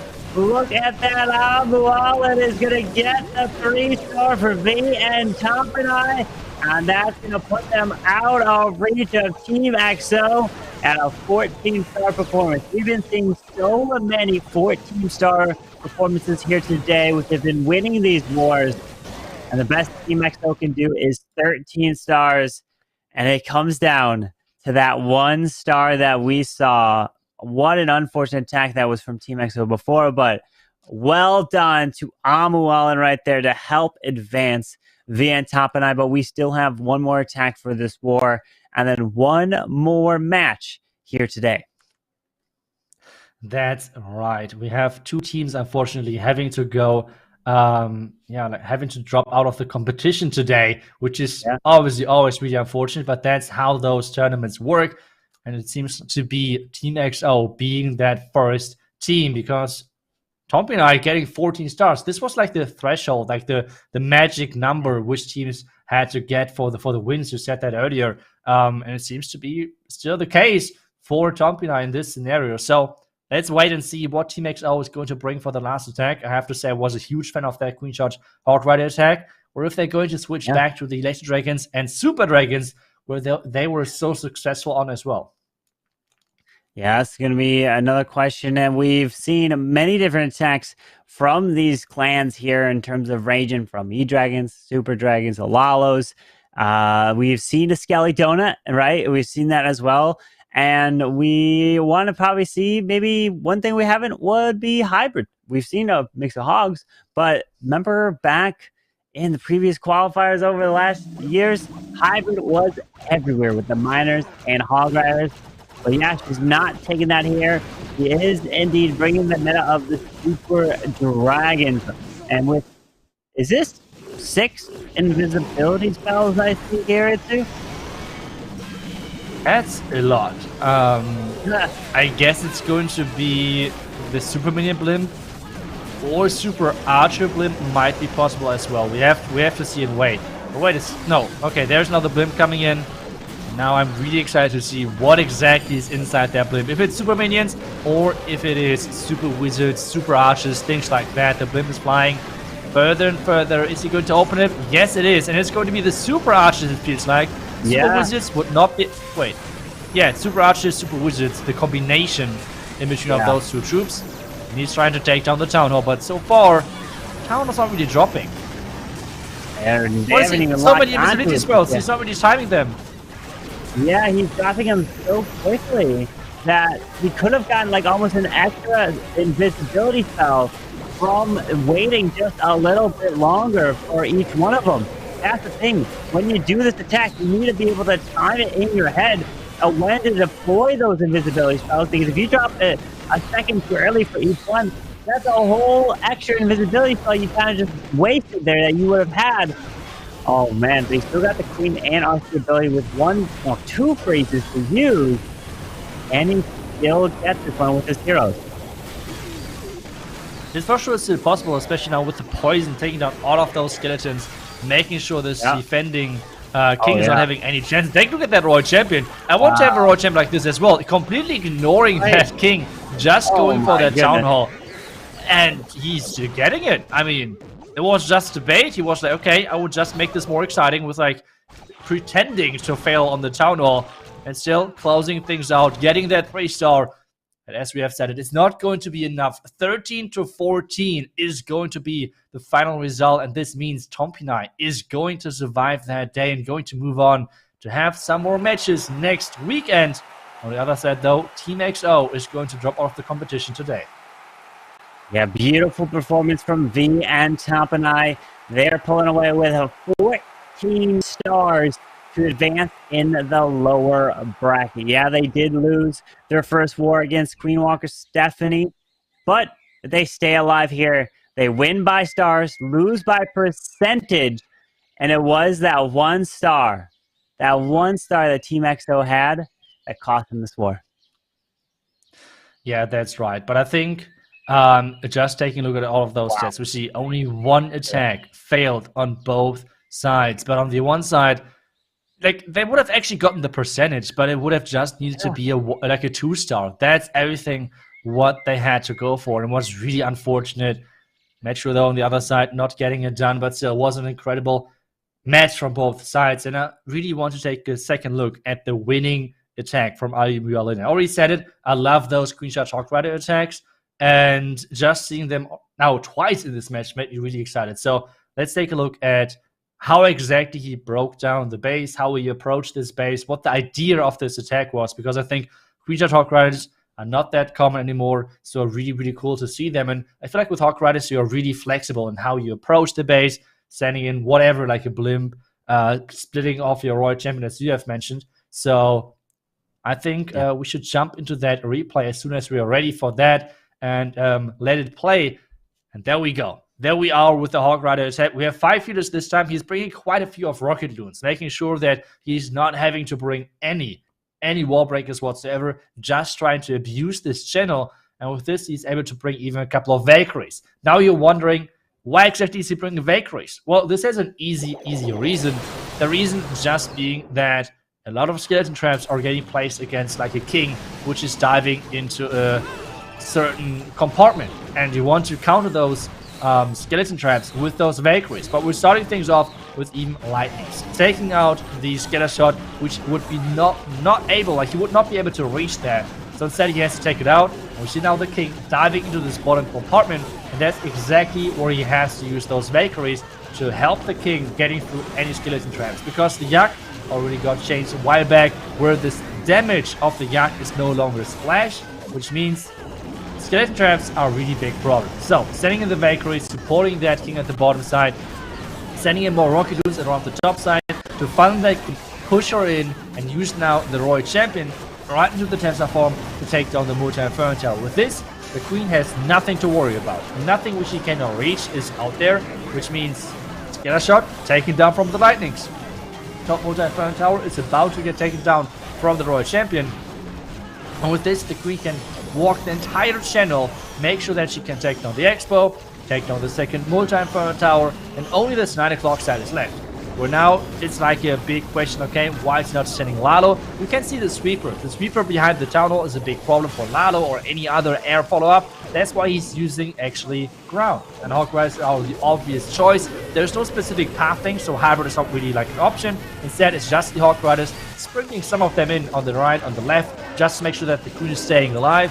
And now the blimp taking down really nicely that town hall, because again, he's taking down everything really surgically, which the queen cannot reach, which was the Inferno Towers, the Scatter Shot, the Town Hall. All of those are getting taken down by something specific, like spells, like a blimp, like the Royal Champion. And now those Hogs, even though there's a bomb tower, they do not care, because it's just too many of them, not enough giant bombs. So really, really cool plan, which is leading into a nice win for Tompinai, making sure that they're surviving today, keep staying in this tournament, and sending Team XO home out of this tournament. And they're going to have to face next week in the bottom bracket whoever clan they have. I'm not really sure to face. I think it's going to be something from the top bracket. We're going to take a look at the bracket in just a second.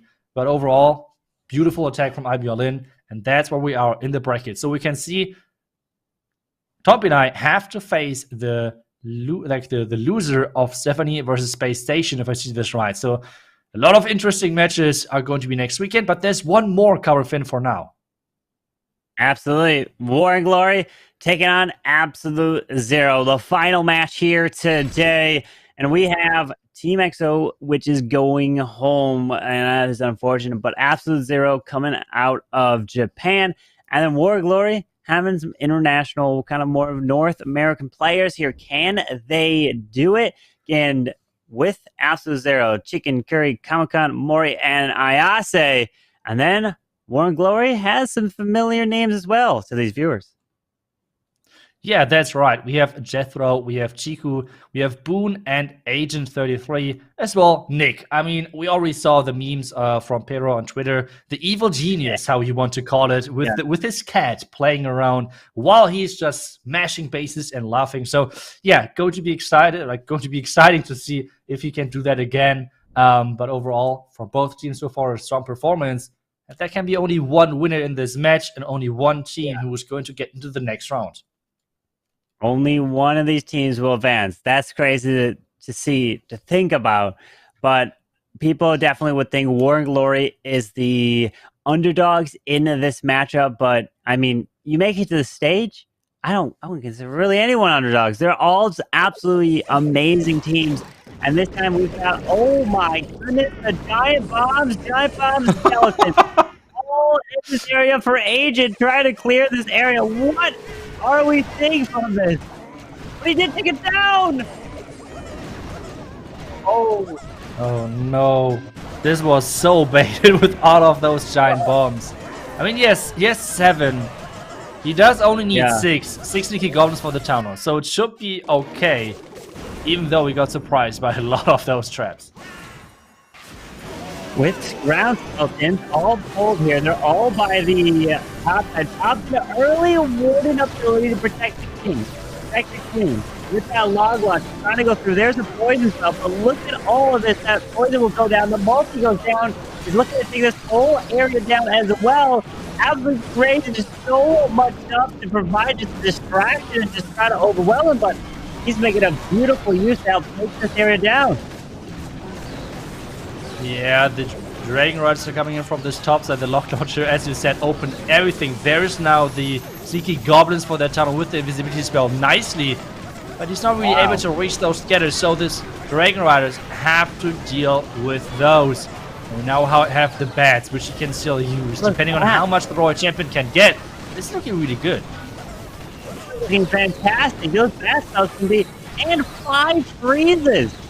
Like, the question is, does he even need that at this point? I mean, he got so much value. There's the bats onto the Wizard Tower, the scatter, another freeze coming down. Those bats will help much of the rest to help provide the tanking for the Royal Champion as a distraction. There's a tornado trap, raising the backside, and this is crushed. Agent absolutely crushing this here, making it look easy. Yeah, I mean, you always mention it, Ron, you love to have those player face cams in your videos as well, because I think it's just so cool. Like, just this small thumbs up, knowing that the pro already sees, okay, it's going to be a 3-star. Like, I think overall it's really cool to see at which point the pro players already know that it's going to be a 3-star, because I feel like we are still like speculating, okay, how is it going? But they already know, like, okay, no problem. Let's just give the thumbs up. It's going to be an easy 3-star. And that's exactly what Agent did right there. Nice attack. Yeah, it was a beautiful attack. I couldn't believe what he did with those bats and Dragon Riders. We'll just have to see what they can keep it up with. Can they bring more 3-stars? That's the question we have to see. I mean, box base in general, I mean, we see now so many counters. I think especially the bat spell is such a good counter, because you have seen the splash damage overall, like, divided. And with the Royal Champion, with those Dragon Riders, he was able to take down so much that those bats were just able to cruise through like nothing. But, well, now Absolute Zero have to come in next. And so far against Stripe, we have seen it. They are incredible good as well. So this should be a really close matchup through the entire thing. It will be indeed. It will be very close to see, especially in this final war. Bats, Dragon Riders, and the sneaky goblins. Beautiful charge into that base. And now can Absolute Zero answer with a 3-star of their own? Let's see. This is a lower bracket match. Double elimination. You lose this, and you're going home. Yeah, that's right. You lose, and you're out. And that's always not something you want to be in the position, because only the top 3 teams of this competition are going to have a share of this $30,000 prize money pool. And that's all of the money which they're going for. And it's really unfortunate, because you're finishing as 4th. Well, all of the qualifiers, all of the hard work is not going to pay off. So, well, Corey is in with that next attack onto Nick, and he's sending in the blimp to get that blizzard, or what exactly? It seems to be a blizzard that might be baited. Oh, with that town hall. Can he take it? The super wizards? Chaining? Come on. Yes! The town hall is secured, and that can set up the rest of the attack. Yeah, we have now those clan castle troops getting lured away, making sure that they're getting taken down on the outside of the base, not able to deal too much damage. There's that queen, there's the baby dragon with the sneaky goblin to funnel, just to make sure that this queen with that king together is getting sent into that scatter and Royal Champion compartment. He's even sending in the ice golem to make this push even beefier, even more powerful. We have to remember, the Royal Champion, yeah, I just was about to say, is not even deployed yet. So the Royal Champion now for this multi-inferno tower. And we have the King and Queen, maybe even pushing through a wall, because the Yak is still alive. Where is it going? There's the freeze coming in. Can the Yak open up for one of the Inferno towers? That would be awesome. The Queen still behind that Ice Golem. He's going to get the Warden. He's going to get another Expo. That's a lot of value. It is. The Queen's ability goes off, making his way through. The Warden's following, pops an early Warden ability, which also protects that one Lava Hound, which is tanking the air defense to hopefully help take out that Queen. The Headhunter moving through with that haste spells around, but the Eagle Artillery did lock onto a clump of these balloons, but does use that free spell on the bottom scatter shot as he's moving his way around. Yeah, the haste spell should lead everything into the core, but wait a second, there's so many red bombs taking down everything. And Curry falling short against this scatter shot multi-inferno tower, and especially the red mine farm setup. The idea of the Blizzard was good, but just not enough value, especially with this Tornado Trap having a lot of problems. Maybe you can collect some more percentages, because I mean it's still 50 seconds, and at this point maybe the Owl and the Warden can carry. Let's see. The Warden, the Owl in the core here, not getting hit by this multi. There are these builder huts. The Owl is taking some hits from the multi. The Warden, oh no, but I mean, let's think about this. Carrot, you hit Nick, of all people, with a Lalo attack. The one man knows how to defend a Lalo. And then, oh man, that is difficult.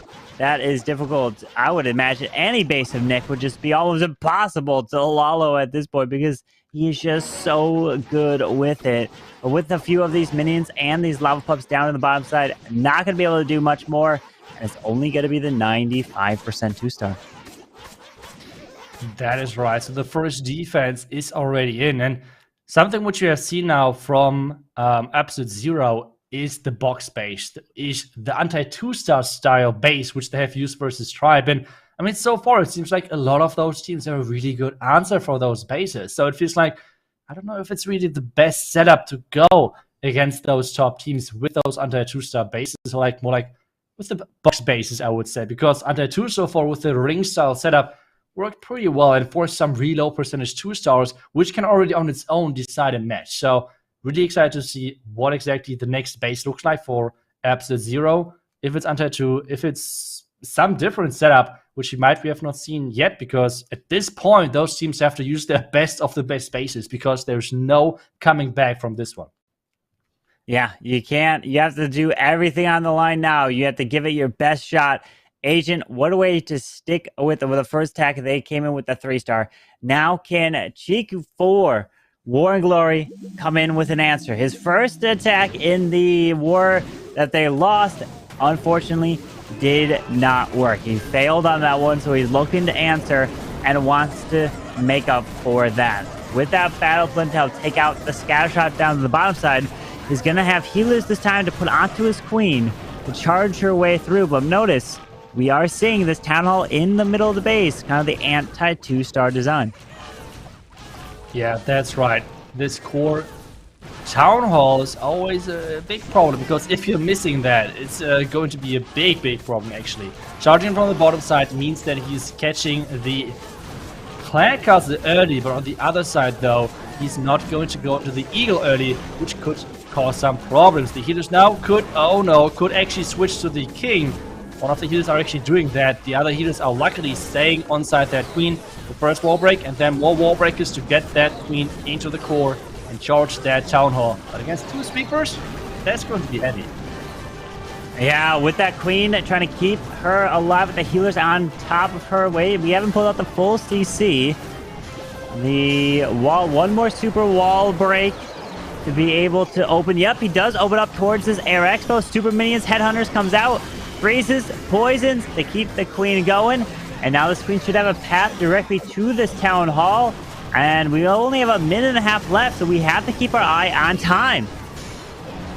Yeah, and the next thing we have to really worry about is that Eagle. I mean, for every Queen Charge attacker, you guys know, the Eagle really likes to target those healers. The reason? Yeah. We don't know. It feels really random, which means it can really be a big problem if your healers are just gone within a couple of seconds. But he's starting now the ladder to make sure that something is going for, like the Eagle has something to go for. But the Queen is dying in her ability. And now he just now transitioned over to make sure that he's now having a Royal Champion charge. What? Yeah. I mean, maybe he planned that, right?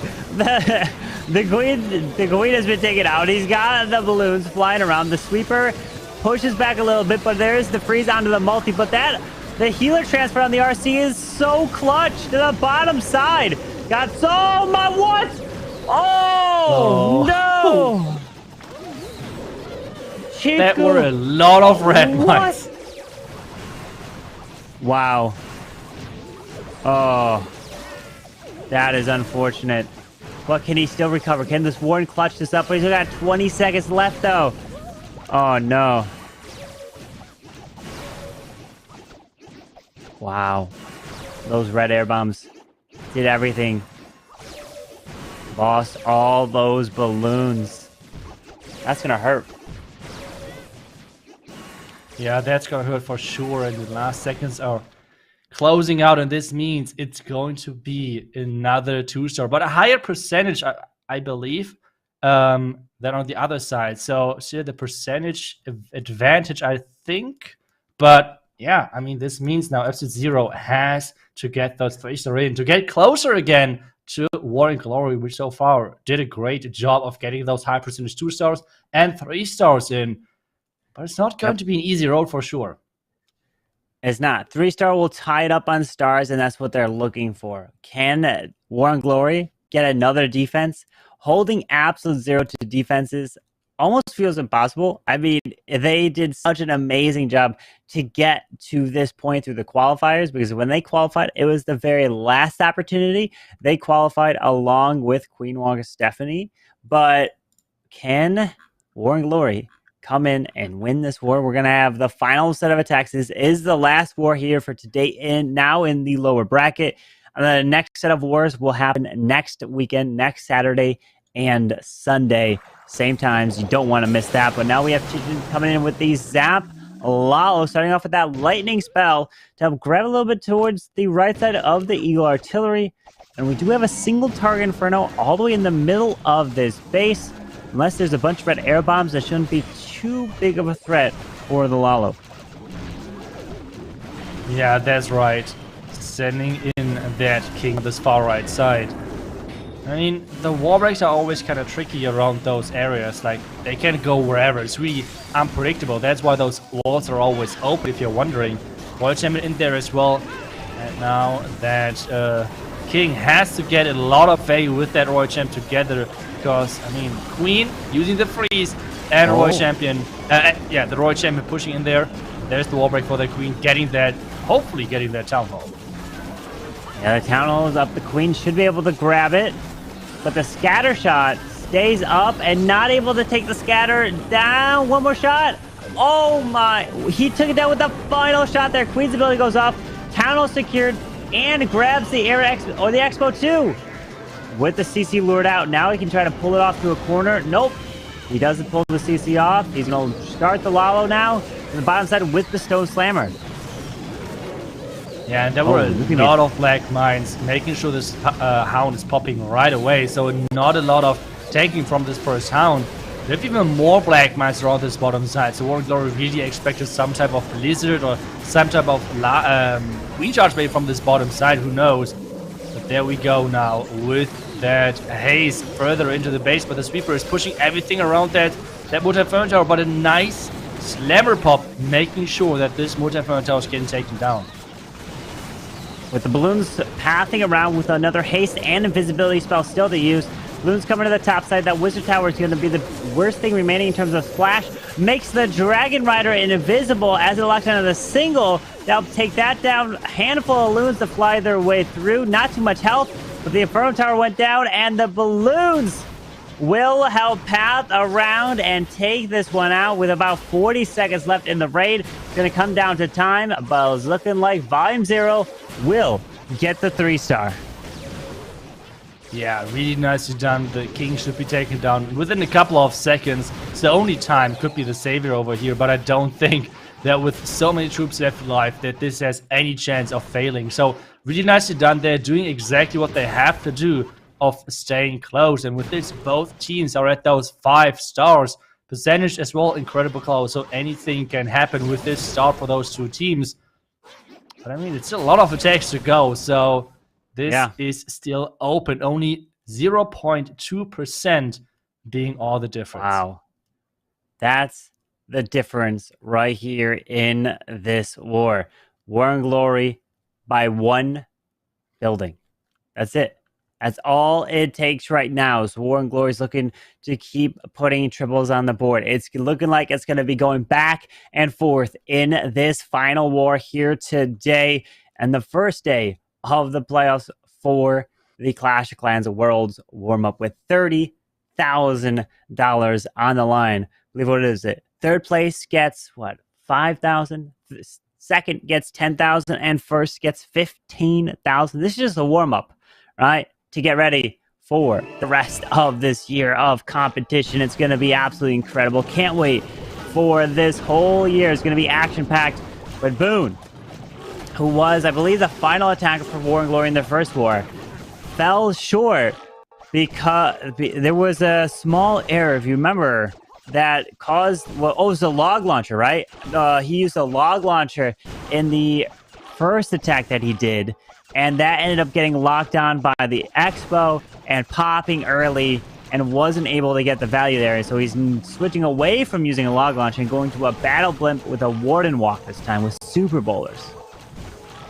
Yeah, and I think that's the first time we're seeing Super Bowlers today, which is really interesting because, I mean, just a couple of weeks ago, I feel like Super Bowlers were completely normal meta. Everyone was using it, but now everyone switched away from it, and we're not seeing them too often anymore. So really looking forward to see if they can make work versus this base. But I think did he already lose the Super Bowler? I think not. At least a lot of them are still alive and are engaging through that. Oh, there's the tornado trap. Yeah, there's a tornado thinking something's going to come right in this section, and indeed it did. The blimps trying to make it to the town hall. There's the rage! Do they lock onto the town hall? Yes, the town hall goes down because of the openings in the wall around it. But they're going to lock onto the single target inferno, take that down with the Royal Champion and King to the top side. Yeah, King and Royal Champion around the top side are doing a great job of taking everything down. I think that the Royal Champion now can overtake this backhand, but I mean, Carvin, there's one big defensive island left around this bottom side with the King on defense, with the Warden, the Tesla Farm, and the Multi-Inferno Tower. This is not going to be an easy finish, but it's for sure possible. Yeah, it's not going to be easy as well because of the tassels of the King. There's probably a lot of ground skeletons that will pop up down there, but that's so much point defenses. That's going to be doing so much damage to this Royal Champion. Her ability will try to help take down a Tesla. Oh, there's the freeze. Okay. Ability will go off. Takes out Tesla or 2. Now the King's going to stop this RC in her tracks. He's got the Queen on her ability. He's got a freeze. There is an open compartment. So they're making their way through. This is going to be a close one here. Yeah, for sure. With only the Queen ability left at this point. But, I mean, the freeze is there as well. So maybe he can help that. Oh, time, though. Time, if anything. He froze the King. Yeah, and skeleton traps. Skellies. Oh, no. Oh, the Queen avoids from going in the middle. She's going to the cannon. Oh, no. Down goes the multi. 5, 4, 3. No. He's going to fall short. It's going to be a time fail. 97% for Boon of War and Glory. And that's exactly what Absolute Zero is looking for. A defense, not a 3-star, so that they can now swing and take the lead. Yeah, but it's still so high percentage on both sides. So this is going to be, it's an incredible close because only one fail. We have seen many of those today can swing everything back into the favor of War and Glory because then they might have the percentage. So the next attack is going to decide if we have like a star lead or if we're still waiting for some team to pull ahead and push their lead maybe even further than 1 or 2 rounds, it feels like so far. But either way, so far this match in general is super close between of those two teams. You know, Absolute Zero, they have to go next. They did a really good job against Tribe. Can they make it now work against the bases of War and Glory as well? We have again Ayase coming in with the Super Dragons this time, and he's choosing the Flame Flanger to go into this attack versus this base from Jethro. Yeah, taking his time. Where would we think the Flame Flinger is going to be deployed? Is it going to be sent for the town? We have a multi-mortar over by the tunnel on the outside. He's taking all the time. Okay, Flame Flinger looks like it's, what, up top? Yeah, up top, at the top of the base, and he's sending the Queen to the bottom of the base. All the way across, so we're going to have Super Dragons coming on the left side. He's not waiting. He's going in. Get ready for an early warded ability, which is typical for these types of attacks, as he's making his charge straight on in. Yeah, charging straight in. We have the Super Dragon splitting quite a bit at the top side with that Flame Flinger for the back end air defense, getting that out of the picture already. The nice freeze catching that defending Queen as well. Another freeze inside the core of this base versus the Single Inferno Tower. The Single Inferno Tower, take a look at how much damage those dragons do. It's just crazy. They're just smelting through one of those Inferno Towers within seconds. And then the Single Inferno Tower inside the core is already gone.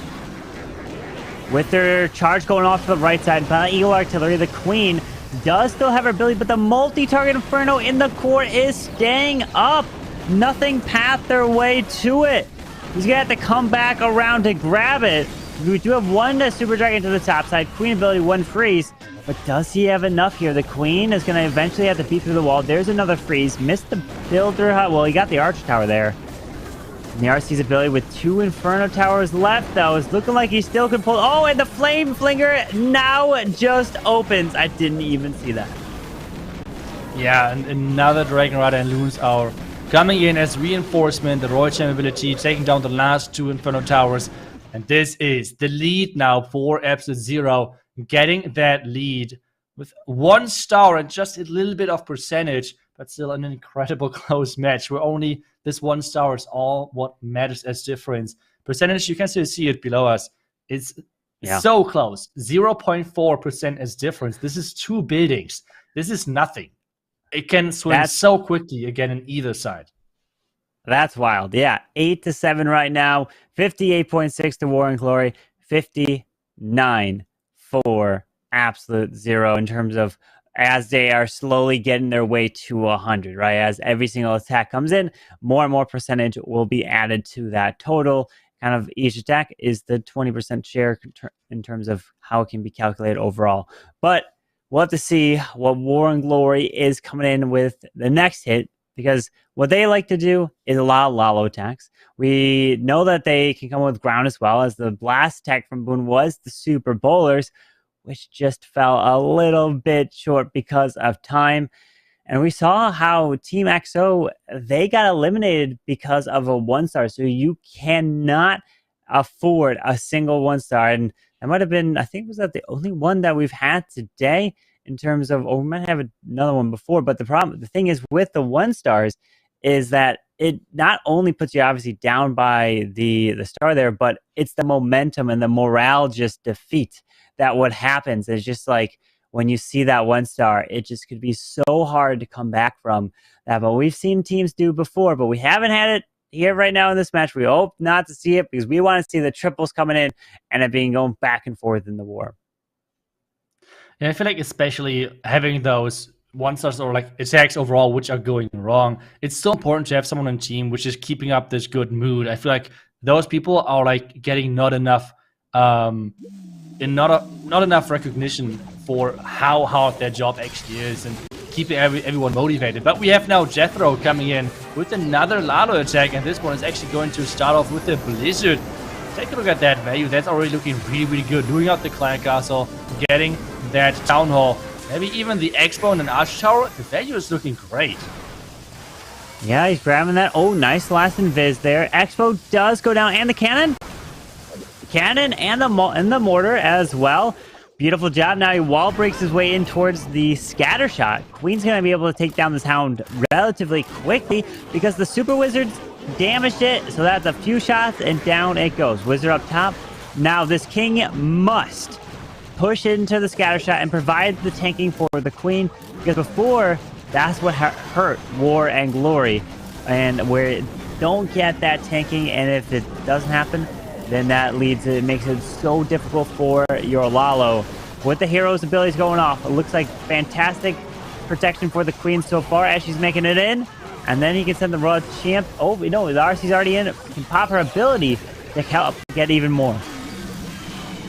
Yeah, and he's now starting the Lado on this power right side to share the damage and going into 2 air defense, which is quite interesting. The first Hound is being able to tank both of them.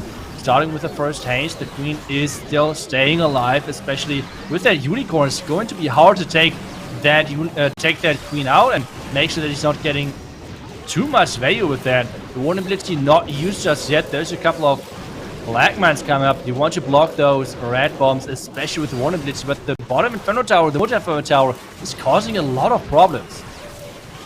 Yeah, that Inferno Tower needs to go down. It finally does just go down, but the middle multi with that queen ability doesn't need to pop the queen ability just yet. She's going to step on and get locked down by the ground expo as he's making his way around, but no more spells. So it really depends on how much these balloons can survive. And there's the Archer Tower. We got an air defense on the top side. Force that queen ability because of the ground expo. Oh, this is going to be close. This is going to be a close one here for Jethro. It's going to be a super close one, but the queen, with all of those archers tanking, this can be still good, and especially the unicorn staying alive. There's another tornado trap rotating the queen away. It's 30 seconds. There's the red bomb. But the queen should stay alive with only this archer tower on defense left, and the minions and archers and everything are taking things out, and this means Jethro getting this 3-star in. What a finish! Protecting his queen all the way to make sure that he's starting with the hero dive and finishing off with that queen as well. Beautiful job there for Jethro, pulling the 3-star in. Needs that for War and Glory to have a chance to take out Absolute Zero, because we saw War and Glory having a 12-star war against, what was it, Vatang? And the thing was, that was a low-scoring war. If you're taking on Absolute Zero, like the other teams that have been winning, they've been putting up 14 stars, and that's what they're going to be shooting for. So obviously with some fails, you can't be getting them perfect. But that's at this stage. I remember back years ago when 14 stars was like, that was absolutely incredible. We never saw a perfect war before. And nowadays, at this stage, that's almost becoming commonplace. 13-star performances in order to win these wars. 14s to give you a really good chance to be winning the wars, and just hoping that you get that 1 to 2 small mistakes for a defense for your team. And that's what it comes down to. But let's see what Absolute Zero can do. Can they pull a 3-star off? That's the big question, to see if they can get the lead back, because I mean they would then get the lead as well. So we have the next attacker coming in, and that's an interesting looking base right there. It's kind of like a box base shape, and it's going to be Super Witches. I mean, so far Super Witches seem not to have the luckiest day in this tournament, so we're hoping for a good attack, like not a 1-star again. That would be really important. It seems like he wants to enter into that scatter shot with the flame flinger now, then taking down the multi, the eagle, and everything around on that right side. I love the plan so far, because there is no expos which could actually take a fire at this flame flinger. Yeah, we saw this base for Chico that was run in their first war that actually helped to defend. That did not get tripled because of the amount of traps that was near the town hall. And let's see if it can hopefully hold here against Morio. That's what you need for War and Glory. Morio is sending it in with that jump spell, leading it in with that rage, and he's going to push everything through, waiting for that perfect timing for the Warden Eternal Tome. And keep your eye on that Flame Flinger. It's still going to the far right side to grab the multi and the eagle and everything over there. Yeah, the vulnerability just came in to protect all of those witches versus the clan castle troops which come out there as well. Tornado trap is getting triggered, the channel not activated just yet. But take a look, as you said, at that flame finger at the top side, getting so much value, it's incredible. There's another jump spell. Where is he going to place it? That's the question. The troops are about to... Okay, nice and early jump right there, because the troops were about to go through the wall into the tunnel compartment. And now with their flame flingers, they're working on the top side. The eagle is about to fall as well.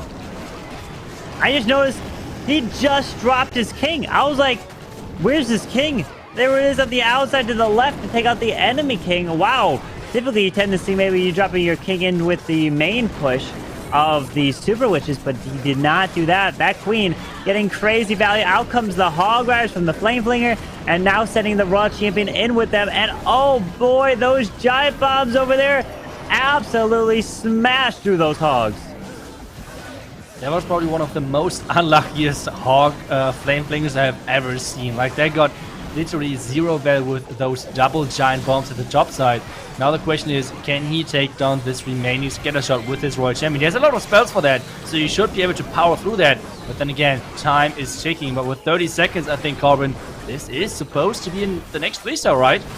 Oh yeah, with the RC ability skipping across, there it is with that swag invis, and there is the triple for Absolute Zero. They're gonna keep their advantage in this war by also having an additional star coming down. And look at that, 2 building difference and a star lead.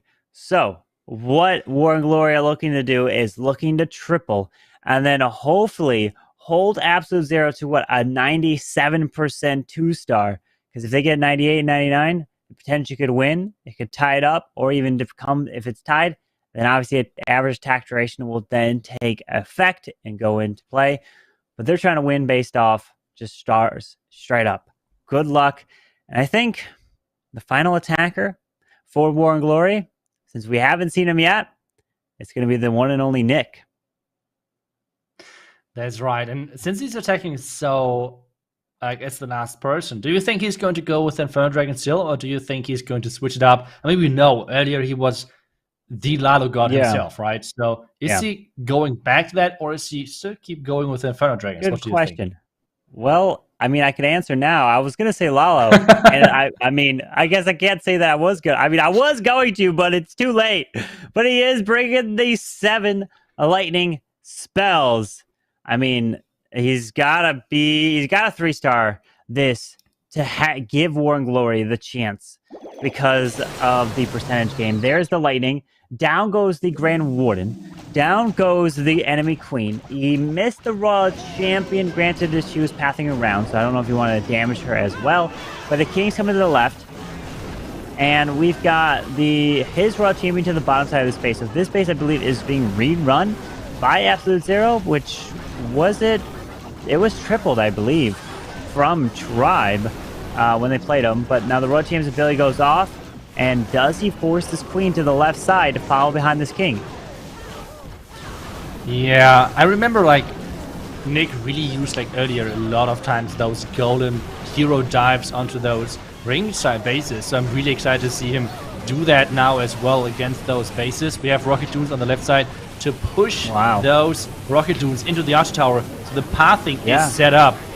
Now, is he going to use a rage maybe for some Yeti action around that town? That would be great, but no, instead it's the triple Ice Golem Clan Castle. That's a lot of tanking, and this means he's providing his queen a bit more time. This means I guess he's not using that rage for his queen, which could be a problem because this town hall is still really far away. Notice what he did. He dropped the balloon, which caused the lava pups to continue into that poison spell. But the queen, town hall, means yes, the town hall goes down. But what people don't realize is what Nick did. Like, he dropped the balloon behind his queen because once he makes the queen invisible, and if he dropped nothing else, the lava pups would have went in every different direction of the poison spell, so it would have messed up the queen. But causing the balloon behind pulled the lava pups straight into the poison, so that was a lot smarter than people realize, but beautiful. Starting it with the Lalo, with the Warden to the top side, protecting all of these balloons. Look at that. So many rat bombs just got triggered and did nothing because of this great Warden ability. And take a look at that. Balloons are just pushing through. The sweeper is pointing to the completely wrong direction. And with this, the air defense around the back end. I don't know if it has the chance of defending this attack. It's one arch tower, one air defense. The balloons are dropping quite quick. They are. He's got a headhunter, which he can drop Okay, no, the Warden will help assist. They lock onto the air defense. He's got it. 30 seconds left, and he's breathing a sigh of relief, and it's going to force put the pressure on Absolute Zero to have to get at least about a 98% 2-star to try to win this war. War and Glory, Nick with the triple GG. Well done. What an attack coming in. That's a 98.6% in this war, 13 stars. And now Absolute Zero. You triple, you win. You don't have to triple. You have to get at least, what, 98% or so? And then you could advance and eliminate War and Glory. Yeah, but the big question was, where was the cat? Where was the cat? Like the first attack you did, yes, which was so cool. But yeah, you said it. You said it. The last attack is going to be the final decision for this matchup, which is so cool always to see. I think we had on most of our matches today that this last attack was the deciding factor, which is always great for a stream like this. And you said it already as well, 97% would be enough as defense for War and Glory. Everything above means that there is the chance of Absolute Zero winning or War and Glory, depending on the time. We don't see that, obviously, at the moment. Yeah, that's going to be the big factor. And here it is. Komakun, the pressure's on. You are the final attacker for your team. And he's deciding to go with a Skelly Donut to close it out. Oh, but he makes the Inferno invisible. Or he's going to use it again. What? He takes one. He takes out the Clan Castle, but he doesn't take out the multi. He makes it invisible again. No. Wait. No. Oh, he stays up. Oh. Okay, that is huge now for Boone on the defense. Another question is, was this already enough? I mean, the value was great either way. I mean, he's getting the one Inferno Tower, he's getting the Clan Castle. The question is, obviously, if this multi-Inferno Tower can be the deciding factor of this base to hold. And we have already the Tesla Farmer in front of that Royal Champion. The King is going to have a couple of problems going in there, and especially grabbing the scatter shot, which is supposed to happen. He's pushing his way straight into a Tesla farm, though his Lalo doesn't have to fight through that Tesla farm later in the raid, and freezing up the single, but the Queen needs to make her way to the town hall. She should go there, right, Queen? Right? You should path there, but the problem is her abilities will be forced before she gets to the town hall, so is the town hall going to go down? Queen, so he's forced to drop a freeze. Town hall's been secured. RC is taking out the scatter shot, and now he can start the Lalo, but like you said, that multi-tower Inferno is going to be a big pain for the rest of this Lalo now. Yeah, at the same time, we're trying to check who has the time, if this might be end up a tie at the end. But right now, it's looking good for War and Glory for the defensive side, because this multi-Inferno Tower is staying up, and there's not too great pathing into it. One ability, though, is great. Oh. Take a look at that. The Lava Hound flying across, the Queen taken down by the Headhunters. The Slammer, though, is going into that multi-Inferno Tower direction, which is great. And pathing-wise, it's not looking too... No, wait a second. Going to the sweeper here. 4 more balloons, haste, and a freeze. Sweeper goes down. He's got a lot of balloons. Remember, he needs to get about a 98% 2-star to win this war for Absolute Zero. He's making his way through. That Hound is pulling the red air bombs over the Eagle Artillery. Yeah, and the loons are closing in more and more on this back end. The multi-Inferno Tower staying alive is so clutch for the defense right there. But there's just so many loons. Time is now going to be a factor. 25, 26 seconds roundabout, and there's more air skeleton traps coming up. The King is tanking and providing some tankiness. This is going to be so close.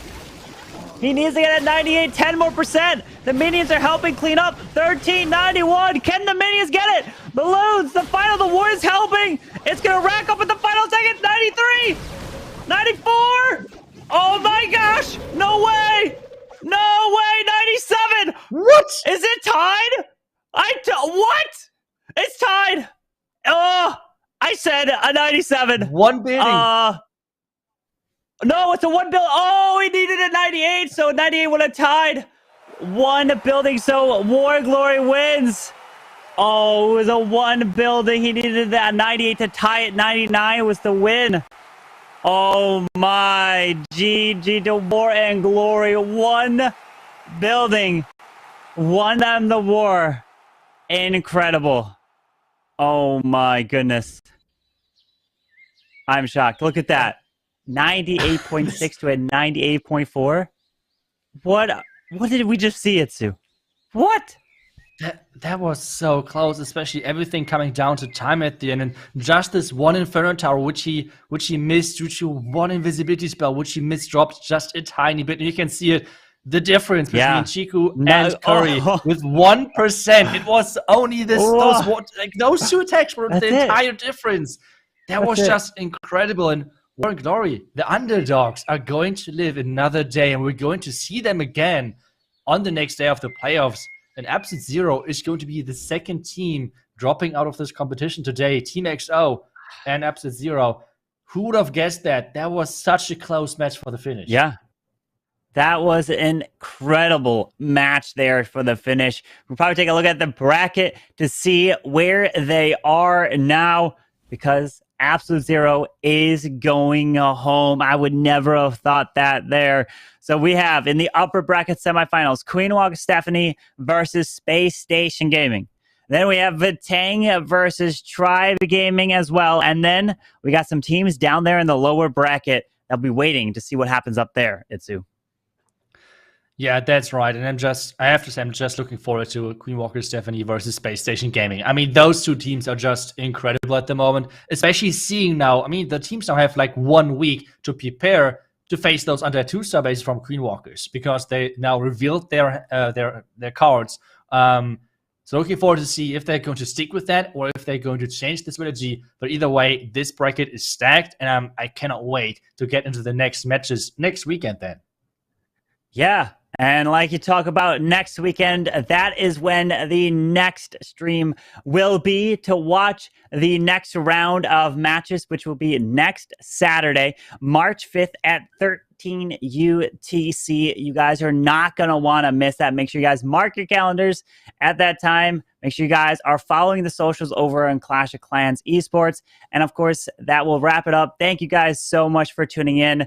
Itsu, it's been a pleasure casting you with this, and I can't wait for next weekend to be getting closer to crowning the champion of the Clash of Clans Worlds Warmups. And again, that'll wrap up this one. I'll say one more time, on March 5th, 13 UTC, next weekend on Saturday. Till then, see you guys then. Clash on.